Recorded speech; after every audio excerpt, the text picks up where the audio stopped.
ಸಾಹಿತ್ಯ, ತರ್ಕಶಾಸ್ತ್ರ, ಚರಿತ್ರೆ, ಪುರಾತತ್ವಶಾಸ್ತ್ರ, ಮಾನವಶಾಸ್ತ್ರ, ಕಾನೂನು, ರಾಜ್ಯಶಾಸ್ತ್ರ, ಧರ್ಮ ಮತ್ತು ಕಲೆಗಳನ್ನು ಒಳಗೊಂಡಿದೆ. ಈ ನಿಟ್ಟಿನಲ್ಲಿ ಈ ವೆಬಿನಾರ್ ಅನ್ನು ನಾವು ಇಂದು ಆಯೋಜಿಸಲಾಗಿದೆ. ನಮ್ಮ ಕಾಲೇಜಿನ ಎಲ್ಲಾ ಕಾರ್ಯಕ್ರಮಗಳಿಗೂ ಉತ್ತೇಜನ, ಪ್ರೋತ್ಸಾಹ, ಬೆಂಬಲ ನೀಡಿ ಸದಾ ಸಹಕರಿಸುತ್ತಿರುವ ನಮ್ಮ ಕಾಲೇಜಿನ ಪ್ರಾಂಶುಪಾಲರಾದ ಡಾಕ್ಟರ್ ಎಂ ಇವರು ಇದೀಗ ಸರ್ವರನ್ನು ಸ್ವಾಗತಿಸಲಿದ್ದಾರೆ. ವೆರಿ ಗುಡ್ ಮಾರ್ನಿಂಗ್ ಆತ್ಮೀಯರೇ. Internal quality assurance cell and Kannada department of Sri Devada College is organizing this national webinar on the subject Bharatadalli Manavika Sthiti Gati. In this regard, I am very much pleased to welcome Dr. Purushottama Bilimale from Center for Indian Language, Jawaharlal Nehru University, New Delhi, who is the resource person of this webinar. Welcome to you, sir. Thank you very much. It's my pleasure. Sri M. Abhijit, Secretary, Digama Jain Vidyardhaka Sangha, Modbidri, is with us. My hearty welcome to you, sir. I welcome all the participants. I appreciate the effort of Mrs. Malika, Kannada Department, and IQAC coordinators and members in organizing this webinar. And I also welcome all of them. Welcome to one and all. Good luck. Thank you. ಧನ್ಯವಾದಗಳು sir. ತಮಗೂ ಗೌರವಪೂರ್ವಕ ಸ್ವಾಗತವನ್ನು ಬಯಸುತ್ತೇನೆ. ಇದೀಗ ಈ webinar ಅನ್ನು ಉದ್ದೇಶಿಸಿ ಉದ್ಘಾಟನೆಯ ನುಡಿಗಳನ್ನು ಆಡಲಿದ್ದಾರೆ ದಿಗಂಬರ ಜೈನ ವಿದ್ಯಾವರ್ಧಕ ಸಂಘ ಮೂಡಬಿದರೆ ಇದರ ಕಾರ್ಯದರ್ಶಿ ಆಗಿರುವಂತಹ ನಮ್ಮ ಎಲ್ಲಾ ಕಾರ್ಯಕ್ರಮಗಳಿಗೂ ಸಹಕರಿಸುವಂತಹ ಶ್ರೀ ಎಂ ಅಭಿಜಿತ್ ಇವರಿಂದ. Good morning to everyone. It's a proud privilege for me to inaugurate this webinar at a very apt time. I'm really sure that with a very enthusiastic participants like all of you and a very resourceful person who is handling this webinar, I really wish all of you all the best, and I wish that this webinar will be a very successful one. And I'm really thankful for giving me an opportunity to inaugurate this. Thank you, and all the best to all of you. Have an enjoyable day. Thank you. ಧನ್ಯವಾದಗಳು sir. ಇಂದಿನ ವೆಬಿನಾರ್ನ ಕೇಂದ್ರ ಬಿಂದು ಸ್ಥಾನದಲ್ಲಿರುವಂತಹ ಸಂಪನ್ಮೂಲ ವ್ಯಕ್ತಿಗಳಾಗಿರುವಂತಹ doctor ಪುರುಷೋತ್ತಮ ಬಿಳಿಮಲೆ ಇವರು. Doctor ಪುರುಷೋತ್ತಮ ಬಿಳಿಮಲೆ ಅವರು ದಕ್ಷಿಣ ಕನ್ನಡ ಜಿಲ್ಲೆಯ ಸುಳ್ಯ ತಾಲೂಕಿನ ಪಂಜದವರು. ಪುತ್ತೂರಿನಲ್ಲಿ ಪದವಿ ಶಿಕ್ಷಣ ಪಡೆದು ಅವರು 1979ರಲ್ಲಿ ಮದ್ರಾಸು ವಿಶ್ವವಿದ್ಯಾನಿಲಯದಿಂದ ಕನ್ನಡದಲ್ಲಿ ಸ್ನಾತಕೋತ್ತರ ಪದವಿಯನ್ನು 1994ರಲ್ಲಿ ಮಂಗಳೂರು ವಿಶ್ವವಿದ್ಯಾನಿಲಯದಿಂದ ಡಾಕ್ಟರೇಟ್ ಪದವಿಯನ್ನು ಪಡೆದುಕೊಂಡರು. ಸುಳ್ಯದ ನೆಹರು ಮೆಮೋರಿಯಲ್ ಕಾಲೇಜ್, ಮಂಗಳೂರು ವಿಶ್ವವಿದ್ಯಾನಿಲಯ ಮತ್ತು ಹಂಪಿಯ ಕನ್ನಡ ವಿಶ್ವವಿದ್ಯಾನಿಲಯದಲ್ಲಿ ಸೇವೆ ಸಲ್ಲಿಸಿದ ಡಾಕ್ಟರ್ ಬಿಳಿಮಲೆಯವರು 1998ರಿಂದ ದೆಹಲಿಯ ಅಮೆರಿಕನ್ ಇನ್ಸ್ಟಿಟ್ಯೂಟ್ ಆಫ್ ಇಂಡಿಯನ್ ಸ್ಟಡೀಸ್ನ ನಿರ್ದೇಶಕರಾಗಿ ಕೆಲಸ ಮಾಡಿ 2015ರಿಂದ ದೆಹಲಿಯ ಜವಾಹರ್ಲಾಲ್ ನೆಹರು ವಿಶ್ವವಿದ್ಯಾನಿಲಯದ ಕನ್ನಡ ಅಧ್ಯಯನ ಪೀಠದಲ್ಲಿ ಪ್ರಾಧ್ಯಾಪಕ ಮತ್ತು ಮುಖ್ಯಸ್ಥರಾಗಿ ರಾಜಧಾನಿಯಲ್ಲಿ ಕರ್ನಾಟಕದ ಪ್ರತಿನಿಧೀಕರಣವನ್ನು ಸಬಲಗೊಳಿಸುವ ಕೆಲಸದಲ್ಲಿ ನಿರತರಾಗಿದ್ದಾರೆ. ಮೆಕೆಂಜಿ ಕೈಫಿಯತ್ಗಳು, ಲಿಂಗರಾಜನ ಹುಕುಂನಾಮೆ, ದಲಿತ ಜಗತ್ತು, ಬಂಡಾಯ ದಲಿತ ಸಾಹಿತ್ಯ, ಶಿಷ್ಟ ಪರಿಶಿಷ್ಟ, ಕರಾವಳಿಯ ಜಾನಪದ, ಕೂಡುಕಟ್ಟು, ಜನಸಂಸ್ಕೃತಿ, ಬಹುರೂಪ ಮೇಲುದನಿ, ಕನ್ನಡ ಕಥನಗಳು ಮತ್ತು ವಲಸೆ ಸಂಘರ್ಷ ಮತ್ತು ಸಮನ್ವಯ ಇವರ ಪ್ರಮುಖ ಕೃತಿಗಳು. ವಿಶ್ವದ ಅನೇಕ ಪ್ರತಿಷ್ಠಿತ ವಿಶ್ವವಿದ್ಯಾನಿಲಯಗಳಲ್ಲಿ ಅವರು ಉಪನ್ಯಾಸವನ್ನು ನೀಡಿದ್ದಾರೆ. ಕರ್ನಾಟಕ ಜಾನಪದ ಅಕಾಡೆಮಿ ಸಾಹಿತ್ಯ ಅಕಾಡೆಮಿ ಹಾಗೂ ಕರ್ನಾಟಕ ರಾಜ್ಯೋತ್ಸವ ಪ್ರಶಸ್ತಿ ಇವರಿಗೆ ಸಂದಾಯವಾಗಿದೆ. ಬಿಳಿಮಲೆಯವರು ಬಂಡಾಯ ದಲಿತ ಸಾಹಿತ್ಯ ಚಳುವಳಿಯಲ್ಲಿ ಸಕ್ರಿಯವಾಗಿ ಭಾಗವಹಿಸಿದ್ದಾರೆ. ಅನೇಕ ಜನಪರ ಹೋರಾಟಗಳನ್ನು ಸಂಘಟಿಸಿದವರು. ಬಡವರು, ಹಿಂದುಳಿದವರ, ದಲಿತರ, ಮಹಿಳೆಯರ ಮತ್ತು ಅಲ್ಪಸಂಖ್ಯಾತರ ಪರವಾಗಿ ನಿರಂತರವಾಗಿ ಬರೆಯುತ್ತಲೇ ಬಂದಿರುವ ಅವರು ಸಾಹಿತ್ಯ, ಬದುಕು ಮತ್ತು ಹೋರಾಟಗಳ ನಡುವೆ ವ್ಯತ್ಯಾಸಗಳನ್ನು ಕಂಡವರಲ್ಲ. ಭಾರತೀಯ ಜಾನಪದಗಳನ್ನು ಗಂಭೀರವಾಗಿ ಅಭ್ಯಸಿಸಿರುವ ಇವರು ಅದರ ಮೂಲಕ ಭಾರತೀಯ ಸಂಸ್ಕೃತಿಯ ಅಧ್ಯಯನಕ್ಕೆ ಹೊಸ ವಿಸ್ತಾರವನ್ನು ತಂದುಕೊಟ್ಟಿದ್ದಾರೆ. ಇಂತಹ ವಿದ್ವಾಂಸರು, ಮೇಧಾವಿಗಳು ನಮ್ಮ ಇಂದಿನ ವೆಬಿನಾರ್ನಲ್ಲಿ ಸಂಪನ್ಮೂಲ ವ್ಯಕ್ತಿಯಾಗಿರುವುದು ನಮಗೆ ಹೆಮ್ಮೆಯ ಸಂಗತಿಯಾಗಿದೆ. ಇದೀಗ ಡಾಕ್ಟರ್ ಪುರುಷೋತ್ತಮ ಬಿಳಿಮಲೆ ಅವರಿಂದ ಪ್ರಬಂಧ ಮಂಡನೆ. ಎಲ್ಲರಿಗೂ ನಮಸ್ಕಾರ. ನಾನು ಹಾಗೆ ಕುಳಿತುಕೊಂಡು ಅನೇಕ ಹೆಸರುಗಳು ನೋಡ್ತಾ ಇದ್ದೆ.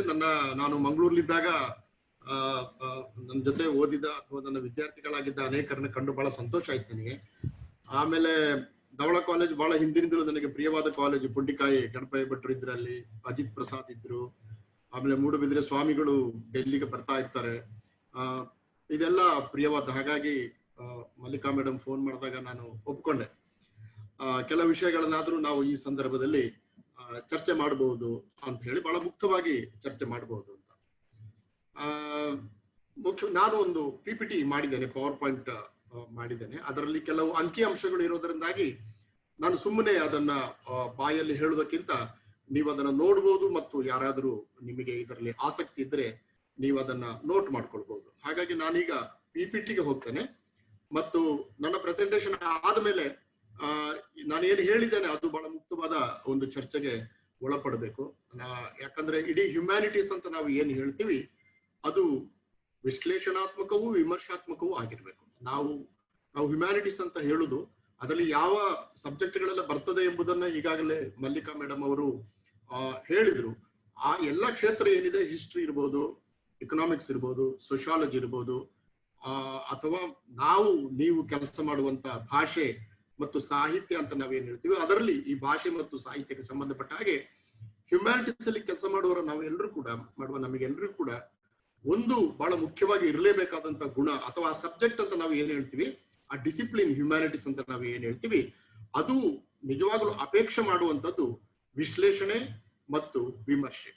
ಹಾಗಾಗಿ ಈ ವಿಶ್ಲೇಷಣೆ ಮತ್ತು ವಿಮರ್ಶೆಯನ್ನ ಬಿಟ್ಟುಬಿಟ್ರೆ ನಾವು ಮತ್ತು ನೀವು ಆ ಡಿಸಿಪ್ಲಿನೇ ಇರೋದಿಲ್ಲ. ಅದು ಹಾಗಾಗಿ ಇಲ್ಲಿ ಒಪ್ಪಿಕೊಳ್ಳುವ ಪ್ರಶ್ನೆ ಇಲ್ಲ. ಹಾಗಾಗಿ ನನ್ನ ಪ್ರೆಸೆಂಟೇಶನ್ ಕೂಡ ಅದು ಹ್ಯುಮ್ಯಾನಿಟೀಸ್ ಮೇಲೆ ಆಗಿರೋದ್ರಿಂದ, ಮಾನವಿಕಗಳ ಮೇಲೆ ಆಗಿರೋದ್ರಿಂದ ಅದು ವಿಶ್ಲೇಷಣಾತ್ಮಕವೂ ವಿಮರ್ಶಾತ್ಮಕವೂ ಆಗಿರ್ಲೇಬೇಕು. ಹಾಗಾಗಿ ನಾನು ಏನು ವಿಷಯ ಹೇಳಿದ್ರು ಕೂಡ ಅದ್ರ ಬಗ್ಗೆ ಮುಕ್ತವಾದ ಚರ್ಚೆಗೆ ಅವಕಾಶಗಳಿದೆ. ಅದನ್ನ ನೀವು ಯಾರಾದ್ರೂ ವಿಸ್ತರಿಸಬಹುದು, ಅಥವಾ ನೀವು ಅದನ್ನ ಬಹಳ ಕ್ರಿಟಿಕಲ್ ಆಗಿ ನೋಡಿ ಅದು ಹಾಗೆಲ್ಲ ಇದು ಹೀಗೆ ಅಂತಲೂ ಹೇಳ್ಬಹುದು, ಅಥವಾ ನಿಮಗೆ ನಾನು ಹೇಳಿದ ವಿಷಯಗಳಲ್ಲಿ ಸಂಶಯಗಳಿದ್ರೆ ನೀವು ಅದನ್ನ ಕೇಳ್ಬಹುದು, ನನಗೆ ಗೊತ್ತಿದ್ರೆ ಹೇಳ್ತೇನೆ. ಅಥವಾ ನಾವು ಇದು ಆದ ಮೇಲೆ ನಾಳೆ ನಾಡಿದ್ದು ಮತ್ತೆ ನಮ್ಮ ವಾಟ್ಸಪ್ಗಳ ಮೂಲಕ, ಫೋನ್ಗಳ ಮೂಲಕ ನಾವು ಕಾಂಟ್ಯಾಕ್ಟ್ ಮಾಡಬಹುದು. ಮುಖ್ಯವಾಗಿ ಕನ್ನಡ ವಿಭಾಗ ಇಂಥ ಒಂದು ಕೆಲಸ ಮಾಡಿದ್ದು ನನಗೆ ಬಹಳ ಖುಷಿ ಕೊಟ್ಟಿದೆ. ಯಾಕಂದ್ರೆ ಕನ್ನಡದವರು ಅಂದ್ರೆ ಪ್ರಯೋಜನಕ್ಕಿಲ್ಲದವರು ಅಂತ ಒಂದು ಲೆಕ್ಕ. ಅದು ಜನರಲ್ ಆಗಿ ಹ್ಯುಮ್ಯಾನಿಟೀಸ್ ಬಗ್ಗೆ ಇದೆ, ಆದ್ರೆ ಅವ್ರಿಗೆ ಟೆಕ್ನಾಲಜಿ ಬರಲ್ಲ, ಬರೀ ಪಂಪ ನಡ್ಕೊಂಡಿರ್ತಾರೆ, ಕುಮಾರವ್ಯಾಸ ನಡ್ಕೊಂಡಿರ್ತಾರೆ ಅಂತ ಒಂದು ಇದೆ. ಅಂತ ಒಂದು ಸಂದರ್ಭದಲ್ಲಿ ಈ ಕೊರೋನಾ ತಂದೊಡ್ಡಿದ ಬಿಕ್ಕಟ್ಟುಗಳ ನಡುವೆ ಆಧುನಿಕ ತಂತ್ರಜ್ಞಾನವನ್ನು ಬಳಸಿಕೊಂಡು ನಾವು ಸಾಹಿತ್ಯದ ಬಗ್ಗೆ ಮಾತನಾಡುವುದು, ಭಾಷೆಯ ಬಗ್ಗೆ ಮಾತನಾಡುವುದು, ಮಾನವಿಕಗಳ ಬಗ್ಗೆ ಮಾತನಾಡುವುದು, ಯಕ್ಷಗಾನವನ್ನ ನೋಡುವುದು, ತಾಳಮದ್ದಲೆಗೆ ಕಿವಿ ಕೊಡುವುದು, ಇದೆಲ್ಲ ಬಹಳ ಒಂದು ಹೊಸ ಅನುಭವ ಕೂಡ ನಮಗೆ. ಮತ್ತು ನಾವು ತಂತ್ರಜ್ಞಾನವನ್ನ ಸಮರ್ಥವಾಗಿ ಬಳಸಿಕೊಳ್ಳದೆ ಹೋದ್ರೆ ನಾವು ನಮ್ಮ ಪಾಡಿಗೆ ಔಟ್ಡೇಟ್ ಆಗುತ್ತೀವಿ. ನಮ್ಮ ಪಾಡಿಗೆ ನಾವೇ ಹೊರತಳ್ಳುವಂತ ಒಂದು ಪ್ರಕ್ರಿಯೆ, ಹೊರತಳ್ಳಿಸಿಕೊಳ್ಳುವಂತ ಒಂದು ಪ್ರಕ್ರಿಯೆಗೆ ನಾವು ಒಳಗಾಗ್ತೇವೆ. ಹಾಗೆ ಆಗೋದು ಬೇಡ. ಹಾಗಾಗಿ ನನ್ನ ಮಾತಿನ ಕೊನೆಯಲ್ಲಿ ನಿಮಗೇನಾದ್ರೂ ಅದರ ಬಗ್ಗೆ ಸಂಶಯಗಳಿದ್ರೆ ಅಥವಾ ಇನ್ನು ಹೆಚ್ಚಿನ ವಿವರಗಳು ಬೇಕಿದ್ರೆ ನಾನು ಅದನ್ನ ಕೊಡೋದಕ್ಕೆ ತಯಾರು. ನಾನೀಗ ಪವರ್ ಪಾಯಿಂಟ್ ಪ್ರೆಸೆಂಟೇಷನ್ಗೆ ಹೋಗ್ತೇನೆ. ನೀವು ಅದರಲ್ಲಿ ವಿಷಯಗಳು ಸಾಕಷ್ಟು ಇರೋದ್ರಿಂದ ನೀವು ಅದನ್ನ ನೋಟ್ ಮಾಡ್ಕೊಳ್ಬಹುದು. ಅಥವಾ ನಾನು ಇದರ ಬಗ್ಗೆ ಒಂದು ಪೇಪರ್ ಬರೆದಿದ್ದೇನೆ. ಆಕ್ಚುಲಿ ಅದನ್ನ ನಾನು ಮಲ್ಲಿಕಾ ಮೇಡಮ್ಗೆ ಕಳಿಸಿದ್ದೇನೆ. ಈ ಪ್ರೆಸೆಂಟೇಷನ್ ಆದ ಮೇಲೆ ನಿಮ್ದು ಒಂದು ಗ್ರೂಪ್ ಇದ್ರೆ ನಾನು ನಿರ್ವಾಹಕರಿಗೆ ಕೇಳ್ಕೊಳ್ತೇನೆ, ನೀವು ಅದನ್ನ ಗ್ರೂಪ್ ನಲ್ಲಿ ಹಾಕಿ, ಮಾತುಗಳು ಗಾಳಿಯಲ್ಲಿ ತೇಲಿ ಹೋಗುದು ಬೇಡ ಅಂತ ಎಂಬ ಕಾರಣಕ್ಕೆ. ಸೊ ನನ್ನ ಇವತ್ತಿನ ವಿಷಯ ಭಾರತದಲ್ಲಿ ಮಾನವಿಕಗಳ ಸ್ಥಿತಿಗತಿ, ಹ್ಯುಮ್ಯಾನಿಟೀಸ್ ಅಲ್ಲಿ ಏನ್ ಆಗ್ತಿದೆ ಅಂತ. ಮುಖ್ಯವಾಗಿ ಮಾನವಿಕಗಳಲ್ಲಿ ಈಗಾಗಲೇ ನಿರ್ವಾಹಕರು ಹೇಳಿದ ಹಾಗೆ ಒಳಗೊಳ್ಳುವ ವಿಷಯಗಳು ನಿಮಗೆ ಸಂಬಂಧಪಟ್ಟದ್ದು ಸಾಹಿತ್ಯ ಮತ್ತು ಭಾಷೆ, ಮತ್ತು ಅದಕ್ಕೆ ಪೂರಕವಾಗಿ ಇತಿಹಾಸ ಅಂದ್ರೆ ಹಿಸ್ಟ್ರಿ, ನಾವು ಕನ್ನಡ ಸಾಹಿತ್ಯವನ್ನು ಓದಿದಾಗಲೂ ಕೂಡ ಕನ್ನಡ ಸಾಹಿತ್ಯದ ಇತಿಹಾಸವನ್ನ ನಾವು ಓದ್ತೀವಿ. ಹಾಗಾಗಿ ಎಲ್ಲ ಮಾನವಿಕಗಳಿಗೆ, ಅದು ಪೊಲಿಟಿಕಲ್ ಹಿಸ್ಟ್ರಿ ಇರ್ಬೋದು, ಸೋಷಿಯಲ್ ಹಿಸ್ಟ್ರಿ ಇರ್ಬೋದು, ಲಿಟರರಿ ಹಿಸ್ಟ್ರಿ ಇರ್ಬೋದು, ಲಿಂಗ್ವಿಸ್ಟಿಕ್ಸ್ ಹಿಸ್ಟ್ರಿ ಇರ್ಬೋದು, ಅಥವಾ ಫಿಲಾಸಫಿಕಲ್ ಹಿಸ್ಟ್ರಿ ಇರ್ಬೋದು, ತತ್ವಶಾಸ್ತ್ರ ಇರ್ಬೋದು. ಸೊ ಇಲ್ಲಿ ಹೇಳುವ ಎಲ್ಲ ಅಧ್ಯಯನ ಶಿಸ್ತುಗಳು ಏನಿದೆ ಅದಕ್ಕೊಂದು ಚರಿತ್ರೆ ಇರೋದರಿಂದ ಮಾನವಿಕಗಳಲ್ಲಿ ಬಹಳ ಮುಖ್ಯವಾದ್ದು ಅದು ಚರಿತ್ರೆ ಆಗಿರ್ತದೆ. ತತ್ವಶಾಸ್ತ್ರ, ರಾಜಕೀಯ ಶಾಸ್ತ್ರ, ಸಮಾಜಶಾಸ್ತ್ರ, ಮನಃಶಾಸ್ತ್ರ, ಕಲೆ, ಅದರಲ್ಲಿ ಪ್ರದರ್ಶನ ಕಲೆಗಳು ಬರ್ತವೆ, ಇತ್ಯಾದಿ ಇತ್ಯಾದಿ. ಆದ್ರೆ ನಾನು ಇವತ್ತು ಎತ್ತಿಕೊಳ್ಳುವಂತ ಅಥವಾ ನಾವು ಚರ್ಚೆ ಮಾಡಬೇಕಾದಂತ ವಿಷಯ, ಈ ಸಬ್ಜೆಕ್ಟ್ಗಳು ಈಗ ಇವೆ, ಇಲ್ಲ ಅಂತಿಲ್ಲ. ಸಾಹಿತ್ಯ ನಾವು ಓದ್ತೀವಿ, ಕನ್ನಡ ಓದ್ತೀವಿ, ನಾವು ಕನ್ನಡ MA ಇದೆ, ಕನ್ನಡವನ್ನ ಆಪ್ಷನಲ್ ಪೇಪರ್ ಓದ್ತಿದ್ವಿ. ಆದ್ರೆ ಕನ್ನಡ ಶಾಲೆಗಳು ಮುಚ್ಚುತ್ತಾ ಇವೆ, ಇಂಗ್ಲಿಷ್ ಶಾಲೆಗಳು ಹೆಚ್ಚುತ್ತಾ ಇವೆ. ಕನ್ನಡ ಹೇಗೆ ಎಷ್ಟರವರೆಗೆ ಓದಬೇಕು ನಾವು ಇತ್ಯಾದಿಗಳ ಬಗ್ಗೆ ನಾವು ಚರ್ಚೆ ಮಾಡಿತಾ ಇದ್ದೇವೆ. ಅಥವಾ ಭಾಷೆಯನ್ನ ನಾವು ಹೇಗೆ ಬೋಧಿಸ್ಬೇಕು, ತ್ರಿಭಾಷಾ ಸೂತ್ರ ಬಂದಾಗ ಕನ್ನಡ ಎಲ್ಲಿ ನಿಂತಿತು, ತಮಿಳು ಎಲ್ಲಿ ನಿಂತಿತು, ಹಿಂದಿ ಎಲ್ಲಿ ನಿಂತಿತು, ಇಂಗ್ಲಿಷಿಗೆ ಯಾವ ಸ್ಥಾನ ಬಂತು. ಹಾಗಾಗಿ ಮಾನವಿಕಗಳಲ್ಲಿ ಕೆಲಸ ಮಾಡುವ ನಾವು ನಮಗೆ ಸಂಬಂಧಪಟ್ಟಂತ ಒಂದು ಶಿಸ್ತು ಏನಿದೆ, ಸಾಹಿತ್ಯ, ಭಾಷೆ ಮುಖ್ಯವಾಗಿ, ಮತ್ತೆ ಅದಕ್ಕೆ ಸೇರಿಕೊಂಡಾಗೆ ಉಳಿದ ಎಲ್ಲ ಡಿಸಿಪ್ಲಿನ್ಗಳು ಏನಾಗಿದೆ ಎಂಬುದನ್ನ ವಿಶ್ಲೇಷಣಾತ್ಮಕವಾಗಿ ಮತ್ತು ವಿಮರ್ಶಾತ್ಮಕವಾಗಿ ನೋಡ್ಬೇಕು. ಇದು ನಾನು ತಗೊಳ್ಬೇಕಾದಂತ ಪ್ರಶ್ನೆ ಎರಡನೇದು, whether humanities are still analytical and critical ಅಂತ ಒಂದು ಪ್ರಶ್ನೆ ನಾವು ಕೇಳಬೇಕು. ನಾವು ಇನ್ನೂ ಕೂಡ ಸಾಹಿತ್ಯ ಮತ್ತು ಭಾಷೆಯ ಬಗ್ಗೆ ವಿಶ್ಲೇಷಣಾತ್ಮಕವಾಗಿಯೂ ವಿಮರ್ಶಾತ್ಮಕವಾಗಿಯೂ ಇದ್ದೇವೆಯೋ, ಅಥವಾ ಇರುವುದಕ್ಕೆ ಅವಕಾಶ ಮಾಡಿಕೊಡುವಂತ ಒಂದು ಸಾಮಾಜಿಕ, ರಾಜಕೀಯ, ಪ್ರಜಾಪ್ರಭುತ್ವವಾದಿ ವ್ಯವಸ್ಥೆ ಜಗತ್ತಿನಾದ್ಯಂತ ಇದೆಯಾ? ನಾವು ಇವತ್ತಿನ ಬೆಳವಣಿಗೆಗಳನ್ನ, ಈಗ ಉದಾಹರಣೆಗೆ ನಿಮಗೆಲ್ಲ ಗೊತ್ತಿದೆ, ಕೊರೋನಾದ ಒಂದು ಬೆಳವಣಿಗೆ ನೋಡಿದ್ರೆ ಅದು ಭಾರತಕ್ಕೆ ಮಾತ್ರ ಸೀಮಿತ ಆಗಿಲ್ಲ, ದಕ್ಷಿಣ ಕನ್ನಡ ಜಿಲ್ಲೆಗೆ, ಕರ್ನಾಟಕಕ್ಕೂ ಸೀಮಿತ ಆಗಿಲ್ಲ. ಅದು ಒಂದು ವರ್ಲ್ಡ್ ವೈಡ್ ಫಿನೋಮಿನಾ. ಅದು ರಷ್ಯಾದಿಂದ ಶುರುವಾದ್ರೆ ಅಮೆರಿಕ, ಚೈನಾ, ಜಪಾನ್, ಭಾರತ, ದಕ್ಷಿಣ ಏಷ್ಯಾ ಎಲ್ಲವನ್ನು ಕೂಡ ಒಳಗೊಂಡಿದೆ. ಹಾಗಾಗಿ ನಾವು ಇವತ್ತು ಇಂಥ ಒಂದು ವಿಷಯದ ಬಗ್ಗೆ ಮಾತನಾಡಿದಾಗ ಅದಕ್ಕೆ ಒಂದು ರಾಷ್ಟ್ರೀಯವಾದ ಮತ್ತು ಒಂದು ಅಂತಾರಾಷ್ಟ್ರೀಯವಾದ ಚೌಕಟ್ಟು ತಾನಾಗಿ ಬರ್ತದೆ. ಸೊ ನಾವು ಅನಾಲಿಟಿಕಲ್ ಅಂಡ್ ಕ್ರಿಟಿಕಲ್ ಆಗಿದ್ದೀವಾ ಅಂತ ಈ ಪ್ರಶ್ನೆಯನ್ನ ನಾವು ಕನ್ನಡ ಸಾಹಿತ್ಯದ ವಿದ್ಯಾರ್ಥಿಗಳು ಸುಮಾರಾಗಿ ಕೇಳ್ತೇವೆ. ನಾವು ಉದಾಹರಣೆಗೆ ಪಂಪನನ್ನ ನಾವು ಪಾಠ ಮಾಡುವಾಗ ನಾವು ಮಾನವಿಕಗಳ ಭಾಗವಾಗಿ ಸಾಹಿತ್ಯವನ್ನು, ಸಾಹಿತ್ಯ ಚರಿತ್ರೆಯನ್ನ, ಭಾಷೆಯನ್ನು, ಭಾಷಾ ಚರಿತ್ರೆಯನ್ನ ಓದ್ತೀವಿ. ನಾವು ಪಂಪನನ್ನ ಪಾಠ ಮಾಡುವಾಗ ನಾವು ಅನಾಲಿಟಿಕಲ್ ಆಗಿ ಮತ್ತು ಕ್ರಿಟಿಕಲ್ ಆಗಿ ನಾವು ಹೇಗೆ ನೋಡೋದಕ್ಕೆ ಸಾಧ್ಯ, ನೋಡ್ಲಿಕ್ಕೆ ಸಾಧ್ಯ ಆಗ್ತದ, ನೋಡ್ಲಿಕ್ಕೆ ಸಾಧ್ಯ ಆಗುವಂತ ಒಂದು ಪರಿಸ್ಥಿತಿ ಈಗ ಇದೆಯಾ? ಉದಾಹರಣೆಗೆ ಪಂಪ ವೀರಯುಗದ ಕವಿ ಅಂತ ನಾವು ಹೇಳಿಬಿಡ್ತೀವಿ. ರನ್ನ ಒಂದು ಮಾತನ್ನು ಹೇಳ್ತಾನೆ, ಗೆಲ್ಲಲಾರ್ಪಡೆ ಇರಿದು ಗೆಲ್ಲುವುದು, ಗೆಲ್ಲಲಾರದೊಡೆ ಅಳ್ಮಿ ಕಾವು ಸಾವುದು, ಆಳ್ಗೆ ಇನಿತೆ ಗುಣ.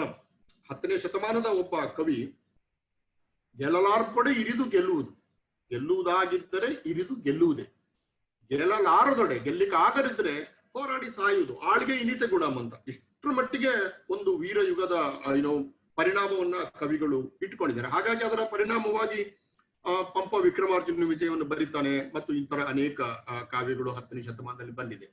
ಆದ್ರೆ ಈ ವೀರಯುಗದ ಒಂದು ಸಂದರ್ಭವನ್ನು ನಾವು ಹೇಳ್ತಾ ಇದ್ದಾಗ ಆದಿಪುರಾಣದಂಥ ಒಂದು ಅಹಿಂಸೆಯನ್ನು ಪ್ರತಿಪಾದಿಸುವಂತ ಕಾವ್ಯ ಯಾಕೆ ಬಂತು?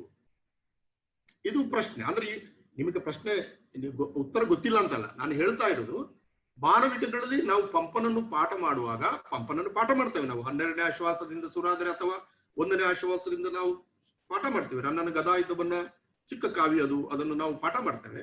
ಹಾಗೆ ಪಾಠ ಮಾಡುವಾಗ ವೀರಯುಗದ ಕವಿ ಅಂತ ಪಂಪ ಹೇಳಿದಾಗ ಆ ವೀರಯುಗದ ಕವಿ ಅಷ್ಟು ಗೆಲ್ಲಲಾರ್ಪಡೆ ಇರಿದು ಗೆಲ್ಲುವುದು ಅಂತ ಹೇಳುವಂತ ಒಬ್ಬ ಕವಿ,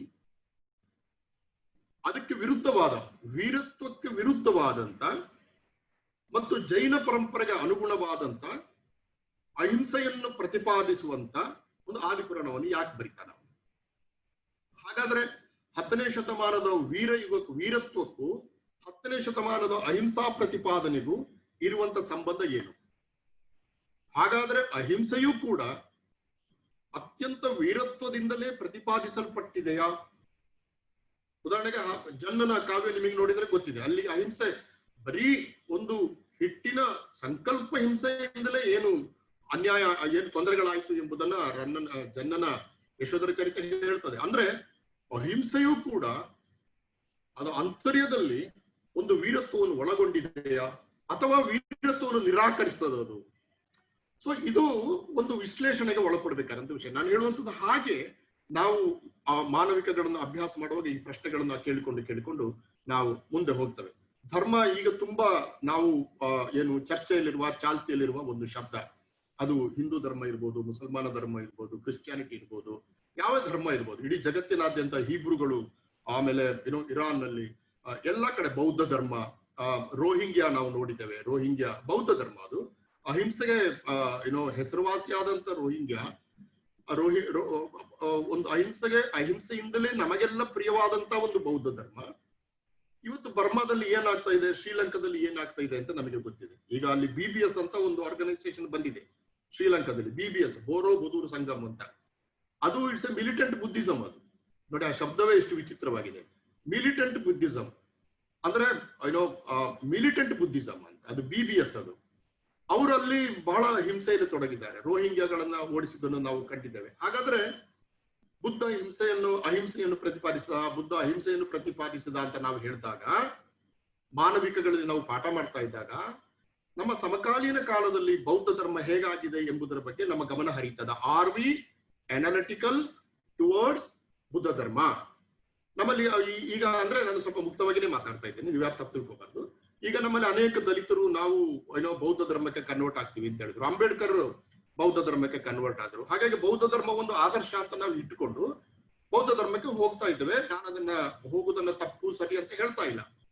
ಆದ್ರೆ ಅಹಿಂಸೆಯನ್ನು ಪ್ರತಿಪಾದಿಸಿದ ಬುದ್ಧನ ಒಂದು ಚಂದದ ಚಿತ್ರ ಇಟ್ಟುಕೊಂಡು, ಬುದ್ಧನ ಫೋಟೋ, ಬುದ್ಧನ ವಿಗ್ರಹ ನನ್ನ ಮನೆಯಲ್ಲಿ ಕೂಡ ಇದೆ. ಈಗ ನಾನು ಇಟ್ಟುಕೊಂಡಿದ್ದೀನಿ, ಯಾಕಂದ್ರೆ ತುಂಬಾ ಚಂದ ಅದು. ಭಾರತದ ಮುಖ ಅಲ್ಲ, ಅದು ಗ್ರೀಕ್ನ ಮುಖ. ಅದು ಅವನ ಗುಂಗುರು ಕೂದಲು, ಅಷ್ಟು ಚಂದದ ಗುಂಗುರು ಕೂದಲು ಭಾರತೀಯರಿಗೆ ಇಲ್ಲ. ಅದು ಅಷ್ಟು ಚಂದದ ಒಂದು ಗ್ರೀಕರು ಅವನ ಬುದ್ಧನನ್ನ ಕಲ್ಪಿಸಿದ್ದು. ಬುದ್ಧ ತೀರಿಕೊಂಡು 300-400 ವರ್ಷ ಆದ ಮೇಲೆ ಕಲ್ಪಿಸಿದ್ರು. ಬದುಲಿದ ಬುದ್ಧನಿಗೆ ಮೀಸೆ ಎಲ್ಲ ಇತ್ತು.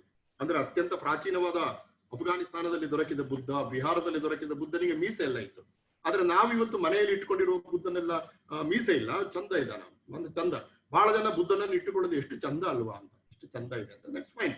ಬಟ್ ನಾನು ಹೇಳುದು ಅಹಿಂಸಾತ್ಮಕವಾದ, ನೋಡಿ ಪಂಪನ್ನು ನಾನು ಉದಾಹರಣೆ ಕೊಟ್ಟೆ, ಇದನ್ನು ಆದಿಪುರಾಣವನ್ನು ಉದಾಹರಣೆ ಕೊಟ್ಟೆ. ಹಿಂಸೆ ಮತ್ತು ಅಹಿಂಸೆಯ ನಡುವೆ ಯಾವ ಸಂಬಂಧ ಇದೆ ಎಂಬುದನ್ನು ನಮಗೆ ಹೇಳಕ್ ಸಾಧ್ಯ ಆಗುತ್ತಾ? ಅಥವಾ ಬೌದ್ಧ ಧರ್ಮದ ಬಗ್ಗೆ ಅದು ಅಹಿಂಸಾತ್ಮಕವಾಗಿದೆ ಅಂತ ತತ್ವಶಾಸ್ತ್ರದವರು ಹೇಳಿದಾಗ, ತತ್ವಶಾಸ್ತ್ರದ ಭಾಗ ಅದು ಹೇಳ್ತಾ ಇದ್ದಾಗ, BBS ಏನ್ ಮಾಡ್ತಾ ಇದೆ? ಬರ್ಮಾದಿಂದ ರೋಹಿಂಗ್ಯಾಗಳನ್ನು ಯಾರು ಅಟ್ಟಿದ್ರು? ಅಥವಾ ಬೌದ್ಧ ಧರ್ಮವನ್ನೇ ಅಂಗೀಕರಿಸಿದಂತ ಜಪಾನ್ 2ನೇ ಮಹಾಯುದ್ಧದಲ್ಲಿ ವಹಿಸಿದ ಪಾತ್ರ ಏನು? ಚೈನಾ ಬೌದ್ಧ ಧರ್ಮದ ಬಹಳ ದೊಡ್ಡ ಪ್ರತಿಪಾದಕವಾದಂತ ಒಂದು ದೊಡ್ಡ ರಾಷ್ಟ್ರ ಅದು. ಹಾಗಾದ್ರೆ ಅದು ಯುದ್ಧ ಪ್ರೇಮಿ ಅಲ್ವೋ? ಅದು ಅಹಿಂಸೆಯನ್ನೇ ಪ್ರತಿಪಾದಿಸಿಕೊಂಡು ಕೂತಿದೆಯಾ?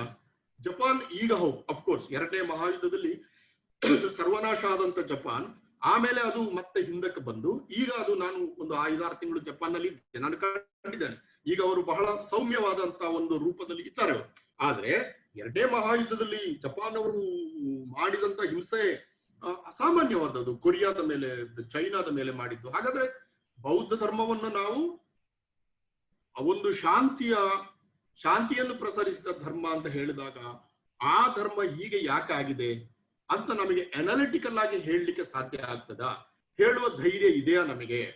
ಇತ್ತೀಚೆಗೆ ಒಂದು ಚರ್ಚೆ, ಅಂದ್ರೆ ನನಗೆ ನಿಮ್ಮಂತವ್ರ ಜೊತೆಗೆ, ಕರ್ನಾಟಕದವರ ಜೊತೆಗೆ ಒಂದು ಸಂಬಂಧ ಏರ್ಪಡಿಸುವುದಕ್ಕೆ ನನಗಿರುವ ಏಕೈಕ ಮಾಧ್ಯಮ ಅಂದ್ರೆ ಫೇಸ್ಬುಕ್ ಅಥವಾ ವಾಟ್ಸಪ್ಗಳು.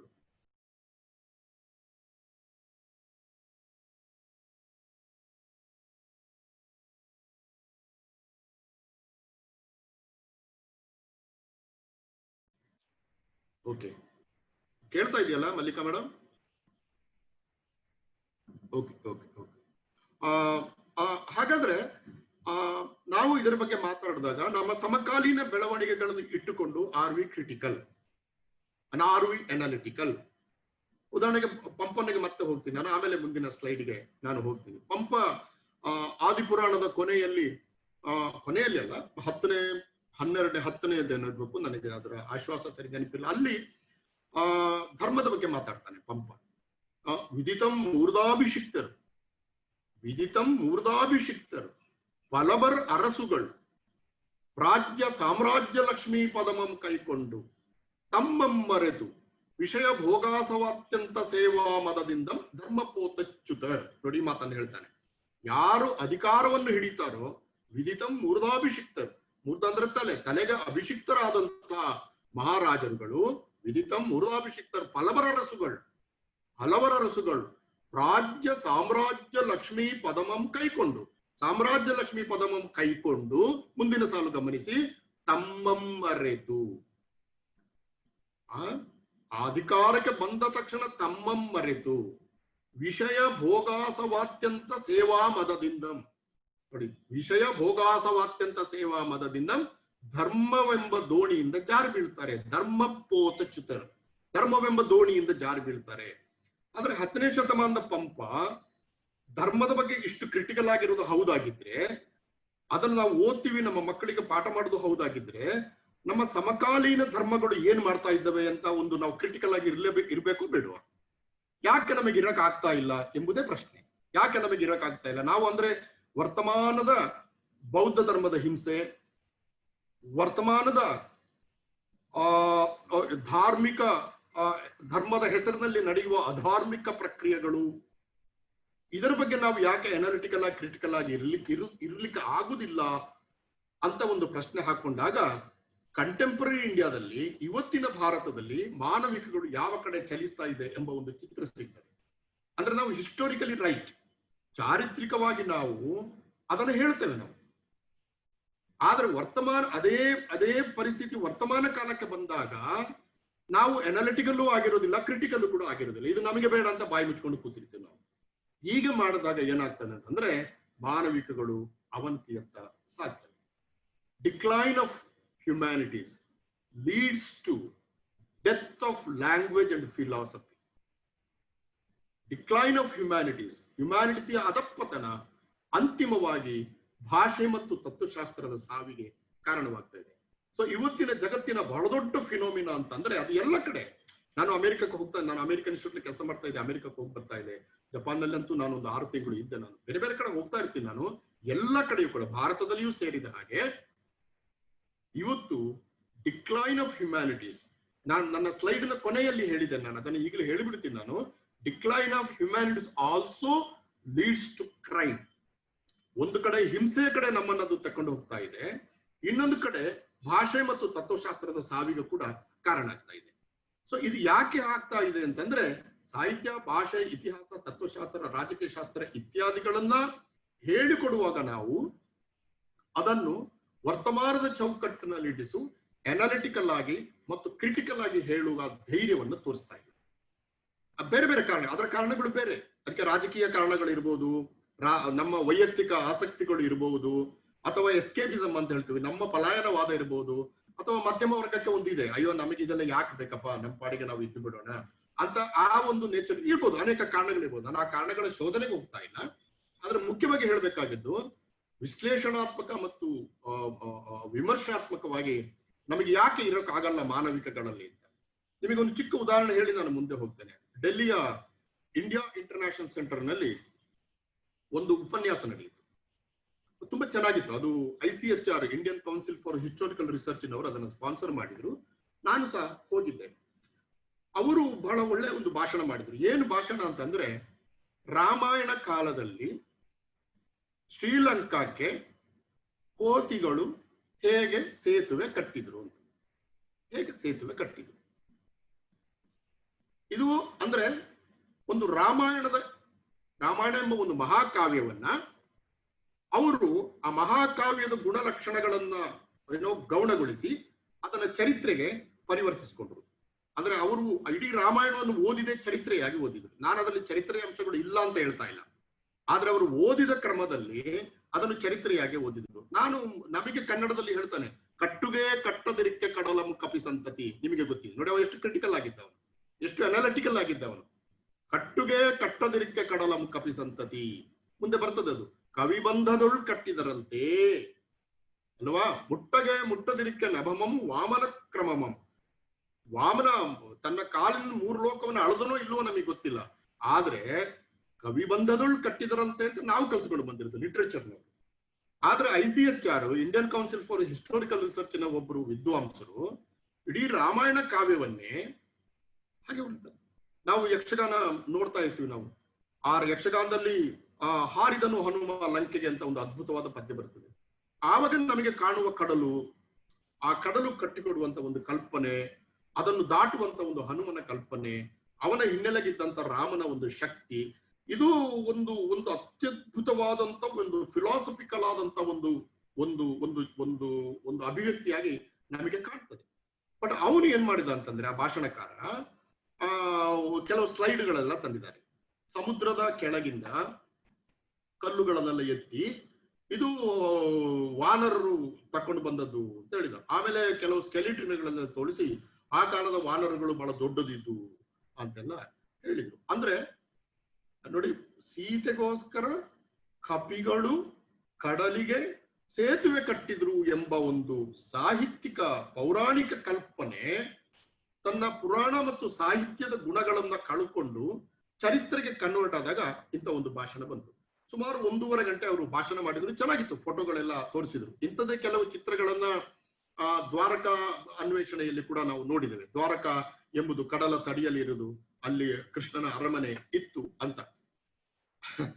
ಆದ್ರೆ ನಮಗೆ ಕಡಲ ಜರಾಸಂಧನಿಂದ ಹೆದರಿ ಓಡಿಸಲ್ಪಟ್ಟಂತ ಕೃಷ್ಣ ಹೆದರಿ ದ್ವಾರಕೆಯಲ್ಲ ಅಡಗಿಕೊಂಡ ಎಂಬಂತ ಒಂದು ಕಾವ್ಯದ ಕಲ್ಪನೆ ಇದೆಯಲ್ಲ, ಅದನ್ನ ಸರಿಸಾಟಿ ಆಗುವಂತ ಒಂದು ಒಂದು ಚಿತ್ರವನ್ನ ನಮಗೆ ಕೊಡ್ಲಿಕ್ಕಾಗಲ್ಲ, ದ್ವಾರಕದಲ್ಲಿ ಕೊಡ್ಲಿಕ್ಕಾಗಲ್ಲ. ಮತ್ತೆ ಅದೊಂದು ಹಿಸ್ಟೋರಿಕಲ್ ಆಗಿ ಒಪ್ಪಿಕೊಳ್ಳಕ್ಕಾಗಲ್ಲ. ಈಗ ಅದು ಬೇರೆ, ಅದು ಅಂದ್ರೆ ನಾವು ಎನಾಲಿಟಿಕಲ್ ಆಗಿ ಮತ್ತು ಕ್ರಿಟಿಕಲ್ ಆಗಿ ಇಂಥದ್ರ ಬಗ್ಗೆ ಇದ್ದೇವೆಯಾ ಅಂತ ಪ್ರಶ್ನೆ, ಅಷ್ಟೇ ಪ್ರಶ್ನೆ. ಹಾಗಾಗಿ ರಾಮನ ಸೇತುವೆ ಕಟ್ಟಿದ್ರು ಅಂತೆಲ್ಲ ಹೇಳಿದ ಮೇಲೆ ನಾನು ಅವರಿಗೆ ಒಂದು ಪ್ರಶ್ನೆ ಕೇಳಿದೆ. ಅವರು ಪ್ರೊಫೆಸರ್ ಸುದರ್ಶನ್ ರಾವ್ ಅಂತ. ನಾನು ಕೇಳಿದೆ, ಸರ್ ನಿಮ್ಮ ಪ್ರೆಸೆಂಟೇಶನ್ ತುಂಬಾ ಚೆನ್ನಾಗಿತ್ತು, ಈಗ ನಾವು ಕಾವ್ಯವನ್ನ ಹೇಗೆ ಓದ್ಬೇಕಾಗಾದ್ರೆ ಚರಿತ್ರೆಯಾಗಿ ಓದ್ಬೇಕಾ, ಅಂದ್ರೆ ರಾವಣನಿಗೆ 10 ತಲೆ ಇತ್ತು ಅಂತಲೇ ನಾವು ಒಪ್ಪಿಕೊಳ್ಬೇಕಾ, 10 ತಲೆ ಇತ್ತು ಅಂತಲೇ ಒಪ್ಪಿಕೊಳ್ಬೇಕಾ, ಅಥವಾ ಅದೊಂದು ಪೊಯಿಟಿಕ್ ಕಾನ್ಸೆಪ್ಟ್? ಒಂದು ಪ್ರಶ್ನೆ ಕೇಳಿದೆ ಅವರಿಗೆ. ನಾನು I was analytical and critical by that time. ನಾನು ಹೇಳ್ಬೇಕಾಗಿರೋದು ಅದು. ಐ ಮೇ ಬಿ ರಾಂಗ್, ನನ್ನ ಪ್ರಶ್ನೆ ಕೇಳಿದ್ರೆ ತಪ್ಪಿರ್ಬೋದು, but I was critical, I was analytical, I may be wrong. ಆದ್ರೆ ನಾನು ಆ ಗುಣವನ್ನು ಬಿಟ್ಟುಕೊಟ್ಟಿಲ್ಲ. ನಾನು ಕೇಳಿದೆ ಅವರಿಗೆ, ರಾವಣನಿಗೆ 10 ತಲೆ ಇತ್ತು ಎಂಬುದನ್ನ ನಾವು ಒಪ್ಪಿಕೊಳ್ಬೇಕೋ ಬೇಡವೋ, ಆಯ್ತಾ? ಅದಕ್ಕೆ ಅವರು ಸರಿಯಾದ ಉತ್ತರ ಕೊಡ್ಲಿಲ್ಲ. ಆಮೇಲೆ ನಾನು ಹೇಳಿದೆ, ತಮ್ಮ ಏನು ಕೋತಿಗಳು ಕಡಲಿಗೆ ಸೇತುವೆ ಕಟ್ಟುವ ಒಂದು ಪ್ರೆಸೆಂಟೇಶನ್ ಇದೆ, ನಾವು ಇದನ್ನ ಆವಾಗ ದೊಡ್ಡ ಕೋತಿಗಳಿದ್ವು, ದೊಡ್ಡ ಕಲ್ಲುಗಳು ತಕೊಂಡು ಹೋದ್ವು. ಈಗ ಸಣ್ಣ ಕೋತಿಗಳಿದ್ದಾವೆ, ಸಣ್ಣ ಕಲ್ಲುಗಳು ತಕೊಂಡು ಹೋಗ್ಬೋದಲ್ವಾ? ಆಗ ದೊಡ್ಡದಿದ್ವು, ದೊಡ್ಡ ಕಲ್ಲು ತಗೊಂಡೋದು. ಈಗ ಸಣ್ಣ ಕೋತಿಗಳಿದ್ದಾವೆ, ಸಣ್ಣದು ತಕೊಂಡು ಹೋಗ್ಬೋದು. ಆದ್ದರಿಂದ ನಾನು ಪಶ್ಚಿಮ ಘಟ್ಟದಿಂದ ಬಂದವನು, ಸುಳ್ಯ ಬಂಟಮಲೆಯ ಬುಡದಿಂದ ಬಂದವನು. ಅಲ್ಲಿ ಇನ್ನೂ ಕೂಡ ತುಂಬಾ ನಮಗೆ ಏನು ಬ್ರಿಡ್ಜ್ಗಳಾಗಬೇಕು, ಸಣ್ಣ ಸಣ್ಣ ಬ್ರಿಡ್ಜ್ಗಳಾಗಬೇಕು. ಮತ್ತು ಬಂಟಮಲೆ ಕಾಡಿನಲ್ಲಿ ತುಂಬಾ ಕೋತಿಗಳು ಕೂಡ ಇವೆ. ಯಾಕೆ ನಾವು ಒಂದು ಪ್ರಪೋಸಲ್ ರೆಡಿ ಮಾಡಿ ಆ ಕೋತಿಗಳನ್ನು ಬಳಸಿ ಪಶ್ಚಿಮ ಘಟ್ಟದಲ್ಲಿ ನಾವು ಸೇತುವೆ ಕಟ್ಟಲಿಕ್ಕೆ ಒಂದು ಪ್ಲಾನ್ ಹಾಕೋಬಾರದು? ಇದರಿಂದ ನಮಗೆ ದುಡ್ಡು ಕೂಡ ಉಳಿತದೆ, ಆಮೇಲೆ ಕೆಲಸಗಳು ಕೂಡ ಬಹಳ ಬೇಗ ಆಗ್ತದೆ ಅಂತ ನಾನು ಕೇಳಿದೆ ಅವರಿಗೆ. ಅವ್ರು ಹೇಳಿದ್ರು, ಏನು ನೀನ್ ನನ್ನನ್ನು ತಮಾಷೆ ಮಾಡ್ತಾ ಇದ್ಯಾ ಅಂತ ಕೇಳಿದ್ರು. ನಾನು ಹೇಳಿದೆ, ನೀವು ಇಷ್ಟರೊಳಗೆ ಮತ್ತೆ ನಮ್ಮನ್ನೇ ಅಂತ ಮಾಡಿದ್ದು, ತಮಾಷೆ ಮಾಡಿದ್ದಲ್ವಾ ಅಂತ. ಸೊ ಅದು ಮತ್ತೆ ಅಲ್ಲಿಗೆ ಮುಂದುವರಿತು. ನಾನು ಹೇಳ್ಬೇಕಾಗಿರೋದು, ಈಗ ಅವ್ರು ಹೇಳಿದಾಗ, ಒಂದು ಪ್ರೆಸೆಂಟೇಶನ್ ಮಾಡಿದಾಗ ಅದನ್ನು ಕೇಳುವವರು ನಂಬಿಕೊಂಡು ಬರೋದ ಅಂತ. ನೀವು ಚಾರ್ಲಿ ಚಾಪ್ಲಿನ್ ಒಂದು ಒಂದು ಒಂದು ಸಿನಿಮಾ ನೆನಪಿಗೆ ಬರ್ತಾ ಇದೆ ನನಗೆ. ಚಾರ್ಲಿ ಅದು ಹಿಟ್ಲರ್ನ dictator, the great dictator film ಅಲ್ಲಿ ಒಂದು ಸೀನ್ ಬರುತ್ತೆ. ಅವನು ಏನ್ ಮಾಡ್ತಾನೆ ಅಂದ್ರೆ, ಹಿಟ್ಲರ್ ಸೆಕೆಂಡ್ ವರ್ಲ್ಡ್ ವಾರ್ ಎಲ್ಲ ಪ್ಲಾನ್ ಮಾಡ್ತಾನೆ. ಪ್ಲಾನ್ ಅದು ಒಂದು ಬಹಳ ಬ್ಯೂಟಿಫುಲ್ ಆದಂತ ಒಂದು ಸಂದರ್ಭ. ಅದು ಎಲ್ಲ ಪ್ಲಾನ್ ಮಾಡ್ತಾನೆ. ನೀವು ಅಲ್ಲಿಂದ ಹೋಗ್ಬೇಕು, ನೀವು ಇಲ್ಲಿಂದ ಬರ್ಬೇಕು, ಇಲ್ಲಿಂದ ಅಟ್ಯಾಕ್ ಮಾಡ್ಬೇಕು, ಇಲ್ಲಿಂದ ಅಟ್ಯಾಕ್ ಮಾಡ್ಬೇಕು, ನೀವು ಅಲ್ಲಿಂದ ಬರ್ಬೇಕು, ಎಲ್ಲ ಎಕ್ಸ್ಪ್ಲೈನ್ ಮಾಡಿ ಅವನ ಪಕ್ಕದಲ್ಲಿದ್ದಂತ ಸೇನಾಧಿಕಾರಿಗೆ ಅವನು ಕೇಳ್ತಾನೆ, what's your opinion, what you think ಅಂತ ಪ್ರಶ್ನೆ. ವಾಟ್ ಯು ಥಿಂಕ್ ಅಂತ. ಆ ಜನರಲ್ಲಿ 2 ಕೈಯನ್ನ ಕಟ್ಟಿ, I never think I ಒಬೇ the order ಅಂತ. ನನಗೆ ಅದು ನೋಡುವಾಗ ಕೈಕಾಲೆಲ್ಲ ತಣ್ಣಗಾಯ್ತು, ನಿಜವಾಗ್ಲೂ ಹೇಳ್ತೀನಿ, ಕೈಕಾಲೆಲ್ಲ ತಣ್ಣಗಾಯ್ತು. ಅವ ಕೊಟ್ಟ ಉತ್ತರ, I never think I ಒಬೇ the order. ಹಾಗಾದ್ರೆ ಜಗತ್ತು ಇವತ್ತು 21ನೇ ಶತಮಾನದ ಮೊದಲ ಭಾಗದಲ್ಲಿ ಒಬೇ ದಿ ಆರ್ಡರ್ ಮಟ್ಟಕ್ಕೆ ಬಂದಿದ್ದೇವೆಯೋ, ಅಥವಾ ನಾವು ಅನಾಲಿಟಿಕಲ್ ಮತ್ತು ಒಂದು ಕ್ರಿಟಿಕಲ್ ಪರ್ಸ್ಪೆಕ್ಟಿವ್ ಅನ್ನ ಹ್ಯುಮ್ಯಾನಿಟೀಸ್ ಅಲ್ಲಿ ಉಳಿಸಿಕೊಂಡು ಜಗತ್ತನ್ನ ಮುಂದೆ ತಗೊಂಡು ಹೋಗ್ತಾ ಇದ್ದೀವಿಯೋ? ಇದು ಬಹಳ ಮುಖ್ಯ ಪ್ರಶ್ನೆ. ಹಾಗೆ ನನ್ನ ಪ್ರಕಾರ ನನ್ನ ಪೂರ್ವಗ್ರಹಿತ ಏನು ಅಂದ್ರೆ ನಮ್ಮಲ್ಲಿ ಈಗ ಅನಾಲಿಟಿಕಲ್ ಮತ್ತು ಕ್ರಿಟಿಕಲ್ ಆದಂತ ಒಂದು ಪರ್ಸ್ಪೆಕ್ಟಿವ್ ಅದು ಕಡಿಮೆ ಆಗ್ತಾ ಇದೆ. ಅದನ್ನು ಕಡಿಮೆ ಮಾಡ್ತಾ ಇದ್ದಾರೆ ಬೇರೆ ಬೇರೆ ಜನಗಳು ಜಗತ್ತಿನಾದ್ಯಂತ ಮಾಡ್ತಾ ಇದ್ದಾರೆ. ಅದಕ್ಕೆ ಅನುಕೂಲ ಒಳಗಾಗಿರುವುದರಿಂದ ಜನರಲ್ ಆಗಿ ಹ್ಯುಮ್ಯಾನಿಟೀಸ್ಗಳು ನಿಧಾನವಾಗಿ ಅಧಪತನಕ್ಕೆ ಹೋಗ್ತಾ ಇದ್ದಾವೆ. ಯಕ್ಷಗಾನ, ನೀವೆಲ್ಲ ಬಹಳ ಜನ ಯಕ್ಷಗಾನದವರಿದ್ದಾರೆ. ಯಕ್ಷಗಾನ ನಾನು 60ರ ದಶಕದಿಂದ ನೋಡ್ತಾ ಬಂದವನು. ನಾನು ಶ್ರೇಣಿ ಗೋಪಾಲಕೃಷ್ಣ ಭಟ್ ಅರ್ಥ ಕೇಳಿದ್ದೇನೆ, ಮಲ್ಪೆ ರಾಮದಾಸ್ ಸಾಮಗರ್ ಅರ್ಥ ಕೇಳಿದ್ದೇನೆ, ಆಮೇಲೆ ತೆಕ್ಕಟ್ಟೆ ಆನಂದ ಮಾಸ್ಟರ್ ಅರ್ಥ ಕೇಳಿದ್ದೇನೆ. ಬಹಳ ಅನಾಲಿಟಿಕಲ್ ಆಗಿದ್ರು ಮತ್ತು ಕ್ರಿಟಿಕಲ್ ಕೂಡ ಆಗಿದ್ರು. ಬಹಳ ಅನಾಲಿಟಿಕಲ್ ಆಗಿ ಕ್ರಿಟಿಕಲ್ ಆಗಿದ್ರು. ಇವತ್ತು ಕೃಷ್ಣನ ಅರ್ಥಧಾರಿ ಬಹಳ ಒಳ್ಳೆ ಕಲಾವಿದ ಆದ್ರೆ ಕೌರವ ಮಾಡಿದ ಎಲ್ಲ ತಪ್ಪು ಅಂತಲೇ ಸಾಧಿಸ್ಬಿಡುವ. ಮರು ದಿವಸ ಅದೇ ಅರ್ಥಧಾರಿ ಕೌರವನಾಗಿದ್ರೆ ಕೃಷ್ಣ ನೀನು ಮತ್ತು ಪಾಂಡವರು ನೀವು ಮಾಡಿದ್ದು ತಪ್ಪು ಅಂತ ಸಾಧಿಸಿ ಬಿಡ್ತಿದ್ದ. ಅಂದ್ರೆ ಅನಾಲಿಟಿಕಲ್ ಅಂಡ್ ಕ್ರಿಟಿಕಲ್. ನಾನು ಇತ್ತೀಚೆಗೆ ವೆಬಿನಾರ್ ಇದರಲ್ಲೇ ಒಂದು ತಾಳಮದ್ದಲೆ ನೋಡಿದೆ, ಕರ್ಮಾನುಬಂಧ ಅಂತ. ಅದರಲ್ಲಿ ಭೀಷ್ಮ ಮತ್ತು ಕೃಷ್ಣನ ಸಂವಾದ ಬಹಳ ಅತ್ಯದ್ಭುತವಾಗಿದ್ದದು. ಡಾಕ್ಟರ್ ಪ್ರಭಾಕರ ಜೋಶಿ ಮತ್ತು ವಾಸುದೇವ ರಂಗಭಟ್ರು ಮಾತಾಡ್ತಾ ಇದ್ರು. ಭೀಷ್ಮವನ್ನ ಪ್ರಶ್ನೆ ಒಂದೇ, ಕೃಷ್ಣ ನಿನಗೆ ಕರ್ಮ ಬಂಧನ ಇದೆಯೋ ಇಲ್ವಾ? ನಿನಗೆ ಇಲ್ಲ ಅಂತಂದ್ರೆ ನೀನು ಇಲ್ಲಿ ಯಾಕೆ ಚಾಟಿ ಇಟ್ಕೊಂಡು ಬರ್ಬೇಕಾಗಿತ್ತು? ನನ್ನ ಮೇಲೆ ಯಾಕೆ ಬಾಣ ಹೊಡಿಬೇಕಾಗಿತ್ತು? ನಿನಗೆ ಇದೆ ಅಂತಾದ್ರೆ ನೀನು ಹೆಂಗೆ ದೇವ್ರಪ್ಪ, ನನ್ನಂಗೆ ನಿನ್ನಂಗೆ ಆಗೋಯ್ತಲ್ಲ ಅಂತ. ಬಹಳ ಅತ್ಯದ್ಭುತವಾದ ಅನಾಲಿಟಿಕಲ್ ಆದ ಕ್ರಿಟಿಕಲ್ ಆದಂತ ಒಂದು ಪ್ರಶ್ನೆ. ಈ ಸ್ವಾತಂತ್ರ್ಯ 60, 70, 80ರ ದಶಕದಲ್ಲಿ ನಾನು ಯಕ್ಷಗಾನ ನೋಡ್ತಾ ಇದ್ದಾಗ ಆಗುತ್ತಿದ್ದಂತ ಚರ್ಚೆಯ ಘನತೆ, ಎತ್ತರ ಇದೆಯಲ್ಲ, ಅದು ಈಗ ಅಷ್ಟೇ ಮಟ್ಟದಲ್ಲಿ ಇದೆಯಾ? ನನಗೆ ಗೊತ್ತಿದ್ದಾಗೆ ಈಗ ಅದು ಸಾಧ್ಯ ಆಗ್ತಾ ಇಲ್ಲ. ಜನ ಒಪೋಸ್ ಮಾಡ್ತಾರೆ. ಒಬ್ಬ ವಿದೂಷಕನಿಗೆ ಮಂಗಳೂರಿನಲ್ಲಿ ಪ್ರೇಕ್ಷಕರು ಹೋಗಿ ಹೊಡೆದೇ ಬಿಟ್ಟಿದ್ದಾರೆ. ವಿದೂಷಕ ಎಲ್ಲರನ್ನೂ ಹಾಸ್ಯ ಮಾಡಬಲ್ಲಂತ ಒಂದು ಕ್ಯಾರೆಕ್ಟರ್. ಅವ ಬ್ರಾಹ್ಮಣರನ್ನು ಹಾಸ್ಯ ಮಾಡ್ತಾನೆ, ವಿಶ್ವಕರ್ಮರನ್ನು ಹಾಸ್ಯ ಮಾಡ್ತಾನೆ, ಗೌಡ್ರುಗಳನ್ನು ಹಾಸ್ಯ ಮಾಡ್ತಾನೆ, ಶೆಟ್ರುಗಳನ್ನು ಹಾಸ್ಯ ಮಾಡ್ತಾನೆ, ಎಲ್ಲರನ್ನೂ ಹಾಸ್ಯ ಮಾಡ್ತಾನೆ. ಅವ ವಿದೂಷಕ. ಹಾಸ್ಯ ಮಾಡ್ತಾನೆ ಅಂತಂದ್ರೆ ಅವ ಬೈತಾನೆ ಅಂತ ಅಲ್ಲ, ವಿದೂಷಕ. ಅವ ದೂಷಕ ಅಲ್ಲವ, ವಿದೂಷಕ. ಅವ ನಿಮ್ಮನ್ನು ತಮಾಷೆ ಮಾಡಿ, ಆಕ್ಚುಲಿ ಅವನು ಯಾವ ಸಮುದಾಯವನ್ನು ತಮಾಷೆ ಮಾಡ್ತಾನೋ ಆ ಸಮುದಾಯ ನಮಗೆ ಹತ್ತಿರ ಆಗ್ತದೆ. ಅಂದ್ರೆ ಅದು ಆ ಕಲೆಯ ಒಂದು ದೊಡ್ಡ ಗುಣ. ನಾವು ಆ ಸಮುದಾಯವನ್ನು ದ್ವೇಷಿಸ್ತಾ ಇಲ್ಲ. ಒಬ್ಬ ವಿದೂಷಕ ಯಾರೋ ಒಂದು ಸಮುದಾಯವನ್ನು ತಮಾಷೆ ಮಾಡಿದ ತಕ್ಷಣ ನಾವು ಆ ಸಮುದಾಯವನ್ನು ದ್ವೇಷಿಸುವುದಿಲ್ಲ. ಆ ಸಮುದಾಯ ನಮಗೆ ಪ್ರಿಯವಾಗ್ತದೆ. ಮತ್ತೆ ಆ ಸಮುದಾಯಕ್ಕೆ ರಂಗಭೂಮಿಲಿ ಒಂದು ಅವಕಾಶ ಸಿಕ್ಕಿತಲ್ಲ ಅಭಿವ್ಯಕ್ತಿಗೆ, ಒಂದು ಅರ್ಧ ಗಂಟೆ ಆ ಸಮುದಾಯದ ಬಗ್ಗೆ ವಿದೂಷಕ ಮಾತಾಡಿದ್ದಾನೆ ಅಂತಂದ್ರೆ ಅದೊಂದು ಅಂದ್ರೆ ಬಹಳ ಮುಕ್ತವಾಗಿತ್ತು ಸಮಾಜ ಮುಕ್ತವಾಗಿದ್ದಾಗ ಆ ಮಾತು ಅನಾಲಿಟಿಕಲ್ ಆಗಿರ್ತದೆ, ಕಲೆ ಅನಾಲಿಟಿಕಲ್ ಆಗಿರ್ತದೆ, ಪ್ರದರ್ಶನಗಳು ಅನಾಲಿಟಿಕಲ್ ಆಗಿರ್ತದೆ, ತಕ್ಕ ಮಟ್ಟಿಗೆ ಕ್ರಿಟಿಕಲ್ ಕೂಡ ಆಗಿರ್ತದೆ. ಬಟ್ ಈಗ ಹಾಗೆ ಆಗ್ತಾ ಇದೆಯೋ ಎಂಬ ಒಂದು ಪ್ರಶ್ನೆ. ಅದು ಆಗ್ತಾ ಇಲ್ಲ ಎಂಬುದು ನನ್ನ ಪೂರ್ವಗ್ರಹಿತವಾಗಿರುವುದರಿಂದ ಅದನ್ನ ನೀವು ಒಪ್ಪಬೇಕು ಅಂತ ಖಂಡಿತ ಇಲ್ಲ. ಅದು ಅನಾಲಿಟಿಕಲ್ ಮತ್ತು ಕ್ರಿಟಿಕಲ್ ಆಗ್ತಾ ಇಲ್ಲ ಎಂಬುದನ್ನು ಪೂರ್ವಗ್ರಹಿತ ಆದ್ದರಿಂದ ನಾನು ಅದಕ್ಕೆ ಕಾರಣಗಳನ್ನು ಹುಡುಕಬೇಕು. ಹಾಗಾಗಿ ನನ್ನ ಮುಂದಿನ 3-4 ಸ್ಲೈಡು ಯಾಕೆ ಅನಾಲಿಟಿಕಲ್ ಮತ್ತು ಕ್ರಿಟಿಕಲ್ ಆಗಿ ನಾವು ಇರಕ್ಕಾಗ್ತಾ ಇಲ್ಲ. ಅಂದ್ರೆ ಮಾನವಿಕಗಳಲ್ಲಿ ಕೆಲಸ ಮಾಡುವ, ಸಾಹಿತ್ಯದಲ್ಲಿ ಕೆಲಸ ಮಾಡುವ, ಭಾಷೆಯಲ್ಲಿ ಕೆಲಸ ಮಾಡುವ, ಇತಿಹಾಸದಲ್ಲಿ ಕೆಲಸ ಮಾಡುವ, ತತ್ವಶಾಸ್ತ್ರದಲ್ಲಿ ಕೆಲಸ ಮಾಡುವ ನಮಗೆ ಯಾಕೆ ಇರಕ್ ಆಗ್ತಾ ಇಲ್ಲ? ನಮ್ಮ ಒಂಥರ ಊದುವ ಶಂಕ ಊದುವುದು ಅಂತ ಹೇಳ್ತೀವಲ್ಲ, ಆ ತರ ಆಗ್ಬಿಟ್ಟಿದೆ. ಆ ತರ ಆದ್ದರಿಂದ ಕ್ರಿಯೇಟಿವಿಟಿಗೂ ತೊಂದರೆ ಆಗಿದೆ. ಈಗ ಧೈರ್ಯವಾಗಿ ಬರೀಲಿಕ್ಕೆ ಆಗ್ತಾ ಇಲ್ಲ. ಒಂದು ಲೇಖನ ಬರೆದ್ರೆ ಪೇಪರ್ನವ್ರು ವಾಪಸ್ ಕಳ್ತಾರೆ, ನೋಡಿ ಈ ಪ್ಯಾರ ತೆಗೀರಿ ನೀವು, ಹಾಗಾದ್ರೆ ನಾವು ಪ್ರಿಂಟ್ ಮಾಡ್ತೇವೆ ಅಂತ ಹೇಳ್ತಾರೆ. ಸೊ ಈ ತರ. ಹಾಗಾಗಿ ನೀವು ಓಪನ್ ಆಗಿ ಅಂದ್ರೆ ಆ ತರದ ಒಂದು ಹಂತಕ್ಕೆ ನಾವು ತಲುಪಿದ್ದೇವೆ. ಮತ್ತೆ ಎಷ್ಟೋ ಜನ ಬಹಳ ಮುಕ್ತವಾಗಿ ಭಾರತೀಯ ಸಮಾಜದ ಬಗ್ಗೆ ಬರೆದವರು ಇವತ್ತು ಜೈಲಲ್ಲಿ ಇರೋದು ಗೊತ್ತಿದೆ. ಅವ್ರ ಮೇಲೆ ಏನೇನೋ ಕೇಸುಗಳು ಹಾಕೋದು ನಮಗೆ ಗೊತ್ತಿದೆ. ಕಾರಣ ಇದೆಯೋ ಇಲ್ಲವೋ ನನಗೆ ಗೊತ್ತಿಲ್ಲ. ಬಟ್ ಅನಾಲಿಟಿಕಲ್ ಅಂಡ್ ಕ್ರಿಟಿಕಲ್ ಆಗಿರುವವ್ರನ್ನ ಇವತ್ತು ಸಮಾಜ ಅಷ್ಟಾಗಿ ಗೌರವಿಸುತ್ತಿಲ್ಲ ಎಂಬುದು ಸತ್ಯ. ನಮ್ಮ ಬರಹಗಾರರು ಬಹಳ ಕ್ರಿಟಿಕಲ್ ಆಗಿದ್ರು. ಓಲಗಿಸಿ ಬಾಳುವುದು ಕಷ್ಟಂ ಇಳಾದಿನಾತರ ಅಂತ ವಿಕ್ರಮಾರ್ಜುನ ವಿಜಯದಲ್ಲಿ ಪಂಪ ಬರೀತಾನೆ. ಅರಸನ ಕೈ ಕೆಳಗೆ ಓಲಗಿಸಿ ಬಾಳುವುದು ಕಷ್ಟಂ ಇಳಾದಿನಾತರ ಎಂಬ ಮಾತನ್ನ ಪಂಪನೆ ಬರೀತಾನೆ. ಎಷ್ಟು ಧೈರ್ಯ ಇತ್ತು ನೋಡಿ ಅವನಿಗೆ, ಎಷ್ಟು ಕ್ರಿಟಿಕಲ್ ಆಗಿದ್ದ ಅವನು ತನ್ನ ಅರಸನ ಬಗ್ಗೆ ಅಂತ. ಆ ಕೃಷ್ಣನನ್ನು ತೆಗೆದೇ ಬಿಟ್ಟು ಮಹಾಭಾರತದಿಂದ ಅವನಿಗೆ ಕುಮಾರವ್ಯಾಸಕ್ಕೆ ಮತ್ತೆ ಜಾಗ ಕೊಡ್ತಾನೆ, ಅದು ಬೇರೆ, ವಿಜಯನಗರ ಕಾಲದಲ್ಲಿ ಕೊಡ್ತಾನೆ. ಆದ್ರೆ ಪಂಪನಿಗೆ ಕೃಷ್ಣನ ಅಗತ್ಯನೇ ಬಿರಲಿಲ್ಲ. ನಿಮಗೆಲ್ಲ ಗೊತ್ತಿರೋದೆ, ನೀವು ಕನ್ನಡ ಪಾಠ ಮಾಡೋರು, ಪಂಪನನ್ನ ಬಹಳ ಬಾರಿ ಓದಿದವರು. ಆದ್ದರಿಂದ ಒಂದು ಪಂಪರಹಿತವಾದ ಮತ್ತು ಅತ್ಯುನ್ನತಿಯೊಳು ಅಮರಸಿಂಧು ಉದ್ಭವ ಗಂಡಿನೊಳು ಭೀಮಸೇನಂ ಚಾಪ ವಿದ್ಯಾಬಲದೊಳು ಗಾಂಧೀವಿಯಂ ಧರ್ಮದೊಳು ನಿರ್ಮಲ ಪುತ್ರಂ ಇಂಥವರನ್ನೇ ಇಟ್ಟುಕೊಂಡು ಒಂದು ಮಹಾಭಾರತವನ್ನು ಕಟ್ಟಿದ. ಅವನಿಗೆ ಕೃಷ್ಣನ ಅಗತ್ಯ ಬೀಳಲಿಲ್ಲ ಅವನಿಗೆ. ಸೊ ಅಂದ್ರೆ ಅವನು ವ್ಯಾಸ ಭಾರತವನ್ನೇ ಕ್ರಿಟಿಕಲ್ ಆಗಿ ಮತ್ತು ಅನಾಲಿಟಿಕಲ್ ಆಗಿ ನೋಡಿದ. ಅವನು ಆರಂಭದಲ್ಲಿ ಹೇಳ್ತಾನೆ, ವ್ಯಾಸ ಮುನೀಂದ್ರ ರುಂದ್ರ ವಚನಾಮೃತ ವಾರ್ಧಿಯನ್ನು ಈಸುವೆಂ, ಕವಿವ್ಯಾಸನೆಂಬ ಅಹಂಕೃತಿ ಎನಗಿಲ್ಲ ಎಂಬ ಮಾತನ್ನು ಪಂಪ ಹೇಳಿದ್ರು ಕೂಡ ಅವ ವ್ಯಾಸನ ಬಗ್ಗೆ ಎಷ್ಟು ಕ್ರಿಟಿಕಲ್ ಆಗಿದ್ದ ನೋಡಿ. ಕೃಷ್ಣನಿಗೆ ಜಾಗ ಕೊಡ್ಲಿಲ್ಲ ಅವನು, ಬೇಕಾದಷ್ಟು ಬದಲಾವಣೆಗಳನ್ನ ಅವನು ಮಾಡ್ಕೊಂಡವನು. ಆದ್ರಿಂದ ನೀವು ಬಹಳ ಒಳ್ಳೆ ಉದಾಹರಣೆ. ನನಗೆ ಯಾವಾಗಲೂ ಅಫ್ಕೋರ್ಸ್ ನೀವು ವಚನಗಳನ್ನೆಲ್ಲ ಓದಿರ್ತೀರಿ, ಅವ್ರು ಹೇಗೆ ವಿಶ್ಲೇಷಣಾತ್ಮಕ ವೇದವೆಂಬುದು ಓದಿನ ಮಾತು, ಪುರಾಣವೆಂಬುದು ಪುಂಡರ ಗೋಷ್ಠಿ ಇತ್ಯಾದಿಗಳನ್ನ ಎಷ್ಟು ಧೈರ್ಯವಾಗಿ ಅವರು ಹೇಳಿದ್ರು. ಮತ್ತೆ ಹೆಣ್ಣಿನ ಬಗ್ಗೆ ಮೊಲೆಮೂಡಿ ಬಂದರೆ ಹೆಣ್ಣೆಂಬರು, ಗಡ್ಡಮೀಸೆ ಬಂದರೆ ಗಂಡೆಂಬರು ಅಂತ ಎಷ್ಟು ಅನಾಲಿಟಿಕಲ್ ಆಗಿ ಮತ್ತು ಕ್ರಿಟಿಕಲ್ ಆಗಿ ಅವರು ಜೆಂಡರ್ ವ್ಯತ್ಯಾಸಗಳನ್ನು ಹೇಳಿದ್ರು ಅಂತ ಹೇಳುದು ನಮಗೆ ಗೊತ್ತಿದೆ. ನಾವು ಆ ಪರಂಪರೆಯನ್ನು ಇಟ್ಟುಕೊಂಡೇ ಬದುಕಿದವರು ನಾವು. ನೋಡಿ, ನಮಗೆಂತ ಪುರಂದ್ರದಾಸ, ನಾವಿವತ್ತು ಕೀರ್ತನೆಗಳನ್ನು ಹಾಡ್ತೀವಿ, ಮತ್ತೆ ಅವನನ್ನು ಕರ್ನಾಟಕ ಸಂಗೀತದಲ್ಲೆಲ್ಲ ಒಳಪಡಿಸ್ಕೊಂಡು ಮಾಡ್ತೀವಿ. ಬಟ್ ಒಂದು ಉದಾಹರಣೆ ಹೇಳಿ ನಾನು ಮುಂದಿನ ಸ್ಲೈಡ್ಗೆ ಹೋಗ್ತೇನೆ. ವಿಜಯನಗರ ಕಾಲ, ನಾವು ಹಿಸ್ಟ್ರಿಲಿ ಏನು ಓದ್ತೀವಿ, ವಿಜಯನಗರ ಕಾಲ ಬಹಳ ಶ್ರೀಮಂತವಾದ ಕಾಲ. ನಾನು ಹಂಪಿಲಿದ್ದೆ. ಫಾರಿನ್ ವಿದೇಶಿ ಪ್ರವಾಸಿಗರು ಹಂಪಿಯ ಇಕ್ಕೆಲೆಗಳಲ್ಲಿ ಚಿನ್ನಾಭರಣಗಳನ್ನು ಮಾರ್ತಾ ಇದ್ರು ಅಂತ ಹೇಳೋದನ್ನು ಬರೀತಾರೆ ಅವರು. ಅದನ್ನು ನೋಡ್ಕೊಂಡು ನಮ್ಮಲ್ಲಿ ಸಿನಿಮಾ ಕೂಡ ಮಾಡ್ತಾರೆ. ಆ ದೊಡ್ಡ ರಾಜ್ಕುಮಾರ್ ಮಾಡಿದ ಕೃಷ್ಣದೇವರಾಯ ಸಿನಿಮಾ ನೋಡಿದ್ದೇನೆ.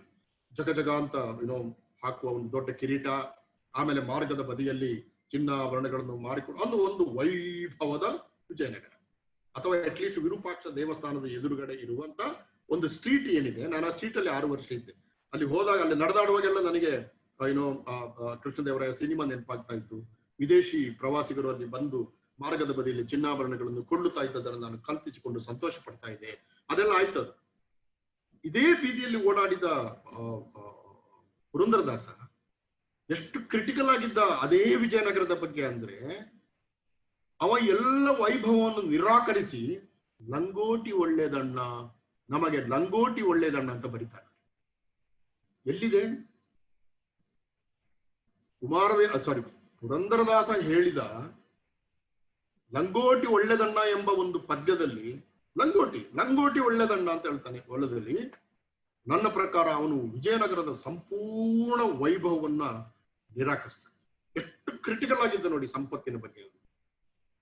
ಪುರಂದರದಾಸ ಅವನ ಕತೆ ಕೂಡ ಅಂತದ್ದೇ ನೋಡಿ. ಅದು ಶ್ರೀನಿವಾಸ ನಾಯಕ, ಅವನ ಕತೆ ಕೂಡ ಅಂತದ್ದೇ. ಅದು ಬಹಳ ಸಿಂಬಾಲಿಕ್ ಆಗಿ, ಅದು ಹಿಸ್ಟ್ರಿ ನಡೆಯದೇ ಇರಬಹುದು, ಆದ್ರೆ ಅವನ ಬಗ್ಗೆ ಇರುವ ಕತೆ ಸಂಪತ್ತನ್ನು ನಿರಾಕರಿಸುವುದೇ. ಅದು ಶ್ರೀನಿವಾಸ ನಾಯಕನಾಗಿದ್ದ, ಚಿನ್ನ ಮಾಡ್ತಿದ್ದ, ಆಮೇಲೆ ಅವನು ಅದನ್ನೆಲ್ಲ ಬಿಟ್ಟ ಎಂಬುದು ಲಂಗೋಟಿ ಒಳ್ಳೆದಣ್ಣ ಅಂತ ಹೇಳುವಂತ ಒಂದು ಸಾಲಿನಲ್ಲಿ ವಿಜಯನಗರದ ಸಂಪೂರ್ಣ ವೈಭವವನ್ನು ನಿರಾಕರಿಸುವಂತ ಒಂದು ಬಹಳ ದೊಡ್ಡ ಮಾತಾಗಿ ಕಾಣ್ತದೆ. ಆದ್ರೆ ನನಗೆ ಲಂಗೋಟಿ ಒಳ್ಳೆದಣ್ಣ ಎಂಬ ಒಂದು ಮಾತು ಇಡೀ ವಿಜಯನಗರ, ದಕ್ಷಿಣ ಭಾರತದ ಮೆಟ್ರೋಪಾಲಿಯನ್ ಅಂತ ಹೇಳಿ ಅದರ ಬಗ್ಗೆ 1000 ಪುಸ್ತಕಗಳು ಬಂದಿವೆ ವಿಜಯನಗರದ ಮೇಲೆ. ಮತ್ತು ಹಂಪಿಲೆ ಇದ್ದವನು ನಾನು, ನೀವೆಲ್ಲ ನೋಡಿದಿರಿ. ಅಂಥ ಒಂದು ವೈಭವಪೂರ್ವಕವಾದಂತಹ ಒಂದು ಮಧ್ಯಕಾಲೀನ ಕರ್ನಾಟಕದ ಇತಿಹಾಸವನ್ನ ಲಂಗೋಟಿ ಒಳ್ಳೆದಣ್ಣ ಎಂಬ ಒಂದು ಸಾಲಿನಿಂದ ನಿರಾಕರಿಸುವ ಧೈರ್ಯ ಪುರಂದರದಾಸನಿಗೆ ಎಲ್ಲಿ ಬಂತು? ಆದ್ದರಿಂದ ನಮ್ಮ ಮಾನವಿಕಗಳ ಶಕ್ತಿ ಎಲ್ಲಿದೆ ಅಂತಂದ್ರೆ, ನಾನು ಮತ್ತೆ ಹೇಳುದು, ಅನಲಿಟಿಕಲ್ ಆಗಿರೋದ್ರಲ್ಲಿ ಮತ್ತು ಕ್ರಿಟಿಕಲ್ ಆಗಿರೋದ್ರಲ್ಲಿ ವಿನಃ ಹಿಟ್ಲರ್ನ ಹತ್ರ ಒಬ್ಬ ಮಾತಾಡ್ತಾನಲ್ಲ, I never think I follow the order, no, ಅದಲ್ಲ. ಅದು ನಮ್ಮ ಪರಂಪರೆನೇ ಅಲ್ಲ. ಅದು ಫಾಲೋ ದಿ ಆರ್ಡರ್, ನೋ ಅಲ್ಲ. ಅಥವಾ ಈ ತರ. ಹಾಗಾಗಿ ನನ್ನ ಮುಂದಿನ ಇದು ಯಾಕೆ ಹೀಗಾಗ್ತಾ ಇದೆ ಅಂತ, ಇದನ್ನು ನೀವು ಒಪ್ಪಿಕೊಳ್ಬಹುದು, ಬಿಡ್ಬೋದು, ಅದು ಬೇರೆ. ಆದ್ರೆ ಎಲ್ಲ ಶಾಸ್ತ್ರಗಳಲ್ಲಿ ಕೂಡ, ಸಮಾಜ ಶಾಸ್ತ್ರಗಳಲ್ಲಿ, ಮನಃಶಾಸ್ತ್ರಗಳಲ್ಲಿ, ಈಗ ನೋಡಿ ನೀವು ಈಗ ನಾವು ಮಾನವಿಕಗಳಿಗೆ ಎಂಟ್ರೆನ್ಸ್ ಟೆಸ್ಟ್ ನಡೀತದೆ. ನಾನು ಅಫ್ಕೋರ್ಸ್ JNU ನಲ್ಲಿ ಕೆಲಸ ಮಾಡ್ತಾ ಇದ್ದೇನೆ, ಮತ್ತೆ ಇನ್ನೊಂದು 15 ದಿವಸದಲ್ಲಿ ನಾನು ಅಲ್ಲಿಂದ ರಿಟೈರ್ಡ್ ಆಗ್ತಾ ಇದ್ದೀನಿ. ಆದ್ರೆ ಅಲ್ಲಿ ಎಂಟ್ರೆನ್ಸ್ ಟೆಸ್ಟ್ ನಡೀತದೆ, ಪ್ರವೇಶ ಪರೀಕ್ಷೆಗಳು ನಡೀತದೆ. ಈ ಆನ್ಲೈನ್ ಪ್ರವೇಶ ಪರೀಕ್ಷೆಗಳನ್ನು ಹೆಂಗ್ ಮಾಡಿದ್ದಾರೆ ಅಂತಂದ್ರೆ, ನಿಮಗೆ ಗೊತ್ತಿದೆ, ಅದು ಆನ್ಲೈನ್ ಪ್ರವೇಶ ಪರೀಕ್ಷೆಗಳೆಲ್ಲ ಆಬ್ಜೆಕ್ಟಿವ್ ಟೈಪಿಗೆ ಬಂದಿದ್ದಾರೆ. ನನ್ನ ಶ್ರೀಮತಿಯವರು ಇಲ್ಲಿ ಒಂದು ಶಾಲೆಯಲ್ಲಿ ಪಾಠ ಮಾಡ್ತಾರೆ. ಅವರಿಗೆ ನಿನ್ನೆ ಕ್ಲಾಸ್ ಪರೀಕ್ಷೆ ಆಗ್ತಾ ಇತ್ತು. ಕ್ಲಾಸ್ ಪರೀಕ್ಷೆ ಎಲ್ಲ ಆಬ್ಜೆಕ್ಟಿವ್ ಟೈಪ್ ಕ್ವಶನ್ಸ್. ಕ್ಲಾಸ್ ಪರೀಕ್ಷೆ ಮುಗ್ದ 1 ನಿಮಿಷದಲ್ಲಿ ನಿಮಗೆ ಅವ ಎಷ್ಟು ಅಂಕ ಪಡೆದ ಅಂತ ಕೂಡ ಗೊತ್ತು ಕೂಡ ಆಗ್ತದೆ. ಯಾಕಂದ್ರೆ ಅದು 4 ಪ್ರಶ್ನೆ ಕೊಡ್ತಾರೆ, ಒಂದಕ್ಕೆ ಉತ್ತರ ಕೊಟ್ಟರೆ ಇಮಿಡಿಯೇಟ್ ಅಂಕಗಳು ದಾಖಲಾಗ್ತವೆ. ಇದೆಲ್ಲ ಗೊತ್ತಿದೆ ನಿಮಗೆ. ಜಿ ಅಥವಾ ಎಲ್ಲ ಬೇರೆ ಬೇರೆ ಎಕ್ಸಾಮಿನೇಷನ್ ನಡೆಯುತ್ತೆ. ಈಗ ಅದು ಏನ್ ಮಾಡಿದೆ ಅಂತಂದ್ರೆ, ನಮ್ಮ ಇಡೀ ಹ್ಯುಮ್ಯಾನಿಟೀಸ್ ಅನ್ನ ಕೋಡ್ಗಳಾಗಿ ಕನ್ವರ್ಟ್ ಮಾಡ್ಬಿಟ್ಟಿದೆ, ಸಂಕೇತಗಳಾಗಿ ಕನ್ವರ್ಟ್ ಮಾಡ್ಬಿಟ್ಟಿದೆ. ಇಡೀ ಮನುಷ್ಯ ನೋಡಿ, humanities is the discipline which is going around human beings. ಮನುಷ್ಯನ ಸುತ್ತಮುತ್ತ ಓಡಾಡುವಂತ ಒಂದು ಸಬ್ಜೆಕ್ಟ್ ಅದು. ಸಾಹಿತ್ಯ ಆಗಲಿ, ಭಾಷೆ ಆಗಲಿ, ಇತಿಹಾಸ ಆಗಲಿ, ಮನುಷ್ಯರು ಅದರ ಕೇಂದ್ರದಲ್ಲಿರ್ತಾರೆ. ಮನುಷ್ಯರು ಕೇಂದ್ರದಲ್ಲಿರುವಂತ ಒಂದು ಡಿಸಿಪ್ಲಿನ್. ಈಗ ಅದನ್ನು ನೀವು ಎಂಟ್ರೆನ್ಸ್ ಟೆಸ್ಟ್ ಅಲ್ಲಿ ಕೋಡ್ಗಳಾಗಿ ಕನ್ವರ್ಟ್ ಮಾಡ್ಬಿಟ್ರೆ, ಸಂಕೇತಗಳಾಗಿ ಕನ್ವರ್ಟ್ ಮಾಡಿದ್ರೆ, ಅಂದ್ರೆ ಮನುಷ್ಯ ಏನಾಗಿದೆ ಅಂದ್ರೆ ಈಗ ಡಿಜಿಟಲ್ ಇಮೇಜ್ಗಳಾಗ್ಬಿಟ್ಟಿದೆ. ಡಿಜಿಟಲ್ ಇಮೇಜ್ಗಳಾಗ್ಬಿಟ್ಟಿದೆ. ನಾವು ಈಗ ನಾನು ಒಂದು ಗವರ್ಮೆಂಟ್ ಆಫೀಸಲ್ಲಿ ಹೋಗಿ ನಿಂತ್ರೆ ನಾನು ಪುರುಷೋತ್ತಮ ಅಂತ ಹೇಳಿದ್ರೆ ಅವ್ರು ಒಪ್ಪಲ್ಲ. ನಾನು ನನ್ನ ಆಧಾರ್ ಕಾರ್ಡ್ ತೋರಿಸ್ಬೇಕು ಅವನಿಗೆ. ಅಂದ್ರೆ ಇದರ ಅಗತ್ಯ, ನಾನು ಅದರ ಬಗ್ಗೆ ಮಾತಾಡ್ತಾ ಇಲ್ಲ. ಜಗತ್ತಿನಾದ್ಯಂತ ಪ್ರತಿಯೊಬ್ಬರಿಗೂ ಒಂದೊಂದು ಆಧಾರ್ ಕಾರ್ಡ್ ಇರ್ತದೆ, ಒಂದು ಐಡೆಂಟಿಟಿ ಕಾರ್ಡ್ ಇದ್ದೇ ಇರ್ತದೆ, ಅದು ಇರಬೇಕು, ಅದು ಬೇರೆ. ಬಟ್ ನಾನು ಹೇಳುದು, ನಾನೊಬ್ಬ ಮನುಷ್ಯ ಹೋಗಿ ಡೆಲ್ಲಿ ಜಲಬೋರ್ಡ್ನ ಎದುರು ನಿಂತು ನಾನು I am Purushottam, see my ID card is here, do something for me ಅಂತ ಹೇಳಿದ್ರೆ where is your Aadhaar card ಅಂತ ಕೇಳ್ತಾರೆ. ಅಂದ್ರೆ ಮನುಷ್ಯ ಡಿಜಿಟಲ್ ಆಗ್ಬಿಟ್ಟಿದೆ. ನಮ್ಮ ಸಾಹಿತ್ಯ, ಭಾಷೆ, ಇತಿಹಾಸ ಎಲ್ಲ ಡಿಜಿಟಲ್ ಕೋಡ್ಗಳಾಗಿ ಕನ್ವರ್ಟ್ ಆಗ್ಬಿಟ್ಟಿದೆ. ಇಲ್ಲಿ ಈಗ ಒಂದು ಪ್ರಶ್ನೆ ಹೇಗೆ ಬರ್ತದೆ ಶಿವರಾಮ ಕಾರಂತರ ಬಗ್ಗೆ ಅಂತಂದ್ರೆ, ಈ ಕೆಳಗಿನ ಕೃತಿಗಳಲ್ಲಿ ಯಾವುದು ಶಿವರಾಮ ಕಾರಂತರ ಕಾದಂಬರಿ ಅಲ್ಲ?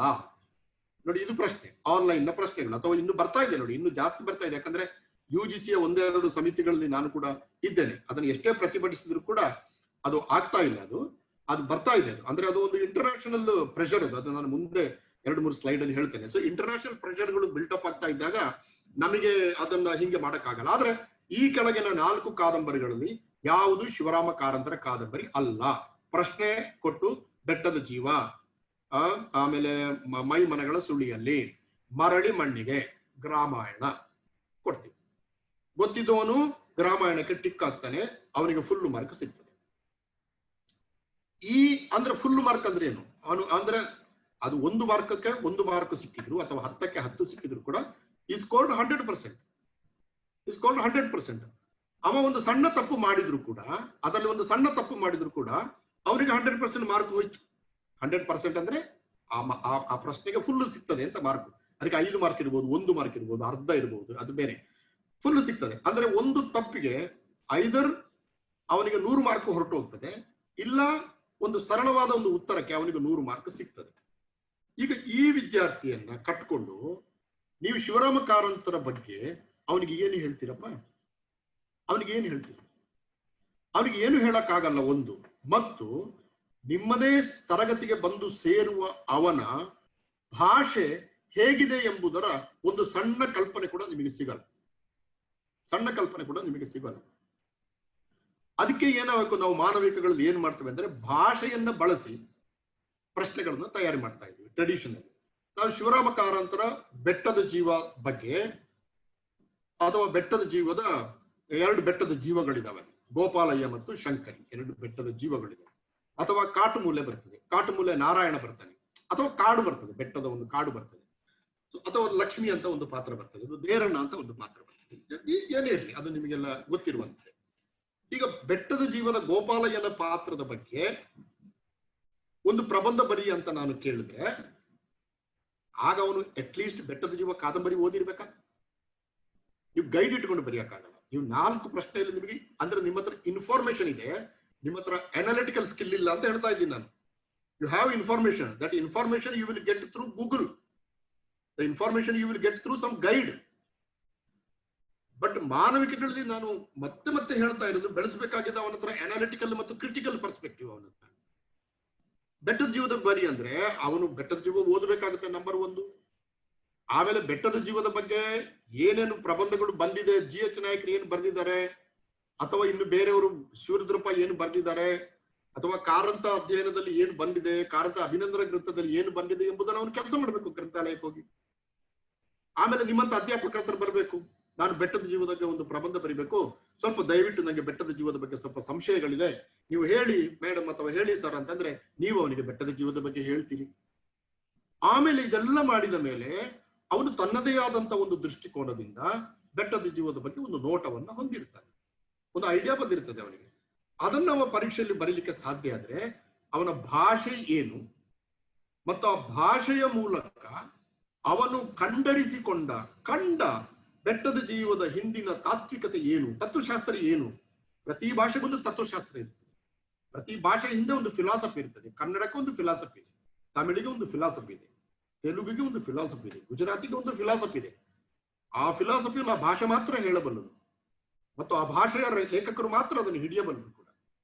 ಹಾಗಾಗಿ ಒಂದು 100 ಮಾರ್ಕ್ ತೆಕ್ಕೊಂಡು ನನ್ನ ಕನ್ನಡ ಅಧ್ಯಯನ ಪೀಠಕ್ಕೆ ಬರುವಂತ ಒಬ್ಬ ವಿದ್ಯಾರ್ಥಿಗೆ ಶಿವರಾಮ ಕಾರಂತರ ಬಗ್ಗೆ ಏನು ತಿಳುವಳಿಕೆ ಇದೆ ಎಂಬುದನ್ನ ಈಗ ಇರುವಂತ ಒಂದು ಆನ್ಲೈನ್ ಪರೀಕ್ಷೆ ಮೂಲಕ ನನಗೆ ಗ್ರಹಿಸಲಿಕ್ಕೆ ಸಾಧ್ಯ ಆಗ್ತಾ ಇಲ್ಲ ಅಂತಂದ್ರೆ ಮಾನವಿಕಗಳು ಎಲ್ಲೋ ಕುಸಿತಾ ಇವೆ ಅಂತ, ತತ್ವಶಾಸ್ತ್ರಗಳು ಸಾಯ್ತಾ ಇದ್ದೇವೆ ಅಂತ ಅರ್ಥ. ನಾನು ಒಂದು ಪ್ರಶ್ನೆಯನ್ನ ಈ ಮೊನ್ನೆ ಯಾವುದೋ ವೆಬಿನಾರ್ ನಲ್ಲಿ ಮಾತಾಡ್ತಾ ಇದ್ದೆ. ಆ ಮಲೆಗಳಲ್ಲಿ ಮದುಮಗಳು ಕಾದಂಬರಿಯಲ್ಲಿ ಅದರ ಬಗ್ಗೆ ಪ್ರಶ್ನೆ ಕೇಳಿದ್ರೆ ನಾನು ಅದರ ಮಲೆಗಳಲ್ಲಿ ಮದುಮಗಳು ಕಾದಂಬರಿಯನ್ನ ಯಾರು ಬರೆದ್ರು ಕೇಳೋದೇ ಇಲ್ಲ.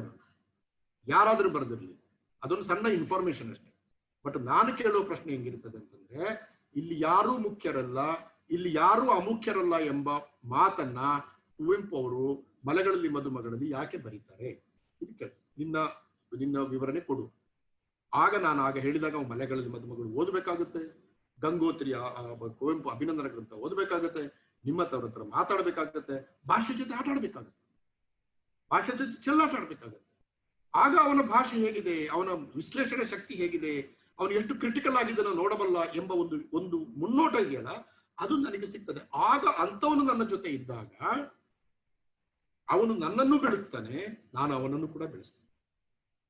ಅವನು ನನ್ನನ್ನು ಬೆಳೆಸ್ತಾನೆ, ಅನೇಕ ಪ್ರಶ್ನೆಗಳ ಮೂಲಕ ಅವನು ನನ್ನನ್ನು ಕೂಡ ಬೆಳೆಸ್ತಾನೆ, ನಾನು ಕೂಡ ಅವನನ್ನು ಬೆಳೆಸ್ತೇನೆ. ನಾವು ಇಬ್ರು ಬೆಳೀತೇವೆ, ಮಾನವಿಕಗಳು ಬೆಳೀತವಾಗ, ಆ ಜ್ಞಾನ ಶಿಸ್ತು ಬೆಳೀತದೆ. ಬಟ್ ಹಾಗಾಗಿ ಇವತ್ತಿನ ಆನ್ಲೈನ್ ಎಕ್ಸಾಮಿನೇಷನ್ಗಳು ಮತ್ತು ಇವತ್ತಿನ ಪರಿಸ್ಥಿತಿ ಭಾಷೆ ಮತ್ತು ತತ್ವಶಾಸ್ತ್ರವನ್ನ ಮತ್ತೆ ಅವನತಿಯ ಕಡೆಗೆ ತೆಕ್ಕೊಂಡು ಹೋಗ್ತಾ ಇದೆ. ನಾನು ಅದಕ್ಕೆ ಯಕ್ಷಗಾನದ ಉದಾಹರಣೆ ಕೊಟ್ಟೆ, ಎಷ್ಟು ಕ್ರಿಟಿಕಲ್ ಆಗಿತ್ತು. ಈಗ ನಾವು 3 ಗಂಟೆಯಲ್ಲಿ ಅಷ್ಟು ಕ್ರಿಟಿಕಲ್ ಆಗಿರಕ್ಕೆ ಆಗಲ್ಲ, ಅದು ಬೇರೆ ಅದು. ಆದ್ರೆ 70, 60, 70ರ ದಶಕದಲ್ಲಿ ನಾನು ಮೊನ್ನೆ ಶ್ರೇಣಿಯವರ ಬಗ್ಗೆ ಓದ್ತಾ ಇದ್ದೆ.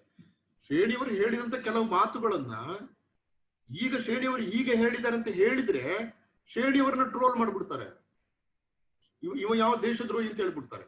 ಬಟ್ ಅವ್ರು ಹೇಳಿದ್ರು, ಭೈರಪ್ಪನವರು ಪರ್ವ ಬರೆದು, ನಾನು ಮಂಗಳೂರು ಯೂನಿವರ್ಸಿಟಿಲಿದ್ದೆ, ನಾಗವೇಣಿಯವರು ಅಲ್ಲೆಲ್ಲೋ ಅವರ ಹೆಸರು ನೋಡಿದೆ, ನಾನು ನಾಗವೇಣಿಯವ್ರಿಗೆ ಗೊತ್ತಿದೆ. ನಾನು ಶ್ರೇಣಿಯವರು ಮಂಗಳೂರು ಯೂನಿವರ್ಸಿಟಿ ಒಂದು ತಾಳಮದ್ದಲಿಗೆ ಕರೆದಾಗ ನಾನು ಅವರಿಗೆ ಪರ್ವ ಕೊಟ್ಟೆ, ಆಗ ಪರ್ವ ಬಂದಿತ್ತಷ್ಟೇ. ಹೌದಾ, ಇದು ಭೈರಪ್ಪನವರ ಕಾದಂಬರಿ ಅಂತ ತಕೊಂಡು ಹೋದ್ರು. 1 ವಾರ ಆದ್ಮೇಲೆ ಮಂಗಳೂರು ಟೌನ್ ಹಾಲ್ ನಲ್ಲಿ ಸಿಕ್ಕಿದ್ರು, ಅದನ್ನ ನಂಗೆ ಕೊಟ್ರು. ಅವರು ಕೊಟ್ಟಾಗ ಒಂದು ಮಾತು ನಾನು ಕೇಳಿದೆ, ಹೇಗಿದೆ ಸರ್ ಕಾದಂಬರಿ, ಚೆನ್ನಾಗಿದೆಯಾ ಅಂತ. ಅವ್ರು ಎಷ್ಟು ಚೆನ್ನಾಗಿ ಹೇಳಿದ್ರಂದ್ರೆ, ಇದು ಎಂಥದ್ದು ಪುರುಷೋತ್ತಮ, ನಾವು ಇದು 30 ವರ್ಷದ ಹಿಂದೆ ಯಕ್ಷಗಾನದಲ್ಲಿ ಹೇಳಿದ ಅರ್ಥವೇ ಅಲ್ವೋ ನೋಡಿ. ಅದು ಮಾತು ನಾವು ಹೇಳಿದ ಅರ್ಥವೇ ಅಲ್ವ. ಆಗ ಪರ್ವದಲ್ಲಿ ಯಾವುದನ್ನ ಭೈರಪ್ಪನವರು ಕಟ್ಟಿದ್ರು ಅದನ್ನು ಯಕ್ಷಗಾನ ಕಲಾವಿದರು 30-40 ವರ್ಷದ ಹಿಂದೆ 60ರ ದಶಕದಲ್ಲಿ ಕಟ್ಟಿದ್ದಾರೆ ಅಂತಂದ್ರೆ ಒಂದು ಪರ್ಸ್ಪೆಕ್ಟಿವ್ ನೋಡಿ. ಅಂದ್ರೆ ಆ ಕಲೆಗೆ ಎಷ್ಟು ಶಕ್ತಿ ಇತ್ತು ಅಂತ, ಆ ಸಾಹಿತ್ಯಕ್ಕೆ ಪುರಂದರದಾಸರಿಗೆ ಎಷ್ಟು ಶಕ್ತಿ ಇತ್ತು ಅಂತ, ಕುವೆಂಪುಗೆ ಎಷ್ಟು ಶಕ್ತಿ ಇತ್ತು ಅಂತ ವಚನಕಾರರ ಅಂತ ಗೊತ್ತೇ ಇದೆ ನಿಮಗೆ. ಆದ್ರೆ ಇವತ್ತು ಈ ತರದ ಬರಹಗಾರರನ್ನ ನಮ್ಮ ಸಮಾಜ ಟ್ರೋಲ್ ಮಾಡ್ತಾ ಇದೆ, ದೇಶದಾದ್ಯಂತ ಟ್ರೋಲ್ ಮಾಡ್ತಾ ಇದೆ. ನಮ್ಮಲ್ಲಿ ಮಾತ್ರ ಅಲ್ಲ, ಸಾಹಿತಿಗಳಂದ್ರೆ ಯಾರಿಗೂ ಬೇಡ, ಈಗ ಕಲಾವಿದರಂದ್ರೆ ಯಾರಿಗೂ ಬೇಡ. ಆಮೇಲೆ ಕ್ರಿಟಿಕಲ್ ಆಗಿ ನೋಡೋರು ದೇಶದ್ರೋಹಿಗಳು. ಒಂದು ಹಿಂಗೆ ನಡೀತಾ ಇದೆಪ್ಪ, ಇದು ತಪ್ಪಾಗ್ತಾ ಇದೆ ಅಂತ ಬರ್ತಾರೆ, ನೀವು ರಾಷ್ಟ್ರದ್ರೋಹಿಗಳು, ಹಿಂಗಾಗ್ಬಿಟ್ಟಿದೆ. ಸೊ ಅದನ್ನ ನಾವು ಒಪ್ಪಿಕೊಳ್ಬೇಕು. ಮಾನವಿಕಗಳಲ್ಲಿ ಕೆಲಸ ಮಾಡೋರು ನಾವು ಅದನ್ನ ಒಪ್ಪಿಕೊಳ್ಬೇಕು. ಸೊ ಮುಂದೆ ಹೋಗ್ತೇನೆ ಸ್ವಲ್ಪ ಕ್ವಿಕ್ ಆಗಿ.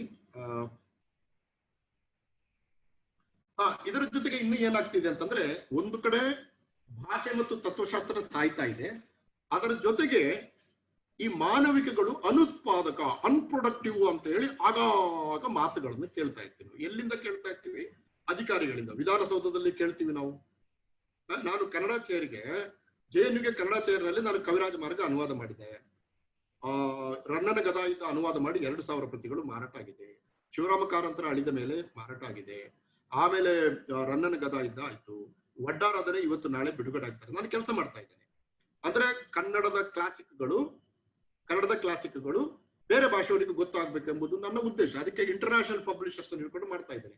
ಈಗ ಸ್ವಲ್ಪ ದುಡ್ಡು ಕೊಡಿ ಅಂತ ಹೇಳಿದ್ರೆ ಕರ್ನಾಟಕದ ಅಧಿಕಾರಿಗಳು ಏನ್ ಹೇಳ್ತಾರೆ ಅಂದ್ರೆ, ಅಯ್ಯೋ JNUಗೆ ಎಲ್ಲಿ ಸರ್ ದುಡ್ಡು ಕೊಡೋದು, ಯಾಕೆ ಸರ್ ಕೊಡ್ಬೇಕು, ಅಲ್ಲಿ ಯಾರು ಸರ್ ಕನ್ನಡ ಓದ್ತಾರೆ, ಹಿಂಗ್ ಹೇಳ್ತಾರೆ. ಅಂದ್ರೆ ಇದೊಂದು ಸಣ್ಣ ಉದಾಹರಣೆ, ನನ್ನ ಪರ್ಸನಲ್ ಉದಾಹರಣೆ ಕೊಟ್ಟಿದ್ದು. ಜನರಲ್ ಆಗಿ ನಿಮಗೆ ಗೊತ್ತಿದೆ, ಮಾನವಿಕಗಳು ಅನುತ್ಪಾದಕ, ಅನ್ಪ್ರೊಡಕ್ಟಿವ್ ಎಂಬುದನ್ನು ಹೇಳ್ತವೆ. ಹಾಗಾದ್ರೆ ಯಾವುದು ಪ್ರೊಡಕ್ಟಿವ್? Skill development. ಅದು ಫೈನ್. ಸ್ಕಿಲ್ ಡೆವಲಪ್ಮೆಂಟ್ ಅನ್ನ ನಾನು ಅದರ ಅಗತ್ಯವನ್ನು ನಿರಾಕರಿಸ್ತಾ ಇಲ್ಲ. ಸ್ಕಿಲ್ ಡೆವಲಪ್ಮೆಂಟ್ ಅಂದ್ರೆ ಏನಂದ್ರೆ ಸ್ಕಿಲ್ ಡೆವಲಪ್ಮೆಂಟ್ ಕಲಿಬೇಕು, ಕೂಡಲೇ ಒಂದು ಕೆಲಸ ಸಿಗಬೇಕು, ದುಡ್ಡು ಸಂಪಾದನೆ ಮಾಡಬೇಕು. ಮಾನವಿಕಗಳು ಮನುಷ್ಯರನ್ನು ಬೆಳೆಸ್ತದೆ, ಮಾನವೀಯತೆಯನ್ನು ಬೆಳೆಸ್ತದೆ. ಶಿವರಾಮ ಕಾರಂತರ ಕಾದಂಬರಿಗಳನ್ನು ಓದಿದವರು ಯಾರು ಕೂಡ ಮುದುಕಿಯರನ್ನು ದ್ವೇಷಿಸಲಿಕ್ಕೆ ಸಾಧ್ಯವಿಲ್ಲ. ಮುದುಕಿಯರನ್ನು ದ್ವೇಷಿಸಲಿಕ್ಕೆ ಸಾಧ್ಯವೇ ಇಲ್ಲ. ನಾವು ಮುದುಕಿಯರನ್ನು ಮನೆಯಲ್ಲಿ ಕೂರಿಸ್ಕೊಂಡು ಅನ್ಪ್ರೊಡಕ್ಟಿವ್ ಅಂತ ಬೈತೀವಿ. ವಿಧವೆಯರಾಗಿದ್ರೆ ಮಕ್ಕಳನ್ನು ಮುಟ್ಟಬಾರದು ಅಂತ ಹೇಳ್ತೀವಿ. ವಿಧವೆಯರ ಬದುಕು ಅಥವಾ ಮುದುಕಿಯರ ಬದುಕು, ಸೀನಿಯರ್ ಸಿಟಿಸನ್ಸ್ ನಾವು ಏನ್ ಹೇಳ್ತೇವೆ, ಡೆಲ್ಲಿಲಿ ಅನಾಥಾಶ್ರಮಗಳು ಬರ್ತಾ ಇವೆ, ವೃದ್ಧಾಶ್ರಮಗಳು ಬರ್ತಾ ಇವೆ. ಆದ್ರೆ ಶಿವರಾಮ ಕಾರಂತರ ಕಾದಂಬರಿಗಳನ್ನು ಓದಿದವರು ಯಾರು ಕೂಡ ಮುದುಕಿಯರನ್ನ ದ್ವೇಷಿಸಕ್ಕೆ ಸಾಧ್ಯ ಇಲ್ಲ. ಆ ಪಾರ್ವತಿ, ಆ ಸರಸ್ವತಿ ಅವರೆಲ್ಲ ನಮ್ಮ ಬದುಕಿನ ಭಾಗಗಳು. ಹಾಗಾಗಿ ಮಾನವಿಕಗಳು ಮನುಷ್ಯತ್ವವನ್ನು ಬೆಳೆಸ್ತದೆ. ಅದು ನಮಗೆ ಬೇಕಾದ ಇವತ್ತು. ನಾನು ಅದಕ್ಕೆ ಆರಂಭದಲ್ಲಿ ಹೇಳಿದೆ, ನಾನು ಇವತ್ತು ಮಾನವಿಕಗಳು ಎಷ್ಟು ಕುಸಿದಿದ್ದೇವೆ ಅಂತಂದ್ರೆ ಪರೋಕ್ಷವಾಗಿ ಅದು ಸಮಾಜದಲ್ಲಿ ಹಿಂಸೆಯನ್ನು ಜಾಸ್ತಿ ಮಾಡ್ತಾ ಇದೆ. ಹಿಂಸೆ ಅಂದ್ರೆ ಕೊಲ್ಲುವುದು ಮಾತ್ರ ಅಂತ ದಯವಿಟ್ಟು ತಿಳ್ಕೊಬೇಡಿ. ಭಾಷೆಯಲ್ಲಿ ಹಿಂಸೆ ಇದೆ. ನೀವು ಟ್ರೋಲ್ ಮಾಡುವಾಗ ಬಳಸುವ ಭಾಷೆಗಳನ್ನು ನೋಡಿ, ಸುಳ್ಳುಗಳನ್ನು ಹೇಳುವವರು ಮಾಡುವ ಭಾಷೆ ನೋಡಿ. ಹಾಗಾಗಿ ಈಗ ವಾಟ್ಸಪ್ಗಳಲ್ಲಿ ಬರುವ ಮೆಸೇಜ್ಗಳಲ್ಲಿ ಬರುವಂತ ಭಾಷೆ ನೋಡಿ. ಅಂದ್ರೆ ಎಲ್ಲೋ ಒಂದು ಕಡೆ ಹ್ಯುಮ್ಯಾನಿಟೀಸ್ ಅಧಪತನಕ್ಕೆ ಹೋಗ್ತಾ ಇದ್ದಾಗ ಅದರ ಜೊತೆಗೆ ಮಾನವೀಯತೆ ಕೂಡ ಅಧಪತನಕ್ಕೆ ಹೋಗ್ತಾ ಇದೆ ಎಂಬುದನ್ನು ಮರಿಬಾರದು. ಆದ್ದರಿಂದ ನಾವು ಅಲ್ಟಿಮೇಟ್ಲಿ, ನೀವು ಕೋಟ್ಯಾಧೀಶರಾಗಿ, ಅಲ್ಟಿಮೇಟ್ಲಿ ನೀವು ದೊಡ್ಡ ಇಂಡಸ್ಟ್ರಿ ಮಾಡಿ, ಅಲ್ಟಿಮೇಟ್ಲಿ ನೀವು ಜಗತ್ತಿನ ಯಾವ ಕಾರ್ನರ್ಗಾಗಿ ಹೋಗಿ ಬನ್ನಿ, ನೀವು ಆಗ್ಬೇಕಾಗಿರೋದು ಮನುಷ್ಯ ಅಲ್ವಾ? ಆಗ್ಬೇಕಾಗಿರೋದು ಬೇಸಿಕ್ ಮನುಷ್ಯ ಅಷ್ಟೇ. ಮನುಷ್ಯನಾಚೆಗೆ ಏನಿದೆ? ಸೊ ಇದು ಅರ್ಥ ಆಗದೆ ಇರುವಂತ ಅಧಿಕಾರಿಗಳು ಜಗತ್ತಿನಾದ್ಯಂತ ಇವತ್ತು ಮಾನವಿಕಗಳನ್ನು ಅನುತ್ಪಾದಕ ಅಂತ ಹೇಳ್ತಾ ಇದ್ದಾರೆ. ನೋಡಿ, ಇತ್ತೀಚಿನ ದಿನಗಳಲ್ಲಿ ಭಾರತದ ಬೇರೆ ಬೇರೆ ರಾಜ್ಯ ಸರ್ಕಾರಗಳ ಶಿಕ್ಷಣ ಇಲಾಖೆಗೆ ಸಂಬಂಧಿಸಿದ ಅಧಿಕಾರಿಗಳು ಮತ್ತು ವಿಶ್ವವಿದ್ಯಾಲಯಗಳ ಆಡಳಿತಾಂಗಗಳು ಮಾನವಿಕಗಳನ್ನು ಅನುತ್ಪಾದಕ ಎಂದು ಘೋಷಿಸಲು ಶುರು ಮಾಡಿದೆ. ನಾವು ಸೆಮಿನಾರ್ ಮಾಡ್ತೀವಿ ಅಂದ್ರೆ ದುಡ್ಡಿಲ್ಲ, ಕನ್ನಡಕ್ಕೆ ದುಡ್ಡಿಲ್ಲ. ಸೈನ್ಸಿಗಾದ್ರೆ ಒಂದು ಲ್ಯಾಬ್ ಮಾಡಬೇಕು, ಒಂದು 5 ಲಕ್ಷ ಕೊಡುವ ಅಂತ. ಇದು ಪ್ರಾಬ್ಲಮ್ ಆಗಿರೋದು. ಮಾನವಿಕಗಳನ್ನು ಶುದ್ಧ ವಿಜ್ಞಾನಗಳೊಂದಿಗೆ ಹೋಲಿಸಿ ತಕ್ಷಣ ಫಲಿತಾಂಶಕ್ಕಾಗಿ ಕಾಯುವ ಜನಗಳಿವರು. ಯುವಕರಿಗೆ ಕೆಲವು ಕೌಶಲಗಳನ್ನು ಕಲಿಸಿ ಅವರಿಗೆ ಉದ್ಯೋಗ ಅವಕಾಶ ಕಲ್ಪಿಸಿಕೊಡುವುದು, ಇಲ್ಲವೇ ವಿದೇಶಗಳಿಗೆ ಕಳಿಸಿಕೊಡುವುದು ಮಾನವಿಕಗಳನ್ನು ಹೇಳಿಕೊಡುವುದಕ್ಕಿಂತ ಮುಖ್ಯ ಎಂದು ಅವರೆಲ್ಲ ವಾದಿಸುತ್ತಾರೆ. ಹಾಗಾಗಿ ಕನ್ನಡ ಇವತ್ತು ಅಧಪತನಕ್ಕೆ ಬಂದಿರೋದು ಅದಕ್ಕೆ. ಅದನ್ನು ನಾನು ಮುಂದೆ ಹೇಳ್ತೇನೆ. ಸೊ ಈ ಅನುತ್ಪಾದಕ ಅಂತ ಬಂದಿದೆಯಲ್ಲ, ಇದು ಏನಾಗಿದೆ ಅಂತಂದ್ರೆ ನೋಡಿ, ಸ್ಪರ್ಧಾತ್ಮಕ ಆರ್ಥಿಕತೆಯ ಹಿಂದೆ ಬಿದ್ದಿರುವ ಜಗತ್ತಿಗೆ ಇವತ್ತು ಮಾನವಿಕಗಳು ಮತ್ತು ಸಮಾಜ ವಿಜ್ಞಾನಗಳು ಬೇಡವಾಗಿದೆ. ಇಂಥಲ್ಲಿ ಸಹಜವಾಗಿಯೇ ಪ್ರಶ್ನಿಸುವುದನ್ನ, ಅನಾಲಿಟಿಕಲ್ ಅಂಡ್ ಕ್ರಿಟಿಕಲ್ ಅಂತ ನಾನು ಹೇಳ್ತಾ ಇದ್ದೆ, ಕಲಿಸುವ, ಇತಿಹಾಸವನ್ನು ಶೋಧಿಸುವ, ರಾಜಕೀಯ ವಿನ್ಯಾಸಗಳನ್ನು ವಿಶ್ಲೇಷಿಸುವ, ಮಾನವೀಯ ಸಂಬಂಧಗಳನ್ನು ಪರಿಶೋಧಿಸುವ ಮಾನವಿಕಗಳಿಗೆ ಮಹತ್ವ ಕಡಿಮೆಯಾಗುತ್ತಿದೆ.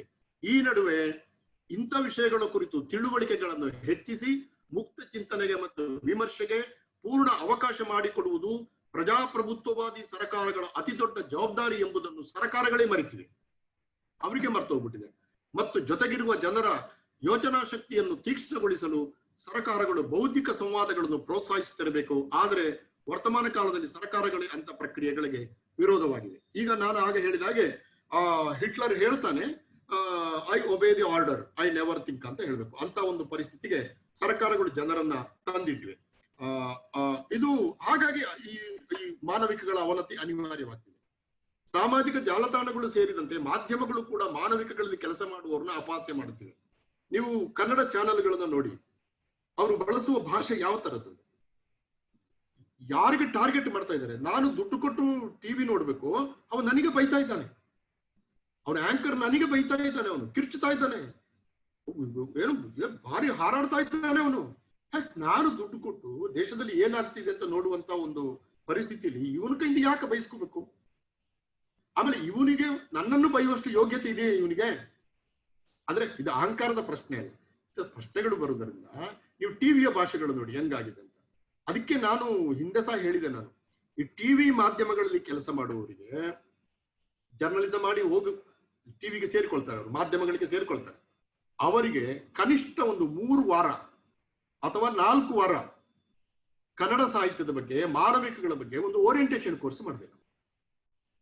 ಒಂದು ಓರಿಯಂಟೇಶನ್, ಸುಮ್ಮನೆ ಓರಿಯಂಟೇಶನ್, ಭಾಷೆಯನ್ನ ಪಂಪ ಹೇಗೆ ಬಳಸಿದ, ವಚನ ನಾನು ಮೊನ್ನೆ ಯಾರಿಗೆ ಹೇಳ್ತಾ ಇದ್ದೆ, ನಮ್ಮ ಪಬ್ಲಿಕ್ ಟಿವಿ ರಂಗಣ್ಣನವರ ಕನ್ನಡದಲ್ಲಿ 100ಕ್ಕೆ ಸುಮಾರು 60% ಪದಗಳು ಇಂಗ್ಲಿಷ್ ಬರ್ತವೆ.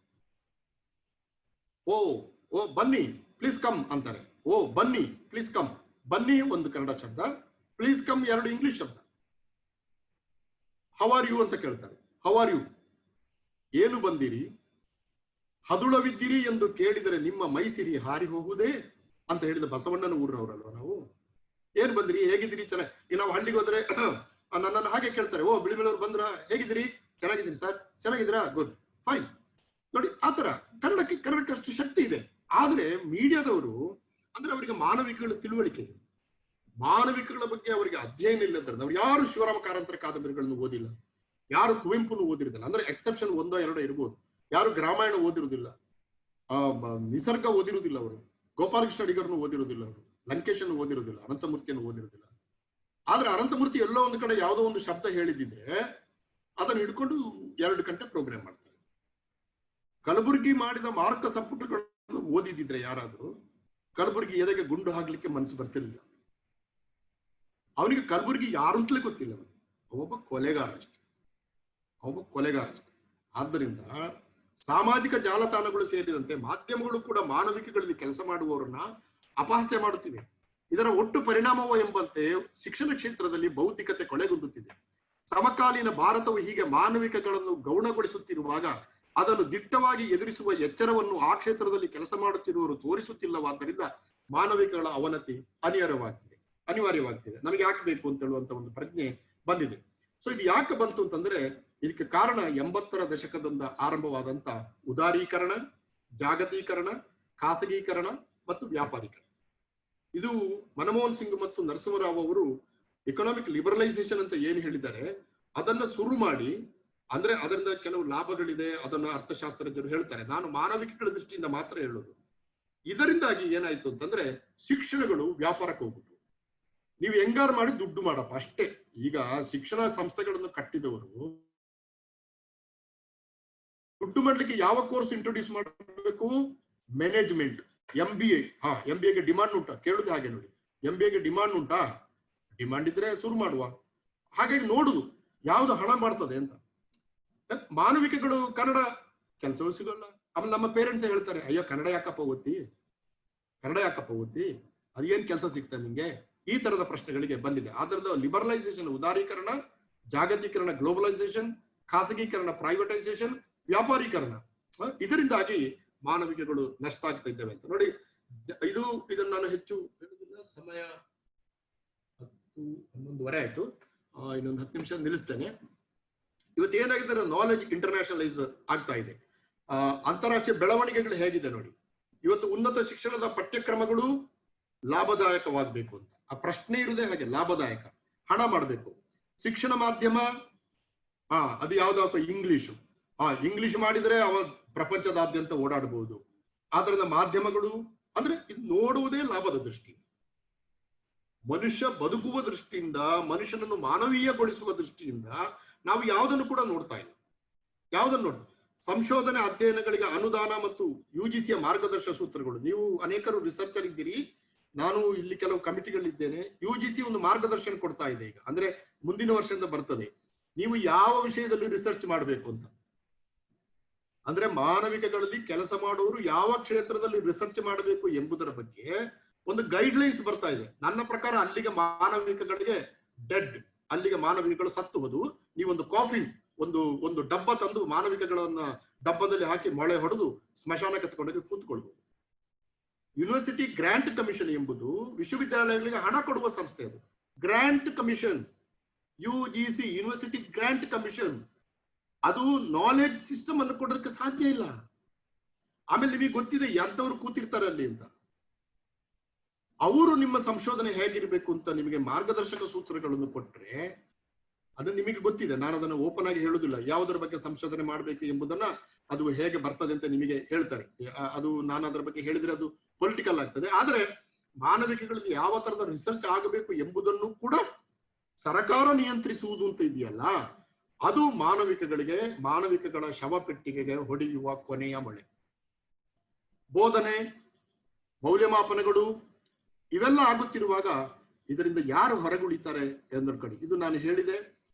ಇವತ್ತು ನಮ್ಮ ನಿರ್ದೇಶಿಸುವ ಪ್ರಮುಖ ಸೂತ್ರಗಳು, ಮಾನವಿಕಗಳನ್ನು ಸೂತ್ರಗಳು, ಉದಾರೀಕರಣ, ಜಾಗತೀಕರಣ, ಖಾಸಗೀಕರಣ, ವ್ಯಾಪಾರೀಕರಣ, ಮಾರುಕಟ್ಟೆಯ ರೀತಿ ನೀತಿಗಳು. ಮಾರ್ಕೆಟ್ಗೆ ಹೋಗ್ಬೇಕು, ಮನುಷ್ಯ ಮಾರ್ಕೆಟ್ಗೆ ಹೋಗ್ಬೇಕು ಅಷ್ಟೇ. ಹಾಗಾಗಿ ಅದನ್ನು ಸೇಲ್ ಮಾಡುದು ನೋಡಿ, ಮನುಷ್ಯನನ್ನು ಕೂಡ ಸೇಲ್ ಮಾಡುದು. ಅಂದ್ರೆ ತುಂಬಾ ಮುಕ್ತವಾಗಿ ಹೇಳ್ಬೇಕು ಅಂತಂದ್ರೆ ಮಕ್ಕಳನ್ನು ಕೂಡ ಸೇಲ್ ಮಾಡುದು ನಾವು, ಮಕ್ಕಳನ್ನು ಮಾರುಕಟ್ಟೆಗೆ ಸೇಲ್ ಮಾಡುದು ನಾವು, ಅವನು ಹಣ ಸಂಪಾದನೆ ಮಾಡುವಂತ ಒಂದು ಪರಿಸ್ಥಿತಿ. ಇಂಥ ಕಡೆ ಎಲ್ಲಿ ಮಾನವಿಕಗಳು ಎಲ್ಲಿ ಉಳಿತದೆ? ಸೊ ನೋಡಿ, ಇಲ್ಲಿ ಈಗ ಮುಂದಿನ ಕೆಲವು ವರ್ಷದಲ್ಲಿ ಏನಾಗ್ತಿದೆ ಅಂತಂದ್ರೆ, ಇದು ನಾನು ಹೇಳಿದೆ, ಶಿಕ್ಷಣ ಈಗ $1 ಬಿಲಿಯನ್ ಪ್ರಶ್ನೆ ಆಗಿದೆ. ಇದು ಅಮೆರಿಕ, ಆಸ್ಟ್ರೇಲಿಯಾ, ನ್ಯೂಜಿಲ್ಯಾಂಡ್ಗಳೆಲ್ಲ ಆ ಬಿಲಿಯನ್ ನಲ್ಲಿ ಹಣ ಮಾಡ್ತವೆ. ಈಗ ನಮ್ಮಲ್ಲಿ ಏನ್ ಮಾಡಿತ್ತಂದ್ರೆ UGC 2008ರಲ್ಲಿ, ಈಗ ಅದು ಇಂಪ್ಲಿಮೆಂಟ್ ಆಗ್ತಾ ಇದೆ, ಒಂದು ಕಮಿಟಿ ಮಾಡಿತ್ತು ನಮ್ಮಲ್ಲಿ ಶಿಕ್ಷಣವನ್ನು ಏನ್ ಮಾಡ್ಬೇಕು ಅಂತ. ಅವರು 3 ಶಿಫಾರಸು ಮಾಡಿತ್ತು. ಆ ಶಿಫಾರಸು ನೋಡಿ, ಉನ್ನತ ಶಿಕ್ಷಣ ಕ್ಷೇತ್ರದಲ್ಲಿ ಅಂತಾರಾಷ್ಟ್ರೀಯ ವಿದ್ಯಾರ್ಥಿಗಳ ಹಾಜರಾತಿ, the presence of international students in your campuses. ನಮ್ಮ ಕ್ಯಾಂಪಸ್ ಅಲ್ಲಿ ಬರಬೇಕು. ನಾವು JNUನಲ್ಲಿ ಆಲ್ರೆಡಿ 2000 ವಿದೇಶಿ ವಿದ್ಯಾರ್ಥಿಗಳಿದ್ದಾರೆ. ಅಲ್ಲಿ ಅಶೋಕ ಯೂನಿವರ್ಸಿಟಿ ಅಂತ ಮಾಡಿದ್ದಾರೆ, ಅಲ್ಲಿ 50% ವಿದೇಶಿ ವಿದ್ಯಾರ್ಥಿಗಳು ಆಲ್ರೆಡಿ ಬಂದ್ಬಿಟ್ಟಿದ್ದಾರೆ. ಭಾರತೀಯ ವಿದ್ಯಾರ್ಥಿಗಳು ಮತ್ತು ವಿದೇಶಿ ವಿದ್ಯಾರ್ಥಿಗಳು ಒಟ್ಟಿಗೆ ಕಲಿಯುವುದು ಯಾಕೆ ಅಂತಂದ್ರೆ, ಇದು ಕಾರ್ಪೊರೇಟ್ ವಲಯದ ಒಂದು ಪ್ಲಾನ್. ಇದು ಕಾರ್ಪೊರೇಟ್, ಈ ಕಾರ್ಪೊರೇಟ್ಗಳು ಹೆಂಗ ಅಂದ್ರೆ ಅವು ಸಾಯಲ್ಲ. ಅವು ನೀವು ಇಲ್ಲಿಂದ ಬ್ಯಾನ್ ಮಾಡಿದ್ರೆ ಅವು ಇನ್ನೊಂದು ಕಡೆಯಿಂದ ಬರ್ತವೆ. ಯಾಕಂದ್ರೆ ಅದಕ್ಕೆ ಅಂತಾರಾಷ್ಟ್ರೀಯವಾದಂತಹ ಒಂದು ಪ್ರೆಸೆನ್ಸ್ ಇರ್ತದೆ. ಹಾಗಾಗಿ ಅವು ಇಂಡಿಯಾದಿಂದ ಬ್ಯಾನ್ ಮಾಡಿದ್ರೆ ಅದು ಅಮೆರಿಕದಿಂದ ಬರ್ತದೆ, ಅಮೆರಿಕದಿಂದ ಬ್ಯಾನ್ ಮಾಡಿದ್ರೆ ಅದು ರಷ್ಯಾದಿಂದ ಬರ್ತದೆ, ರಷ್ಯಾದಲ್ಲಿ ಬ್ಯಾನ್ ಮಾಡಿದ್ರೆ ಅದು ಮಲೇಷ್ಯಾದಿಂದ ಬರ್ತದೆ. ಹೀಗೆ ಅದು ಅದರ ಇದು ಹಾಗೆ. ಸೊ ಈ ಜಗತ್ತಿಗೆ ಬೇಕಾದಂತ ಒಂದು ನಾಗರಿಕರನ್ನ ಸೃಷ್ಟಿ ಮಾಡುವಾಗ, ಆ ಸೃಷ್ಟಿ ಮಾಡುವ ಮನುಷ್ಯ ಇದ್ದಾನಲ್ಲ, ಸೃಷ್ಟಿ ಮಾಡಲ್ಪಡುವ ಮನುಷ್ಯ ಇದ್ದಾನಲ್ಲ, ಅವ ವ್ಯವಹಾರಿ ಅಷ್ಟೇ. ಅವನು ಹಣ ಸಂಪಾದನೆಗೆ ನಾನು ಆಗಲೇ ಹೇಳಿದಾಗೆ ಒಂದು ಸಂಕೇತ, ಅವನು ಅಷ್ಟೇ, ಒಂದು ಡೀಸೆಲ್, ಒಂದು ಇನ್ಸ್ಟ್ರೂಮೆಂಟ್ ಅಷ್ಟೇ. ನೋಡಿ, ಹಾಗಾಗಿ ಉನ್ನತ ಶಿಕ್ಷಣದಲ್ಲಿ ಅಂತಾರಾಷ್ಟ್ರೀಯ ವಿದ್ಯಾರ್ಥಿಗಳ ಹಾಜರಾತಿ, ದೇಶಿ ಮತ್ತು ವಿದೇಶಿ ವಿದ್ಯಾಲಯಗಳು ಒಟ್ಟಿಗೆ ಕೆಲಸ ಮಾಡುವಂತ ಅವಳಿ ಕಾರ್ಯಕ್ರಮಗಳು ಬರ್ತಾ ಇದೆ ಈಗ, ಜಾಯಿಂಟ್ ಪ್ರೋಗ್ರಾಮ್ಸ್. ಅತ್ಯುತ್ತಮ ಶಿಕ್ಷಣದ ರಫ್ತಿಗಾಗಿ ವಿಶೇಷ ವಲಯಗಳ ಸ್ಥಾಪನೆ, ಸ್ಪೆಷಲ್ ಎಕನಾಮಿಕ್ ಝೋನ್ ಇತ್ತು, ನಮ್ಮಲ್ಲಿ ಈಗ ಸ್ಪೆಷಲ್ ಎಜುಕೇಶನಲ್ ಝೋನ್ ಬರ್ತದೆ. ಇಲ್ಲಿ ತಯಾರಾಗುವ ಮಕ್ಕಳಿದ್ದಾರಲ್ಲ, ಅದರ ಬಗ್ಗೆ ನಾನು ಒಂದು ವಾಕ್ಯ ಬರೆದಿದ್ದೇನೆ ನೋಡಿ. ಇದರಿಂದ ಏನಾಗ್ತಿದೆ ಅಂತಂದ್ರೆ, ಶಿಕ್ಷಣವು, ಆ 2ನೇ ಪಾರ ಓದಿ, ಆ ಉನ್ನತ ಶಿಕ್ಷಣವು ಇಂದು ರಾಜ್ಯದ ಒಂದು ವಿಶ್ವವಿದ್ಯಾಲಯದ ಅಥವಾ ಒಂದು ದೇಶದ ಗಡಿಗೆ ಸೀಮಿತವಾಗಿ ಉಳಿಯುತ್ತಿಲ್ಲ, ಅದು ಸೀಮಾತೀತವಾಗ್ತಾ ಇದೆ. ಎಜುಕೇಶನ್ ಎಂಬುದು ಸೀಮಾತೀತ. ವರ್ಲ್ಡ್ ಅಂದ್ರೆ ನಾಗರಿಕ ಎಂಬುದು ಅವನು ಜಗತ್ತಿನ ನಾಗರಿಕನಾಗ್ತಾ ಇದ್ದಾನೆ. ಶಿಕ್ಷಣದ ಅಂತಾರಾಷ್ಟ್ರೀಕರಣ ಪ್ರಕ್ರಿಯೆಯು ಸ್ಥಳೀಯ ಸಾಂಸ್ಕೃತಿಕ ಮತ್ತು ಪ್ರಾದೇಶಿಕ ವಿಶಿಷ್ಟತೆಗಳನ್ನೆಲ್ಲ ಮರೆಸಿ ವಾಸನೆ ಬಣ್ಣ ರಹಿತವಾದ ಏಕರೂಪದ ವ್ಯವಸ್ಥೆಯೊಂದನ್ನು ಆಗು ಮಾಡುತ್ತಿದೆ. ಇವುಗಳ ಪರಿಣಾಮವಾಗಿ ನಿಂತ ನೆಲದ ಬಗ್ಗೆ ಗೌರವವಿಲ್ಲದ, ಮಣ್ಣಿನ ವಾಸನೆಯ ಅರಿವಿಲ್ಲದ ಅಂತಾರಾಷ್ಟ್ರೀಯ ಪ್ರಜೆಗಳು ನಿರ್ಮಾಣವಾಗುತ್ತಿದ್ದಾರೆ. ಇದರಿಂದ ನಮ್ಮ ರಾಷ್ಟ್ರೀಯ ಪರಿಕಲ್ಪನೆಗಳೇ ಬದಲಾಗುತ್ತಿವೆ. ಇಂಥ ಬೆಳವಣಿಗೆಗಳು ನಾವು ದೇಸಿ ಅಂತ ನಾವು ಏನನ್ನು ಹೇಳ್ತೇವೆ. ಸೊ ಇಷ್ಟೆಲ್ಲ ಇರುವಾಗ ನಮ್ಮ ಭಾಷೆ, ಇದು ಕೊನೆಯ ಮಾತಿದು. ಈಗ ನೋಡಿ, 2011 ಇದನ್ನು ನಾನು ಹಿಂದೆ ಕೂಡ ಹೇಳಿದೆ, 2011 ಜನಗಣತಿಯಲ್ಲಿ ಭಾರತದಲ್ಲಿ 19,500 ಭಾಷೆಗಳಿವೆ ಒಟ್ಟು. ಅದರಲ್ಲಿ ಸಂವಿಧಾನದಲ್ಲಿ ಸೇರಿದ ಭಾಷೆಗಳು ಎಷ್ಟು? ಕೇವಲ 22. ಆ 22 ಭಾಷೆಗಳಲ್ಲಿ ಉತ್ತರ ಭಾರತದ ಭಾಷೆ ಎಷ್ಟು? 18. ದಕ್ಷಿಣ ಭಾರತದ ಭಾಷೆ ಎಷ್ಟು? 4. ಅಂದ್ರೆ 19,500 ಭಾಷೆಗಳಲ್ಲಿ ನಮ್ಮದೇ ದೇಶ ಅಧಿಕೃತವಾಗಿ ಒಪ್ಪಿಕೊಂಡ ಭಾಷೆಗಳು 22. ಅದರಲ್ಲಿ ದಕ್ಷಿಣ ಭಾರತದವನಾಗಿ ಹೇಳುವುದು ನಾನು, ಉತ್ತರ ಭಾರತದ ಭಾಷೆಗಳು 18, ದಕ್ಷಿಣ ಭಾರತದ ಭಾಷೆಗಳು 4. ದ್ರವಿಡಿಯನ್ ಗುಂಪಿನಲ್ಲಿ 76 ಸ್ವತಂತ್ರ ಭಾಷೆಗಳಿವೆ, 45 ಉಪಭಾಷೆಗಳಿವೆ. ನಾನು ಸುಳ್ಯದವನು, ನನ್ನ ಮಾತೃಭಾಷೆ ಅರೆ ಭಾಷೆ ಅಂತ ಇದೆ. ತುಳು ಬಿಡಿ, major language. Tulu major language. ನಾನು ಕಳೆದ 15-20 ವರ್ಷದಿಂದ ತುಳುವನ್ನು 8 ಶೆಡ್ಯೂಲ್ಗೆ ಸೇರಿಸಬೇಕು ಅಂತ ಹೋರಾಟ ನಡೆಸಲೇ ಬಂದಿದ್ದೇನೆ. ಡೆಲ್ಲಿಯಲ್ಲಿ ದೊಡ್ಡ ದೊಡ್ಡ ಸಮಾವೇಶಗಳನ್ನು ಮಾಡಿದ್ದೇನೆ. ಜಾರ್ಜ್ ಫರ್ನಾಂಡಿಸ್ ಬಂದಿದ್ರು, ಭಾಸ್ಕರ್ ಫರ್ನಾಂಡಿಸ್ ಬಂದಿದ್ರು, ವೀರಪ್ಪ ಮೊಯ್ಲಿ ಅವರು ಬಂದಿದ್ರು, ಧನಂಜಯ ಕುಮಾರ್ ಬಂದಿದ್ರು. ಏನಾಯ್ತು? ನಮ್ಮ ಭಾಷೆಯಲ್ಲಿ 8 ಶೆಡ್ಯೂಲ್ಗೆ ಸೇರಿಸಲಿಕ್ಕೆ ಆಗ್ಲಿಲ್ಲ. ಸೊ ಹೀಗಾಗಿ ಈ 8 ಶೆಡ್ಯೂಲು ಕೆಲವು ಭಾಷೆಗಳನ್ನು ಗಟ್ಟಿಗೊಳಿಸ್ತಾ ಇನ್ನೊಂದು ಕೆಲವು ಭಾಷೆಗಳನ್ನ ಗಮನದಲ್ಲಿ ಇಟ್ಟುಕೊಂಡಲೇ ಇರುವುದರಿಂದ ಆ ಭಾಷೆಯಲ್ಲಿರುವ ಸಾಹಿತ್ಯ ಮತ್ತು ಮಾನವಿಕ ಅಂತ ನಾವು ಏನು ಹೇಳ್ತೀವಿ ಅದು ಡಿಕ್ಲೈನ್ ಆಗ್ತಾ ಇದೆ. ಕೆಲವು ಭಾಷೆಗಳು ಸಾಯ್ತಾ ಇದ್ದಾವೆ. ನಿಮಗೆ ಗೊತ್ತಿದೆ, ಜೂನ್ 6ನೇ ತಾರೀಕಿಗೆ ಅಂಡಮಾನ್ನಲ್ಲಿರುವ ಸೆರಾ ಎಂಬ ಭಾಷೆ ಸತ್ತೋಯ್ತು.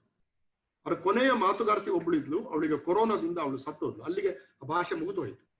ದಕ್ಷಿಣ ಕನ್ನಡ ಜಿಲ್ಲೆಯವರಿಗೆ ಗೊತ್ತಿದೆ ನೋಡಿ. ಇದರ 2ನೇ ಪಾರ ನೋಡಿ. ಈ ನಡುವೆ ಯುನೆಸ್ಕೋವು ಸಿದ್ಧಪಡಿಸಿದ ಭಾಷೆಗಳ ಜಾಗತಿಕ ಭೂಪಟವು ಭಾರತದಲ್ಲಿನ 172 ಭಾಷೆಗಳನ್ನು ಅಪಾಯದ ಅಂಚಿನಲ್ಲಿರುವ ಭಾಷೆಗಳೆಂದು, 101 ಭಾಷೆಗಳನ್ನು ಅತೀವ ಅಪಾಯದಲ್ಲಿರುವ ಭಾಷೆಗಳೆಂದು, 71 ಭಾಷೆಗಳನ್ನು ಎಲ್ಲ ಬಗೆಯ ಅಪಾಯಗಳಿಗೆ ಬಲಿಯಾಗುತ್ತಿರುವ ಭಾಷೆಗಳೆಂದು ಗುರುತಿಸಿದೆ.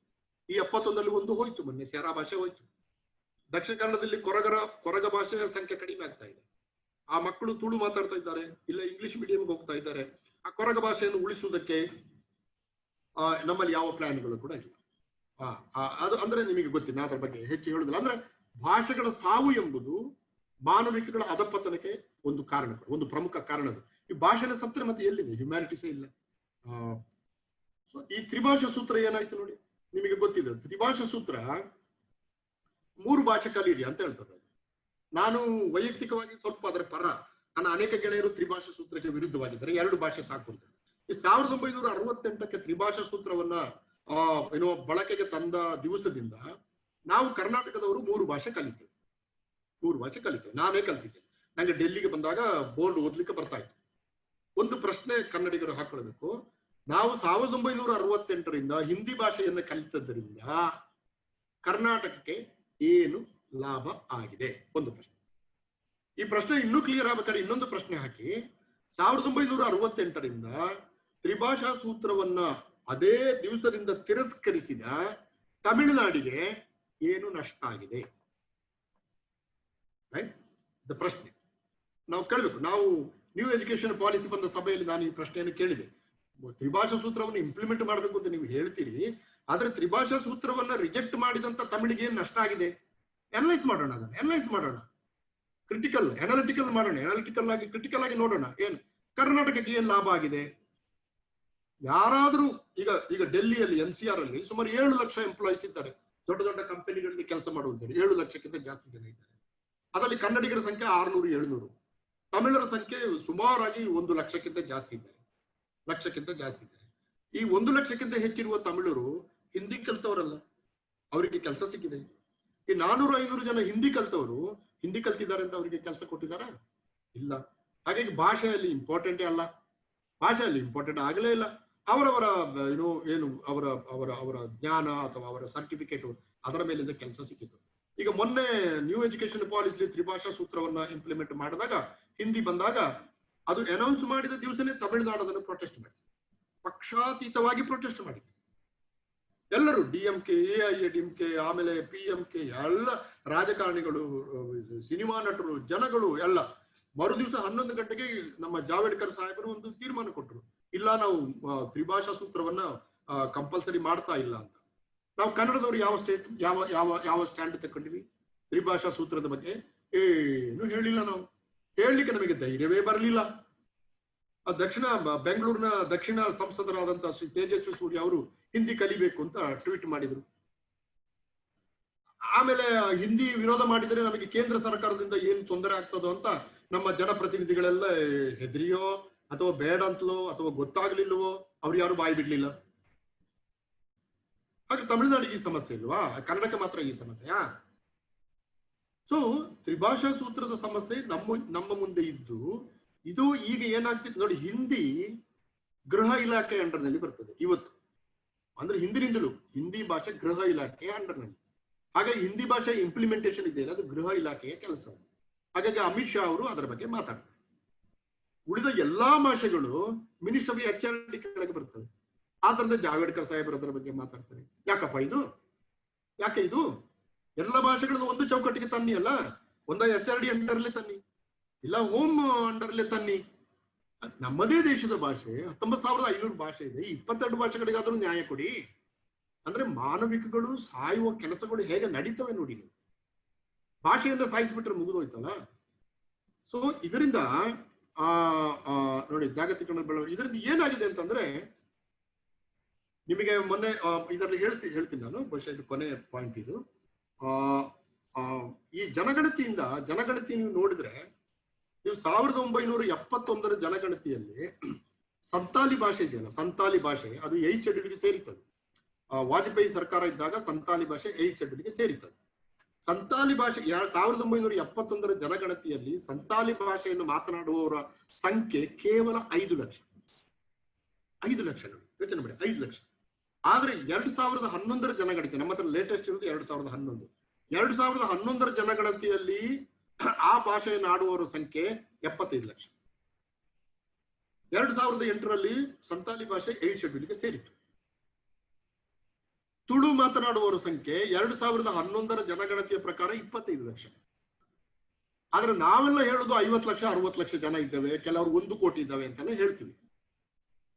ಯಾಕೆ ಒಂದು ಭಾಷೆ ಸೇರಿತು ಮತ್ತು ಯಾಕೆ ತುಳುವಿನಂತ ಒಂದು ಭಾಷೆ ಸಂವಿಧಾನಕ್ಕೆ ಸೇರಲಿಲ್ಲ ಎಂಬ ಪ್ರಶ್ನೆ ನಾವು ಕೇಳಿಕೊಳ್ಳದೆ ಹೋದರೆ, ದೇಶದ ಅತ್ಯುತ್ಕೃಷ್ಟ ಭಾಷೆಗಳಲ್ಲಿ ಒಂದಾದ ತುಳು ಆಯ್ತು ನಿಧಾನವಾಗಿ ಅಥವಾ ನಮ್ಮ ನಿಮ್ಮಂತವ್ರ ಬಾಯಲ್ಲಿ ಉಳಿತದ.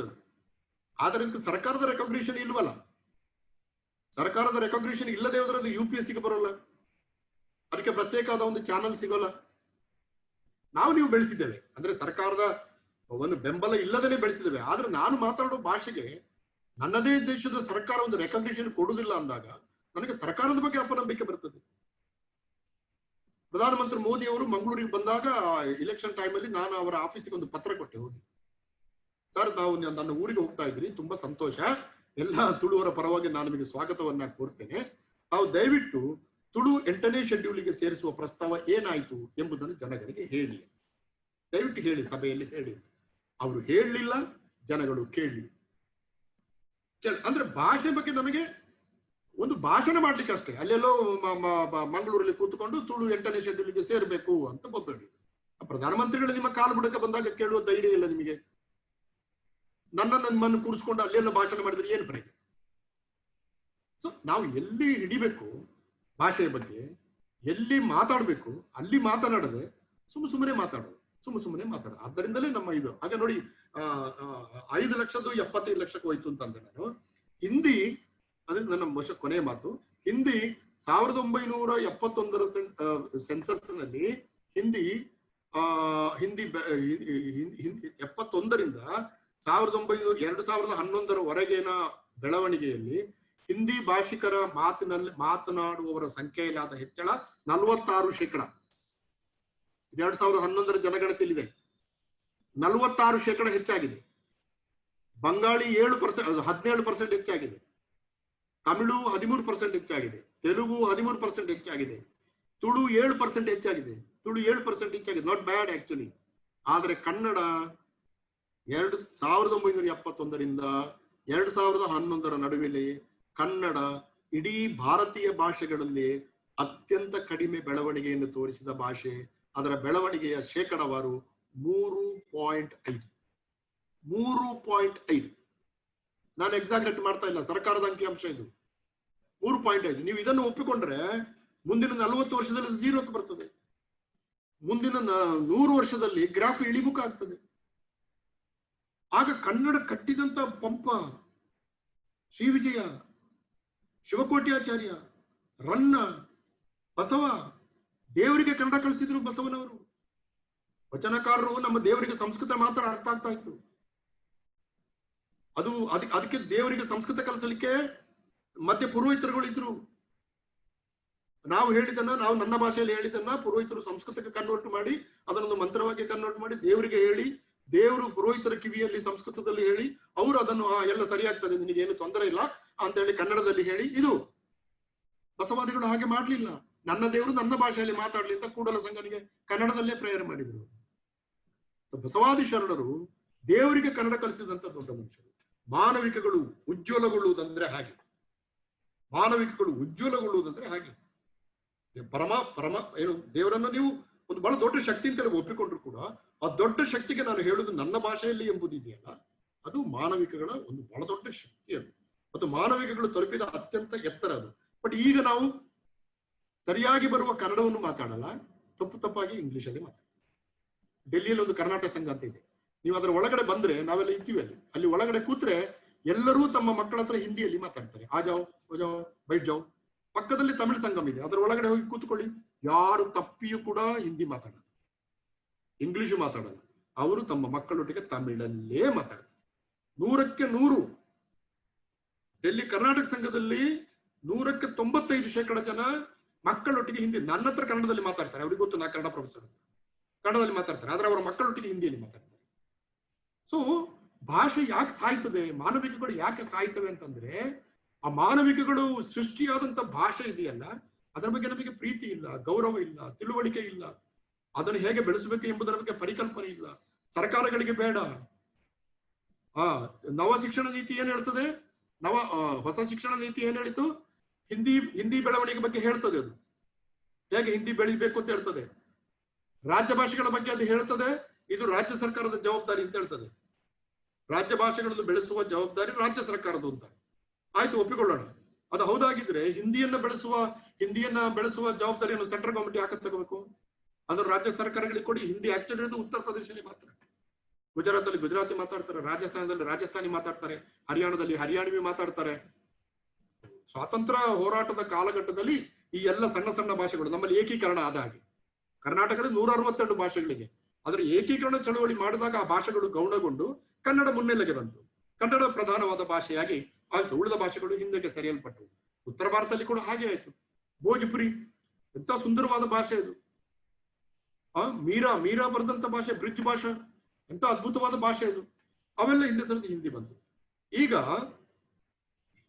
ಹಿಂದಿಯನ್ನ ಅಂದ್ರೆ ನಾನು ಹೇಳ್ತಾ ಇರೋದು ಏನು, ಅದು ಹಾಗೆ ಹಾಗೆ ಹಾಗೆ ಬೆಳೀತು ಬಂತು. ನಾನು ಅದನ್ನ ಒಂದು ಹತ್ತಲ್ಲಿ ಮುಗಿಸ್ಬಿಡ್ತೀನಿ ನಾನು. ಸೊ ಹಿಂದಿ ನವ ಶಿಕ್ಷಣ ನೀತಿ ಏನ್ ಹೇಳ್ತದೆ, ಹಿಂದಿ ಹೇಗೆ ಬೆಳೆಸಬೇಕು ಅಂತ ಪ್ಲಾನ್ ಕೊಡ್ತದೆ, 4-5 ಪುಟ ಕೊಡ್ತದೆ. ಆಮೇಲೆ ಅದಕ್ಕೆ ಪಂಚವಾರ್ಷಿಕ ಯೋಜನೆಯಲ್ಲಿ ಹಣ ಕೂಡ ಇಟ್ಟಿದ್ದಾರೆ. ಸೊ ಹಿಂದಿ ಬೆಳೀತಾ ಇದೆ. ಒಂದು ಭಾಷೆ ಬೆಳೆಯೋದ್ರ ಬಗ್ಗೆ ನನಗೇನು ಆತಂಕ ಇಲ್ಲ. ನಾನು ಹಿಂದಿ ಬೆಲ್ಟಲ್ಲೇ ಇದ್ದೇನೆ, ನಾನು ಹಿಂದಿ ಮಾತಾಡಬೇಕು. ಅದು ಹಾಗಾಗಿ ನನಗೆ ಭಾಷೆ ಬಗ್ಗೆ ಪ್ರೇಮ್ಚಂದ್ ಬರೆದಂತ, ನಿರ್ಮಲ ವರ್ಮಾ ಬರೆದಂತ ಒಂದು ಭಾಷೆಯನ್ನ ದ್ವೇಷಿಸ್ಲಿಕ್ಕೆ ಸಾಧ್ಯ ಇಲ್ಲ. ಆದ್ರೆ ನನ್ನ ಭಾಷೆ ನನಗೆ ಅಷ್ಟೇ ಮುಖ್ಯ ಅಲ್ವಾ. ಸೊ ಏನಾಯ್ತು, ಈ ಭಾಷೆಯನ್ನ, ಯಾವ್ದನ್ನ, ಹಿಂದಿಯನ್ನ ಕೇಂದ್ರ ಸರ್ಕಾರ ಬೆಳೆಸ್ತಾ ಉಳಿದನ್ನು ರಾಜ್ಯ ಭಾಷೆಗಳು ಬೆಳೆಸಬೇಕು ಅಂತ ಹೇಳ್ತದೆ ಶಿಕ್ಷಣ ನೀತಿ ಹೇಳ್ತದೆ. ಆದ್ರೆ ರಾಜ್ಯ ಸರ್ಕಾರ ನಿಮಗೆ ಗೊತ್ತಿದ್ದ ಹಾಗೆ ಕನ್ನಡವನ್ನ ಭಾಷಾ ಮಾಧ್ಯಮ ಮಾಡಿತ್ತು. ಭಾಷಾ ಮಾಧ್ಯಮ ಮಾಡಿದಾಗ ಪೇರೆಂಟ್ಸ್ ಮತ್ತು ಸ್ಟೂಡೆಂಟ್ಸ್ ಏನ್ ಮಾಡಿದ್ರು, ಸುಪ್ರೀಂ ಕೋರ್ಟಿಗೆ ಹೋದ್ರು. ಇದು ಖಾಸಗಿ ಶಾಲೆಗಳ ಕಿತಾಪತಿಗಳು, ಗೊತ್ತುಂಟು ನನಗೆ. ನಾನು ಆಗಲೇ ಹೇಳಿದಾಗ ಇದು ಅವರಿಗೆ ಕನ್ನಡ ಬಂದ್ರೆ ದುಡ್ಡು ಆಗಲ್ಲ, ವ್ಯಾಪಾರೀಕರಣ ಪ್ರಕ್ರಿಯೆ ಇದೆ. ಮತ್ತು ಅನೇಕ ಇಂಗ್ಲಿಷ್ ಶಾಲೆಗಳನ್ನು ನಡೆಸುವವರು ಅಧಿಕಾರದಲ್ಲಿ ಇರುವವರೇ, ಅಧಿಕಾರದ ಪವರ್ಫುಲ್ ಪೊಲಿಟಿಕಲ್ ಲಾಬಿಗಳು. ಅವ್ರು ಕನ್ನಡ ಬೆಳೆಯಕ್ಕೆ ಬಿಡಲ್ಲ. ಯಾಕಂದ್ರೆ ಕನ್ನಡ ಬೆಳೆಸಿದ್ರೆ ದುಡ್ಡು ಬರಲ್ಲ ಅವರಿಗೆ. ಕನ್ನಡ ದೇಶದಲ್ಲಿ ಓಟು ಬೇಕಷ್ಟೇ, ಕನ್ನಡ ಬೆಳೆಯೋದು ಬೇಡ ಅವರಿಗೆ. ಅದರಿಂದ ಇವತ್ತು ಒಂದು ಸರ್ವೆ ಮಾಡಬೇಕು. ಕರ್ನಾಟಕದಲ್ಲಿ ಖಾಸಗಿ ಶಾಲೆಗಳನ್ನ ಮತ್ತು ಖಾಸಗಿ ಆಸ್ಪತ್ರೆಗಳನ್ನ ನಡೆಸ್ತಿರುವವರು ಯಾರು, ಎಲ್ಲಿದ್ದಾರೆ ಅವರು, ಅವರ ಸ್ಥಾನಮಾನ ಏನು, ಯಾಕೆ ಸರ್ಕಾರವೇ ಒಂದು ಅಧಿಕೃತವಾದ ಒಳ್ಳೆಯ ಶಾಲೆಗಳು ನಡೆಸಕ್ಕಾಗದೆ ಕ್ಲೋಸ್ ಮಾಡ್ತಾ ಇದ್ದಾವೆ. ಕನ್ನಡ ಶಾಲೆಗಳನ್ನು ಕ್ಲೋಸ್. ಸುಳ್ಯದಲ್ಲಿ ಚಂದ್ರಶೇಖರ್ ದಾಮ್ಲೆ ಅವರು ಒಂದು ಅತ್ಯುತ್ತಮವಾದ ಸ್ನೇಹ ಅಂತ ಒಂದು ಕನ್ನಡ ಶಾಲೆ ನಡೆಸ್ತಾ ಇದ್ದಾರೆ. ಯಾಕೆ ಅದಕ್ಕೆ ಸಹಾಯ ಮಾಡಕ್ಕಾಗಲ್ಲ ಸರ್ಕಾರಕ್ಕೆ? ಗ್ಯಾರಂಟಿ ಯಾಕೆ ಕೊಡಕ್ಕಾಗಲ್ಲ? ಉದಾರವಾಗಿ ಕನ್ನಡದ ಕೆಲಸ ಅಂತ ಅವರಿಗೆ ವರ್ಷಕ್ಕೆ 1 ಕೋಟಿ ರೂಪಾಯಿ ಕೊಡಿ. ಕನ್ನಡದ ಹೆಸರಿನಲ್ಲಿ ಶಾಲೆ ನಡೆಸ್ತಾ ಇದ್ದಾರೆ, ಕನ್ನಡದ ಮಕ್ಕಳಿಗೆ ಹೇಳಿಕೊಡ್ತಾ ಇದ್ದಾರೆ. ಯಾಕೆ ಕೊಡಲ್ಲ? ಇದನ್ನು ಕೇಳಕ್ಕಾಗತ್ತಾ ಇಲ್ಲ, ನಾವು ಯಾರು ಕೇಳ್ತಾ ಇಲ್ಲ. ಹಾಗಾಗಿ ಪೇರೆಂಟ್ಸ್ ಮತ್ತು ಚಿಲ್ಡ್ರನ್ ಏನ್ ಮಾಡಿದ್ರು, ಸುಪ್ರೀಂ ಕೋರ್ಟ್ ಆಯ್ತು. ಸುಪ್ರೀಂ ಕೋರ್ಟ್ ಸಂವಿಧಾನವನ್ನು ಉಪಯೋಗಿಸಿ, ಇಲ್ಲ ನೀವು ಶಾಲೆಗಳಲ್ಲಿ ಮಾತೃಭಾಷೆಯನ್ನ ರಾಜ್ಯ ಭಾಷೆ ಅಂತ ಇಟ್ಟುಕೊಳ್ಳಿ, ಅದನ್ನ ಹಾಗೆ ಇಂಪ್ಲಿಮೆಂಟ್ ಮಾಡಕ್ಕಾಗಲ್ಲ, ಅದರ ಅಧಿಕಾರ ಮಕ್ಕಳದು ಮತ್ತು ಪೇರೆಂಟ್ಸ್ ಅಂತ ಅವರು ಸಂವಿಧಾನದ ಅನುಗುಣವಾಗಿ ಒಂದು ತೀರ್ಮಾನ ಕೊಟ್ರು. ಈಗ 2 ಪ್ರಶ್ನೆ. ಒಂದು, ಹಾಗೆ ತೀರ್ಮಾನ ಕೊಟ್ಟದನ್ನ ಅದು ಸಂವಿಧಾನ ಪ್ರಕಾರವೇ ಹೌದು. ಆದ್ರೆ ಅಂತ ಒಂದು ಸಂವಿಧಾನದ ತೀರ್ಮಾನವನ್ನು ಬದಲಾಯಿಸಲಿಕ್ಕೆ ಯಾಕೆ ನಾವು ಕೆಲಸ ಮಾಡ್ತಾ ಇದ್ದೀವಿ? ಕಾನ್ಸ್ಟಿಟ್ಯೂಷನ್ ಚೇಂಜ್ ಮಾಡಬಹುದು, ಚೇಂಜ್ ಮಾಡ್ಲಿಲ್ವಾ? ಸೊ ಪೊಲಿಟಿಕಲ್ ಬೇಕಾದ್ರೆ ನಾವು ಮಾಡ್ತೇವೆ. ಅದ್ರ ಭಾಷೆಗೆ ಸಂಬಂಧಪಟ್ಟ ಹಾಗೆ ಸಂವಿಧಾನ ಹಾಗೆ ಹೇಳಿದ್ದು ಹೌದಾಗಿದ್ರೆ ಅದನ್ನು ಬದಲಾಯಿಸಿ. ಆಯಾ ರಾಜ್ಯಗಳು ರಾಜ್ಯ ಭಾಷೆಯಲ್ಲಿ 5ನೇ ಕ್ಲಾಸ್ನವರೆಗೆ ಮಕ್ಕಳಿಗೆ ಪಾಠ ಹೇಳಿ, ಭಾಷೆ ಬೆಳೀತದೆ. ಮತ್ತ ಯಾವ ರಾಜ್ಯದ ಭಾಷೆ ಇದೋ ಆ ಭಾಷೆಯ ಒಳಗಿನ ಸಂಸ್ಕೃತಿ ಗೊತ್ತಾಗ್ತದೆ ಜನಕ್ಕೆ. ಮರಗಳ ಹೆಸರು, ಗಿಡಗಳ ಹೆಸರು, ಬಳ್ಳಿಗಳ ಹೆಸರು, ನದಿಗಳ ಹೆಸರು, ಜನಗಳ ಹೆಸರು, ಗುಡ್ಡಗಳ ಹೆಸರು ಎಲ್ಲ ಗೊತ್ತಾಗ್ತದೆ ಮಕ್ಕಳಿಗೆ.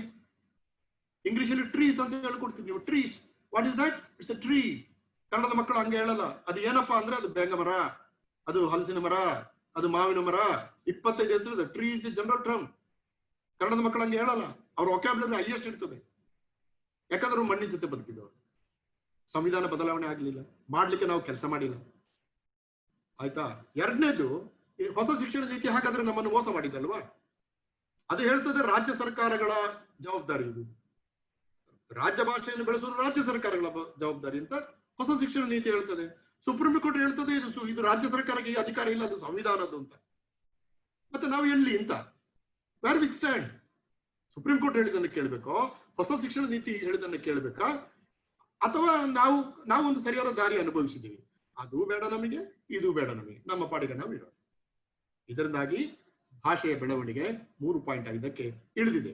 ಈ ಒಟ್ಟಾರೆ, ಇದು ಕೊನೆಯ ಸ್ಲೈಡ್, ಇದು ಒಟ್ಟಾರೆಯಾಗಿ ಈ ಮಾನವಿಕಗಳು ಕುಸಿತದಿಂದ ಒಂದು ಅಮಾನವೀಯವಾದ ಬೆಳವಣಿಗೆ ಬೆಳೀತಾ ಇದೆ. ಮಾನವಿಕಗಳು ಕುಸಿತದಿಂದ, ಭಾಷೆಯ ಬಗೆಗೆ ಪ್ರೀತಿ ಕಡಿಮೆ ಆದ್ದರಿಂದ, ಭಾಷೆ ವ್ಯಾಪಾರೀಕರಣಕ್ಕೆ ಇಳಿದು ಆಕ್ರಮಣಕಾರಿಯಾಗಿ ಬೆಳೆದದ್ದರಿಂದ, ಮನುಷ್ಯರು ಡಿಜಿಟಲ್ ಕೋಡ್ಗಳಾಗಿ ಕನ್ವರ್ಟ್ ಆಗ್ತಾ ಇರೋದ್ರಿಂದ ಮಾನವಿಕಗಳು ಕುಸಿತವೆ. ಈ ಮಾನವಿಕಗಳು ಕುಸಿತದಿಂದ ನನ್ನ ಪ್ರಕಾರ, ಯು ಮೆ ನಾಟ್ ಎಗ್ರಿ, ನೀವು ಅದನ್ನು ಒಪ್ಪದೇ ಇರ್ಬೋದು, ಸಮಾಜದಲ್ಲಿ ಬಗೆ ಬಗೆಯ ಹಿಂಸೆಗಳು ಹೆಚ್ಚುತ್ತವೆ. ಕ್ರೈಮ್ ಅಂದ್ರೆ ಕೊಲ್ಲುವುದು ಮಾತ್ರ ಅಂತ ತಿಳ್ಕೊಳ್ಬೇಡಿ, ರಕ್ತ ಬಿರುದಿಂದ ಮಾತ್ರ ತಿಳ್ಕೊಳ್ಬೇಡಿ. ಮಾತಿನ ಕ್ರಮದಲ್ಲಿ, ತಮಾಷೆ ಮಾಡುವ ಕ್ರಮದಲ್ಲಿ, ಟ್ರೋಲ್ ಮಾಡುವ ಕ್ರಮದಲ್ಲಿ, ಫೇಸ್ಬುಕ್ ಅಲ್ಲಿ ಬರೆಯುವ ಕ್ರಮದಲ್ಲಿ, ವಾಟ್ಸಪ್ ನಲ್ಲಿ ಬರುವ ಮೆಸೇಜ್ ನಲ್ಲಿ ಇನ್ನೊಬ್ಬನನ್ನು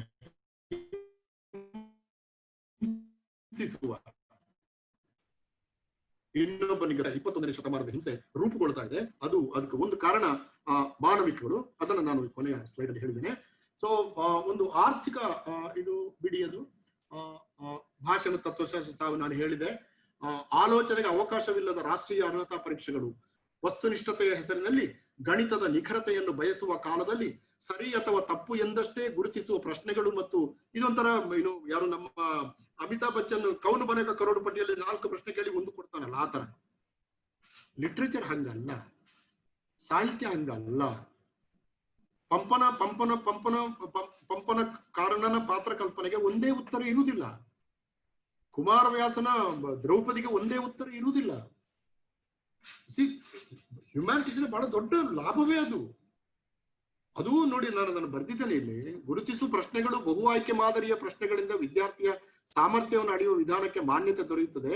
ಇದರ ಮಾಂತ್ರಿಕತೆಯಲ್ಲಿ ವಿದ್ಯಾರ್ಥಿಯು ಮಾಡುವ ಸಣ್ಣ ತಪ್ಪು ಕೂಡ ದೊಡ್ಡದಾಗಿ ಕಾಣುತ್ತದೆ. ಇದಕ್ಕೆ ಒಳ್ಳೆಯ ಪುಸ್ತಕ ಓದುವ ಅಗತ್ಯವಿಲ್ಲ, ಬರವಣಿಗೆಯನ್ನು ರೂಢಿಸಿಕೊಳ್ಳುವ ಅಗತ್ಯವೂ ಇಲ್ಲ. ಈ ಹಂತದಲ್ಲಿ ಭಾಷೆ ಮತ್ತು ತತ್ವಶಾಸ್ತ್ರ ಸತ್ತು ಹೋಗುತ್ತದೆ. ಉನ್ನತ ಶಿಕ್ಷಣವು ನಮ್ಮನ್ನ ತತ್ವಶಾಸ್ತ್ರದ ಆಶ್ಚರ್ಯಕರ ಜಗತ್ತಿಗೆ ಕರೆದೊಯ್ಯುತ್ತಿಲ್ಲ. ಸರಿ ತಪ್ಪಿನ ಪ್ರಶ್ನೆಗಳಿಲ್ಲದ ತಾತ್ವಿಕ ಲೋಕ ಶಿಕ್ಷಣ ಕ್ಷೇತ್ರದಿಂದಲೇ ಮರೆಯಾಗುತ್ತಿದೆ. ಸರಿ ತಪ್ಪಿನ ಪ್ರಶ್ನೆ ಇಲ್ಲ. ಮಾನವಿಕಗಳಲ್ಲಿ there is no right and wrong. ಮಾನವಿಕಗಳಲ್ಲಿ ಎಲ್ಲವೂ ಸರಿ ಅಥವಾ ಎಲ್ಲವೂ ತಪ್ಪು. ಯಾಕಂದ್ರೆ ಅದು ಮನುಷ್ಯ ಕೇಂದ್ರಿತವಾದಂತ ಒಂದು ಚಿಂತನಾ ಕ್ರಮ. ಆದ್ದರಿಂದ ಪಂಪನ ಬಗ್ಗೆ ಬೇರೆ ಬೇರೆ ತರದ ವಾದಗಳು ಬರ್ತವೆ, ಕಾರಂತರ ಬಗ್ಗೆ ಬೇರೆ ಬೇರೆ ತರದ ವಾದಗಳು ಬರ್ತವೆ, ಮೈಮನಗಳ ಸುಳಿಯಲ್ಲಿ ಬಗ್ಗೆ 100 ಲೇಖನಗಳು ಮತ್ತೆ ಮತ್ತೆ ಬರ್ತವೆ. ಆದ್ದರಿಂದ ನಮಗೆ ಮಾನವಿಕಗಳಲ್ಲಿ ನಮಗೆ ಸರಿ ತಪ್ಪುಗಳ ಪ್ರಶ್ನೆಗಳಿಲ್ಲದ ಒಂದು ಫಿಲಾಸಫಿಕಲ್ ಆದ ಒಂದು ಆಶ್ಚರ್ಯಕರ ಜಗತ್ತಿನಲ್ಲಿ ವಿಹರಿಸಲಿಕ್ಕೆ ಬೇಕಾದಂತ ಒಂದು ಅವಕಾಶ ಕಂಟೆಂಪರರಿ ಸೊಸೈಟಿಗೆ ಬೇಕು. ಆದ್ರೆ ಅಂತ ಒಂದು ಅವಕಾಶ ಸ್ಪರ್ಧಾತ್ಮಕ ಜಗತ್ತಿಗೆ ಬಂದದರಿಂದ ಕಡಿಮೆ ಆಗ್ತಾ ಇದೆ, ಮತ್ತದು ನಾಶ ಆಗ್ತಾ ಇದೆ.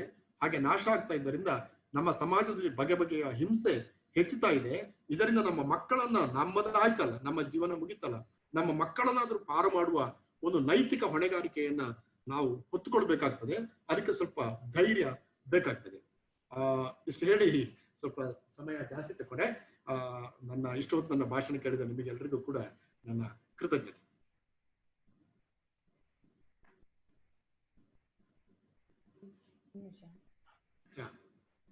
ಭಾಷೆಯನ್ನು ಸಾಕಾರಗೊಳಿಸುವ ಅಧ್ಯಯನದ ವಿವಿಧ ವಿಷಯಗಳಲ್ಲಿ ಹಲವು ರೀತಿಯಲ್ಲಿ ಉಲ್ಲೇಖದೊಂದಿಗೆ ಮನಮುಟ್ಟುವಂತೆ ಪಡಿಸಿದ್ದಾರೆ.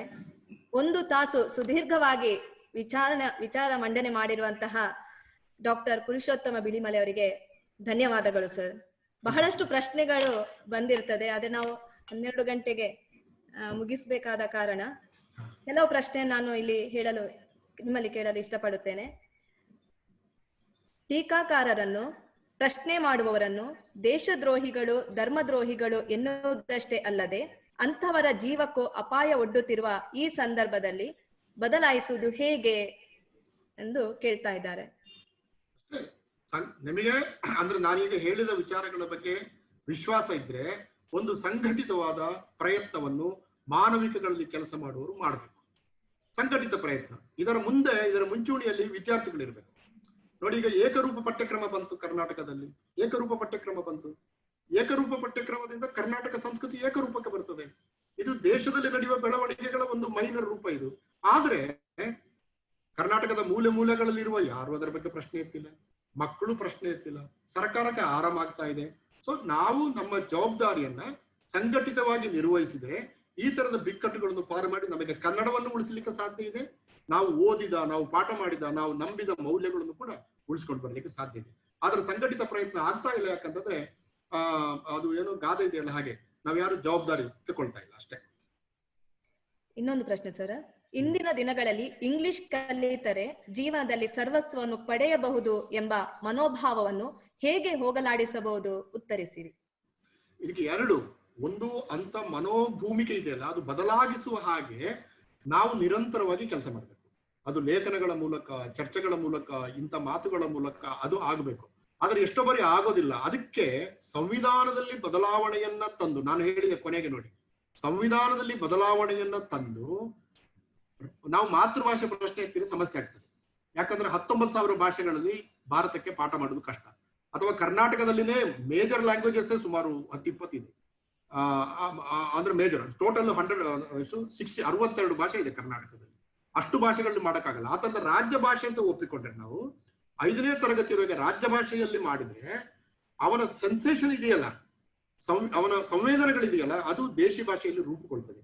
ಒಂದು ಸಾರಿ ದೇಶಿ ಭಾಷೆಯಲ್ಲಿ ರೂಪುಗೊಂಡ್ರೆ ಸಾಕು, ಮತ್ತೆ ಅವನು ಆ ರಾಜ್ಯವನ್ನ ಬಿಡು. ಈಗ ನಾನು ನೋಡಿ, ನಾನು ಕಳೆದ 25 ವರ್ಷದಿಂದ ನಾನು ಡೆಲ್ಲಿಯಲ್ಲಿ ಇದ್ದೇನೆ. ನಾನು ಡೆಲ್ಲಿ ಆದ್ರೆ ನನ್ನ ಸಂವೇದನೆಗಳು ಇವತ್ತಿಗೂ ಕೂಡ ಮಂಗಳೂರಿನ ಯಕ್ಷಗಾನದಲ್ಲಿದೆ.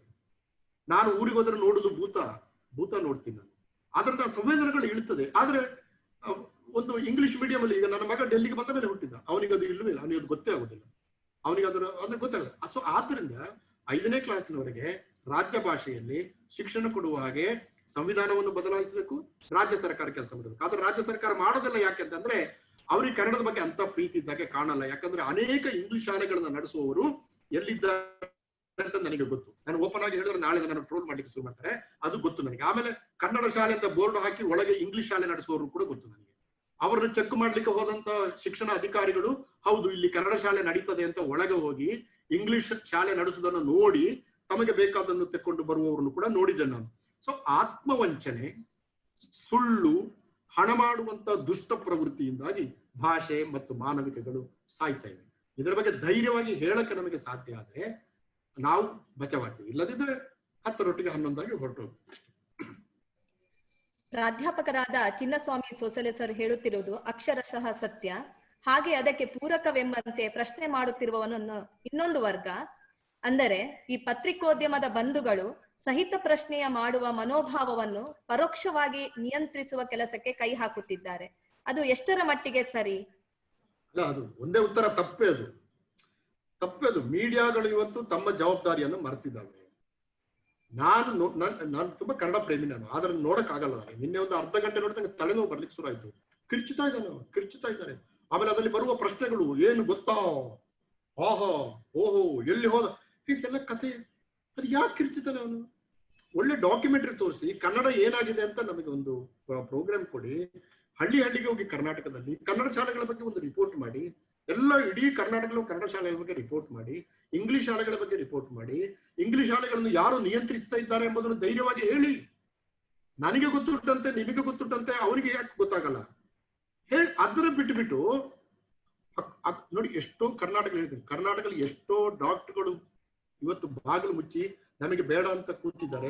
ಜನಗಳ ಸೇವೆ ಮಾಡ್ಬೇಕು ಅನ್ನೋರು ಕೂತಿದ್ದಾರೆ. ಯಾಕಂದ್ರೆ ಈ ಮೀಡಿಯಾದವರ ಗಲಾಟೆಗೆ ಅದು ಏನೇನು ಶಬ್ದಗಳನ್ನು ಬಳಸ್ತಾರೋ, ಯಾಕೆ ಬಳಸ್ತಾರೋ ಕಂಟ್ರೋಲೇ ಇಲ್ಲ ನೋಡಿ, ಕಂಟ್ರೋಲೇ ಇಲ್ಲ. ಸೊ ಇದು ಹಾಗಾಗಿ ಅದು ಅನ್ರಿಪೇರ್ ಹಂತಕ್ಕೆ ಬಂದಿದೆ ಅದು. ಬಟ್ ಜನಗಳ ಕೈಯಲ್ಲಿದೆ. ಅಂತಿಮವಾಗಿ ನೀವು ಅದನ್ನ ಒಪ್ಪಿಕೊಂಡ್ರೆ ಏನು ಮಾಡಕ್ಕಾಗಲ್ಲ ಅಲ್ವಾ ಸೋಸಲವ್ರೆ? ಸೊ ಅದು ಆಯ್ತು, ಅದು ದಟ್ಸ್ ಫೈನ್. ಓಕೆ, ಇನ್ನೊಂದು ಪ್ರಶ್ನೆ ತಗೊಳ್ಳಿ, ಮುಗಿಸ್ಬೋದಾ? ಟೈಮ್ ಆಯ್ತಲ್ವಾ? ಓಕೆ. ಮಾನವಿಕ ಶಾಸ್ತ್ರ ಅಧ್ಯಯನದಿಂದ ಯಾವುದೇ ಲಾಭ ಇಲ್ಲ ಎಂಬುದಾಗಿ ವ್ಯವಸ್ಥಿತವಾಗಿ ವಿದ್ಯಾರ್ಥಿಗಳಲ್ಲಿ ತಪ್ಪು ಅಭಿಪ್ರಾಯವನ್ನು ತುಂಬುವ ಪ್ರಯತ್ನ ಆಗುತ್ತಿದೆ. ಇದನ್ನು ಹೇಗೆ ಹೋಗಲಾಡಿಸಲು ಸಾಧ್ಯ ಸರ್? ಅದೇ ಅದು ಕರೆಕ್ಟ್. ಅದಕ್ಕೆ ಫಸ್ಟ್ ಮಾನವಿಕಗಳಲ್ಲಿ ಕೆಲಸ ಮಾಡೋರು ತಮ್ಮ ಜವಾಬ್ದಾರಿ ತಗೋಬೇಕು. ಮಾನವಿಕಗಳಲ್ಲಿ ಕೆಲಸ ಮಾಡುವ ನಾವು ಈಗ ಕರ್ನಾಟಕದಲ್ಲಿ ಸುಮ್ಮನೆ ಒಂದು ಉದಾಹರಣೆ ಹೇಳ್ತೀನಿ. ಹೈಸ್ಕೂಲು ಮತ್ತು PUC ಮತ್ತು ಕಾಲೇಜ್ ಮತ್ತು MA ಅಂದ್ರೆ high school, pre university college, degree college ಮತ್ತು PG ಸೆಂಟರ್ಗಳು ನನ್ನ ಹತ್ರ ಸ್ಟಾಟಿಸ್ಟಿಕ್ಸ್ ಇಲ್ಲ, ಬಟ್ ಈ ಪ್ರಶ್ನೆ ಕೇಳಿದವ್ರಿಗೆ ಕೇಳ್ತೀನಿ, ಎಷ್ಟು ಜನ ಕನ್ನಡ ಅಧ್ಯಾಪಕರು ಇರ್ಬೋದು ಇಲ್ಲಿ ಒಟ್ಟು? ಎಷ್ಟು ಜನ ಕನ್ನಡ ಅಂದ್ರೆ ಮಾನವಿಕಗಳಲ್ಲಿ ಕೆಲಸ ಮಾಡುವವರು ಎಷ್ಟು ಜನ ಇರ್ಬೋದು? ಇಂಗ್ಲಿಷ್ ಮತ್ತು ಹಿಂದಿ ಅಂತ ಇಟ್ಕೊಳ್ಳಿ, ಸದ್ಯಕ್ಕೆ ಪೊಲಿಟಿಕಲ್ ಸೈನ್ಸ್ ಇಟ್ಕೊಳ್ಳಿ, ಆದ್ರೆ ನಾವು ಅದನ್ನು ಬಿಟ್ಟು ಬಿಡ್ರ.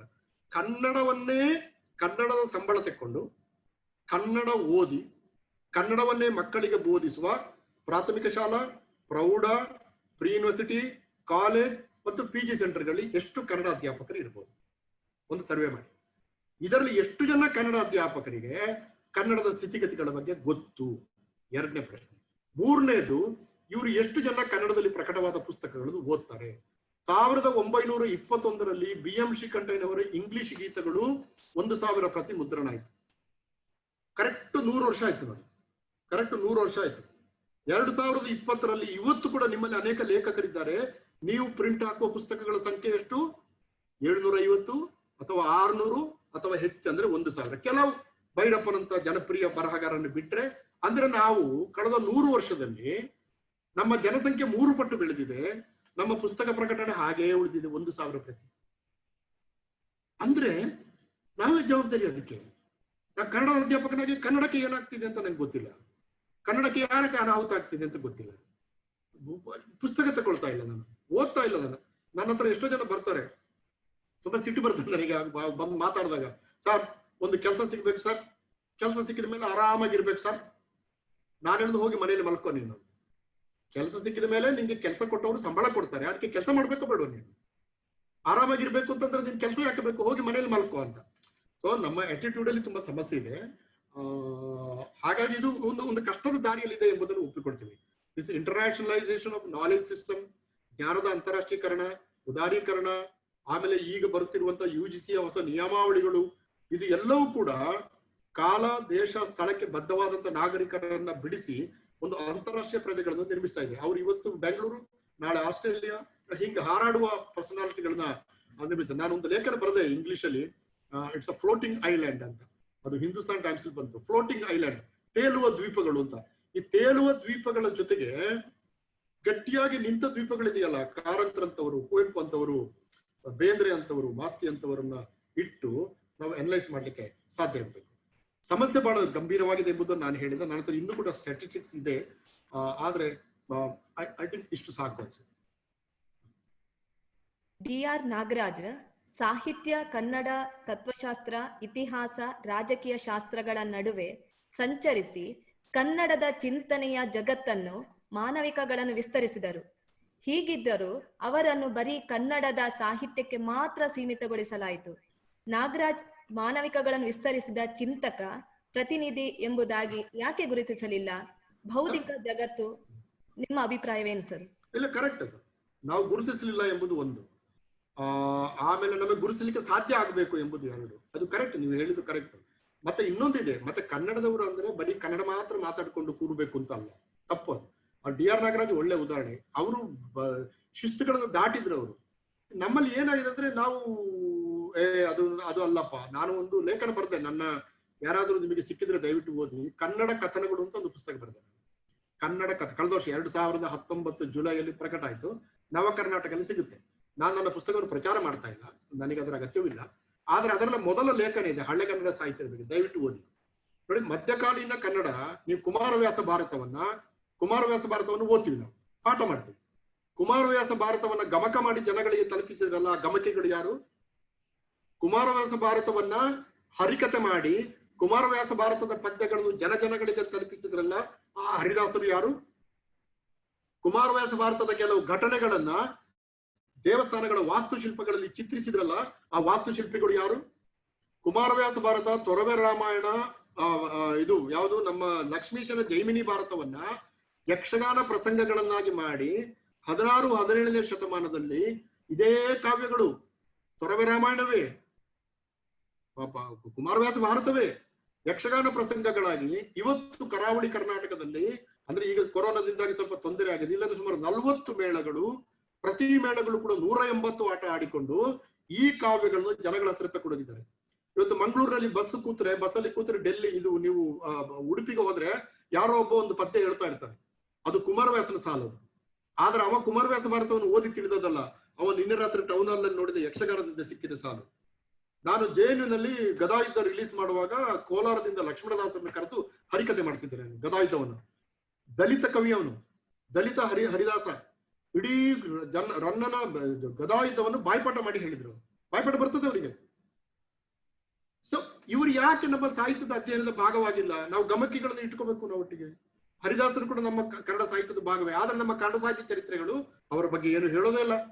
ಯಕ್ಷಗಾನ ಪ್ರಸಂಗಕರ್ತರನ್ನು ಕವಿಗಳಂತಲೇ ಗುರುತಿಸುವುದಿಲ್ಲ. ಮುಗುಳಿಯವರು 16ನೇ ಶತಮಾನದಿಂದ ಮುಂದೆ ಕತ್ತಲ ಯುಗ ಅಂತೇಳಿ ಮುಗಿಸ್ಬಿಡ್ತಾರೆ. ಆದ್ರೆ ಆ ಕತ್ತಲ ಯುಗದ ಬೆಳಕಿಂಡಿಗಳು ಯಾವುದು ಅಂತಂದ್ರೆ ಯಕ್ಷಗಾನ ಪ್ರಸಂಗಗಳು. ನಮ್ಮ ಮಧ್ಯಕಾಲೀನ ಕನ್ನಡ ಕಾವ್ಯವನ್ನು ಜನಗಳ ಹತ್ರ ತಕೊಂಡೋದವ್ರೆ ಅವರು. ಎಷ್ಟು ದೊಡ್ಡ ಗದಾಯುದ್ಧ ಯಾರಿಗೂ ಗೊತ್ತಿಲ್ಲ ಇವತ್ತು. ಗದಾಯುದ್ಧ ಯಕ್ಷಗಾನ ಇವತ್ತು ಗದಾಯುದ್ಧ ಯಕ್ಷಗಾನ ಮಾಡಿದ್ರೆ 250-300 ಜನ ಇರ್ತಾರೆ. ಆ ಗದಾಯುದ್ಧದ ಕಥೆ ರನ್ನಂದು ಕವಿಭೂಷಣ ವೆಂಕಟ ಶೆಟ್ರು ಗದಾಯುದ್ಧದ ಬಗ್ಗೆ ಒಂದು ವ್ಯಾಖ್ಯಾನ ಬರೆದು ಪ್ರಸಂಗ ಮಾಡಿಕೊಟ್ರು. ಇವತ್ತು ಗದಾಯುದ್ಧದ ಸಾಲುಗಳು ಯಕ್ಷಗಾನದಲ್ಲಿ ಜನಗಳಿಗೆ ಮುಟ್ತಾ ಇದೆ. ಅಂದ್ರೆ ಟೆಕ್ಸ್ಟ್ಗಳು ಏನಾಗಿದೆ ಅಂದ್ರೆ ತಮ್ಮ ಪಾಡಿಗೆ ಉಳಿದಿವೆ, ಅವು ಬೇಕಾದ ಶೇಪ್ ತಕೊಂಡು ಉಳಿದಿವೆ. ನಾವು ಕನ್ನಡ ಮೇಷ್ಟ್ರುಗಳು ಅಯ್ಯೋ ರನ್ನನ ಗದಾಯುದ್ಧ ಅರ್ಥ ಆಗಲ್ಲ ಸರ್, ಟೆಕ್ಸ್ಟ್ ಅಂತ ತಿಳಿಸಿ ಬಿಡಿ. ಕುಮಾರವ್ಯಾಸ ಭಾರತ ಅಯ್ಯೋ ಬಿಟ್ಟು ಬಿಡೆಯ ಅದು ಮಧ್ಯಕಾಲೀನದದು. ಪುರಂದರದಾಸ ಅಯ್ಯೋ ಬಿಡಿ ಸಾರ್ ಅದು ಬ್ರಾಹ್ಮಣರದದು. ಹಿಂಗೆ ಮಾಡಿ ಮಾಡಿ ಮಾಡಿ ಮಾಡಿ ಕನ್ನಡ ಸಾಹಿತ್ಯದ ರೆಕ್ಕೆ ಪುಕ್ಕಗಳನ್ನೆಲ್ಲ ನಾವು ಕತ್ತರಿಸಿ ಬರೀ ಟೆಕ್ಸ್ಟ್ ಹಿಡ್ಕೊಂಡು ಕೂತಾಗ ಟೆಕ್ಸ್ಟ್ ಇಸ್ ಡೆಡ್, ಅದು ಸತಿ. ನಾವು ಆ ಶವವನ್ನು ಹಿಡ್ಕೊಂಡು ಮಾತಾಡಕ್ಕಾಗಲ್ಲ. ಆದ್ರಿಂದ let us extend. D R Nagaraj ಹೇಳಿದ್ರು ಕರೆಕ್ಟ್ ಆಗಿ ಹೇಳಿದ್ರು. ನೀವು ಡಿ ಆರ್ ನಾಗರಾಜ್ ಎತ್ತಿಕೊಂಡ್ರು ಅದನ್ನು. ಫಿಲಾಸಫಿಗೆ ಹೋದ್ರು, ಹಿಸ್ಟ್ರಿಗೆ ಹೋದ್ರು. ನಮ್ಗೆ ಯಾಕೆ ಹೋಗಕ್ ಆಗ್ತಾ ಇಲ್ಲ? ನಾವ್ ಯಾಕೆ ನಮ್ಮದು ಇದು ಕನ್ನಡ ನಮಗೆ ಅದಲ್ಲ ಅಂತ ನಮ್ದು ಹಿಡ್ಕೊಂಡು ಕೂತಿದೀವಿ? ನಾವು ಬೇರೆ ಸೆಮಿನಾರ್ಗಳಿಗೆ ಹೋಗಿ, ಅದಕ್ಕೆ ನಾನು ಆರಂಭದಲ್ಲಿ ಹೇಳಿದ್ದು ಕನ್ನಡ ವಿಭಾಗದವರು ವೆಬಿನಾರ್ ಮಾಡಿ ನನಗೆ ಸಂತೋಷ ಆಯ್ತು. ಟೆಕ್ನಾಲಜಿ ನಮ್ದು ಕೂಡ ಅಲ್ವಾ, ನಾವ್ ಯಾಕೆ ಯೂಸ್ ಮಾಡ್ಕೊಳ್ಳ? ಸೊ ಹಾಗಾಗಿ ಅದು ಕರೆಕ್ಟ್, ಅದು ಎಕ್ಸ್ಟೆಂಡ್ ಆಗಲೇಬೇಕು. ನಾವು ಆಗದಿದ್ರೆ ಮಾನವಿಕಗಳು ಉಳಿಯೋದಿಲ್ಲ. ಪ್ರಶ್ನೆ, ಈಗಿನ ಕಾಲದಲ್ಲಿ ಮಂಗಗಳಿಗೆ ಬಂಡೆ ಎತ್ತಲು ಸಾಧ್ಯವೇ? ಶ್ರೀರಾಮ ಭಕ್ತಿಯಿಂದ ಮಾತ್ರ ಅದು ಸಾಧ್ಯವಾಯಿತಲ್ವಾ? ಶ್ರೀರಾಮನ ಗುಣ ಮಹಿಮೆ ಕೆಲಸ ಮಾಡಿಸುವ ಯಾರಿಗಾದರೂ ಇದೆಯೇ? ಈಗ ಮತ್ತೆ ಶ್ರೀರಾಮ ದೇವಸ್ಥಾನ ಕಟ್ತಾ ಇದೀವಲ್ಲ ನಾವು. ಶ್ರೀರಾಮ ಏನು ಸಾಯಲಿಲ್ಲಲ್ವಾ? ಆ ಕಾಲದಲ್ಲಿ ಇದ್ರೆ ಈಗ ಇಲ್ಲ ಅಂತ ಹೇಳ್ತಾ ಇದ್ದೀರಾ ನೀವು? ಆಗ ಇದ್ದ ಅಂದ್ರೆ ಈಗ ಇಲ್ಲ ಅಂತ ಹೇಳಿದಂಗೆ ಆಗ್ತದೆ. ನೀವು ಆಗ ಶ್ರೀರಾಮ ದ್ರೋಹಿ ಆಗ್ತೀರಿ. ಹಾಗೆಲ್ಲ ಹೇಳ್ಬೇಡಿ. ರಾಮ ಆಗ ಇದ್ರೆ ಈಗಲೂ ಇದ್ದಾನೆ ಅಂತಂದ್ರೆ, ಆಗ ಕಪಿಗಳಿಗೆ ಶಕ್ತಿ ಕೊಟ್ಟಿದೆ ಅಂದ್ರೆ ಈಗಲೂ ಕಪಿಗಳಿಗೆ ಶಕ್ತಿ ಕೊಡ್ತಾನೆ. ಇಲ್ಲ ಆಗ ಕಟ್ಟಲಿಲ್ಲ, ಅದು ಕಾವ್ಯದ ಸೃಷ್ಟಿ ಅಂತಂದ್ರೆ ಈಗಲೂ ಕಾವ್ಯದ ಸೃಷ್ಟಿ ಅಂತ ಹೇಳ್ತೀನಿ. ನೀವು ಅಲ್ಲಿಗೊಂದು ಲಾಜಿಕ್ ಇಲ್ಲಿಗೊಂದು ಲಾಜಿಕ್ ಹಿಡಿಯಕ್ಕಾಗಲ್ಲ. ಲಾಜಿಕ್ ಒಂದೇ. ಒಂದೇ, ಅದು ಅಲ್ಲಿ ಆಗಿದ್ರೆ ಇಲ್ಲಿ ಆಗ್ಬೇಕಷ್ಟೇ. ಇನ್ನು ಬಹಳ ಪ್ರಶ್ನೆಗಳಿವೆ ಸರ್. ಓಕೆ, ಮತ್ತೆ ತಗೊಳ್ಳೋಣ. ತುಂಬಾ ಚೆನ್ನಾಗಿ ಉತ್ತರಿಸಿದ್ದೀರಿ ಅಂತ ಹೇಳಿ ನಮ್ಗೆ ಚಾಟ್ ಬಾಕ್ಸ್ ಅಲ್ಲಿ ಬರ್ತಾ ಇದೆ. ಎಲ್ಲರಿಗೆ ಅರ್ಥವಾಗಿದೆ ಅಂತ ಬಹಳ ಒಳ್ಳೆಯ ಅಭಿಪ್ರಾಯಗಳನ್ನು ನಮ್ಮ ಕೇಳುವ ವರ್ಗದವರು ನೀಡಿದ್ದಾರೆ. ಕೊನೆಗಾಗಿ ನಾನು ಧನ್ಯವಾದ ಸಮರ್ಪಣೆಯನ್ನು ಅರ್ಪಿಸ್ತಾ ಇದ್ದೇನೆ. ಡಾಕ್ಟರ್ ಪುರುಷೋತ್ತಮ ಬಿಳಿಮಲೆ ಅವರಿಗೆ ಗೌರವಪೂರ್ವಕ ಧನ್ಯವಾದಗಳು. ಈ ವೆಬಿನಾರ್ ಅನ್ನು ಉದ್ಘಾಟನೆ ಮಾಡಿದಂತಹ ದಿಗಂಬರ ಜೈನ ವಿದ್ಯಾವರ್ಧಕ ಸಂಘ ಮೂಡಬಿದ್ರೆಯ ಕಾರ್ಯದರ್ಶಿಗಳಾಗಿರುವಂತಹ ಶ್ರೀ ಅಭಿಜಿತ್ ಸರ್ ಅವರಿಗೆ ಕಾಲೇಜಿನ ಪರವಾಗಿ ತುಂಬು ಹೃದಯದ ಧನ್ಯವಾದಗಳು. ನಮ್ಮ ಕಾಲೇಜಿನ ಪ್ರಾಂಶುಪಾಲರಾದ doctor M Ravish Kumar sir ಅವರಿಗೂ ಹೃತ್ಪೂರ್ವಕ ಧನ್ಯವಾದಗಳು. ಐಕೆಸಿ ಸಂಯೋಜಕರಾದ ಡಾಕ್ಟರ್ ಪದ್ಮಜಾ ಶೆಟ್ಟಿ ಅವರಿಗೆ ಪ್ರೀತಿಪೂರ್ವಕ ಧನ್ಯವಾದಗಳು. ಈ ವೆಬಿನಾರಿಗೆ ತಾಂತ್ರಿಕ ಸಹಕಾರವನ್ನು ಒದಗಿಸಿರುವಂತಹ ಶ್ರೀಮತಿ ಅಕ್ಷತಾ ಮರಾಠೆ ಹಾಗೂ ಶ್ರೀಮತಿ ಕುಮಾರಿಯವರಿಗೆ ಸ್ನೇಹಪೂರ್ವಕ ಧನ್ಯವಾದಗಳು. ವೆಬಿನಾರ್ ಆಯೋಜನೆ ಮಂಡಳಿಯ ಸದಸ್ಯರಾದ ಡಾಕ್ಟರ್ ಸುದರ್ಶನ್ ಕುಮಾರ್, ಶ್ರೀ ಪಾರ್ಶ್ವನಾಥ ಅಜ್ರಿ, ಶ್ರೀ ಸಂತೋಷ್ ಕುಮಾರ್ ಶೆಟ್ಟಿ ಹಾಗೂ ಶ್ರೀ ಸುಧೀಶ್ ರವರಿಗೆ ಪ್ರೀತಿಪೂರ್ವಕ ಧನ್ಯವಾದಗಳು. ಈ ವೆಬಿನಾರ್ನಲ್ಲಿ ಕ್ರಿಯಾಶೀಲರಾಗಿ ಭಾಗವಹಿಸಿದ ಹಿರಿಯ ವಿದ್ವಾಂಸರು, ವಿವಿಧ ಕಾಲೇಜಿನ ಪ್ರಾಧ್ಯಾಪಕರು ಹಾಗೂ ವಿದ್ಯಾರ್ಥಿಗಳಿಗೆ ತುಂಬು ಹೃದಯದ ಧನ್ಯವಾದಗಳು. ವೆಬಿನಾರಿಗೆ ಸಹಕರಿಸಿದಂತಹ ಎಲ್ಲ ಸಹೋದ್ಯೋಗಿ ಮಿತ್ರರಿಗೂ ಹೃದಯಾಂತರಾಳದಿಂದ ಧನ್ಯವಾದಗಳು.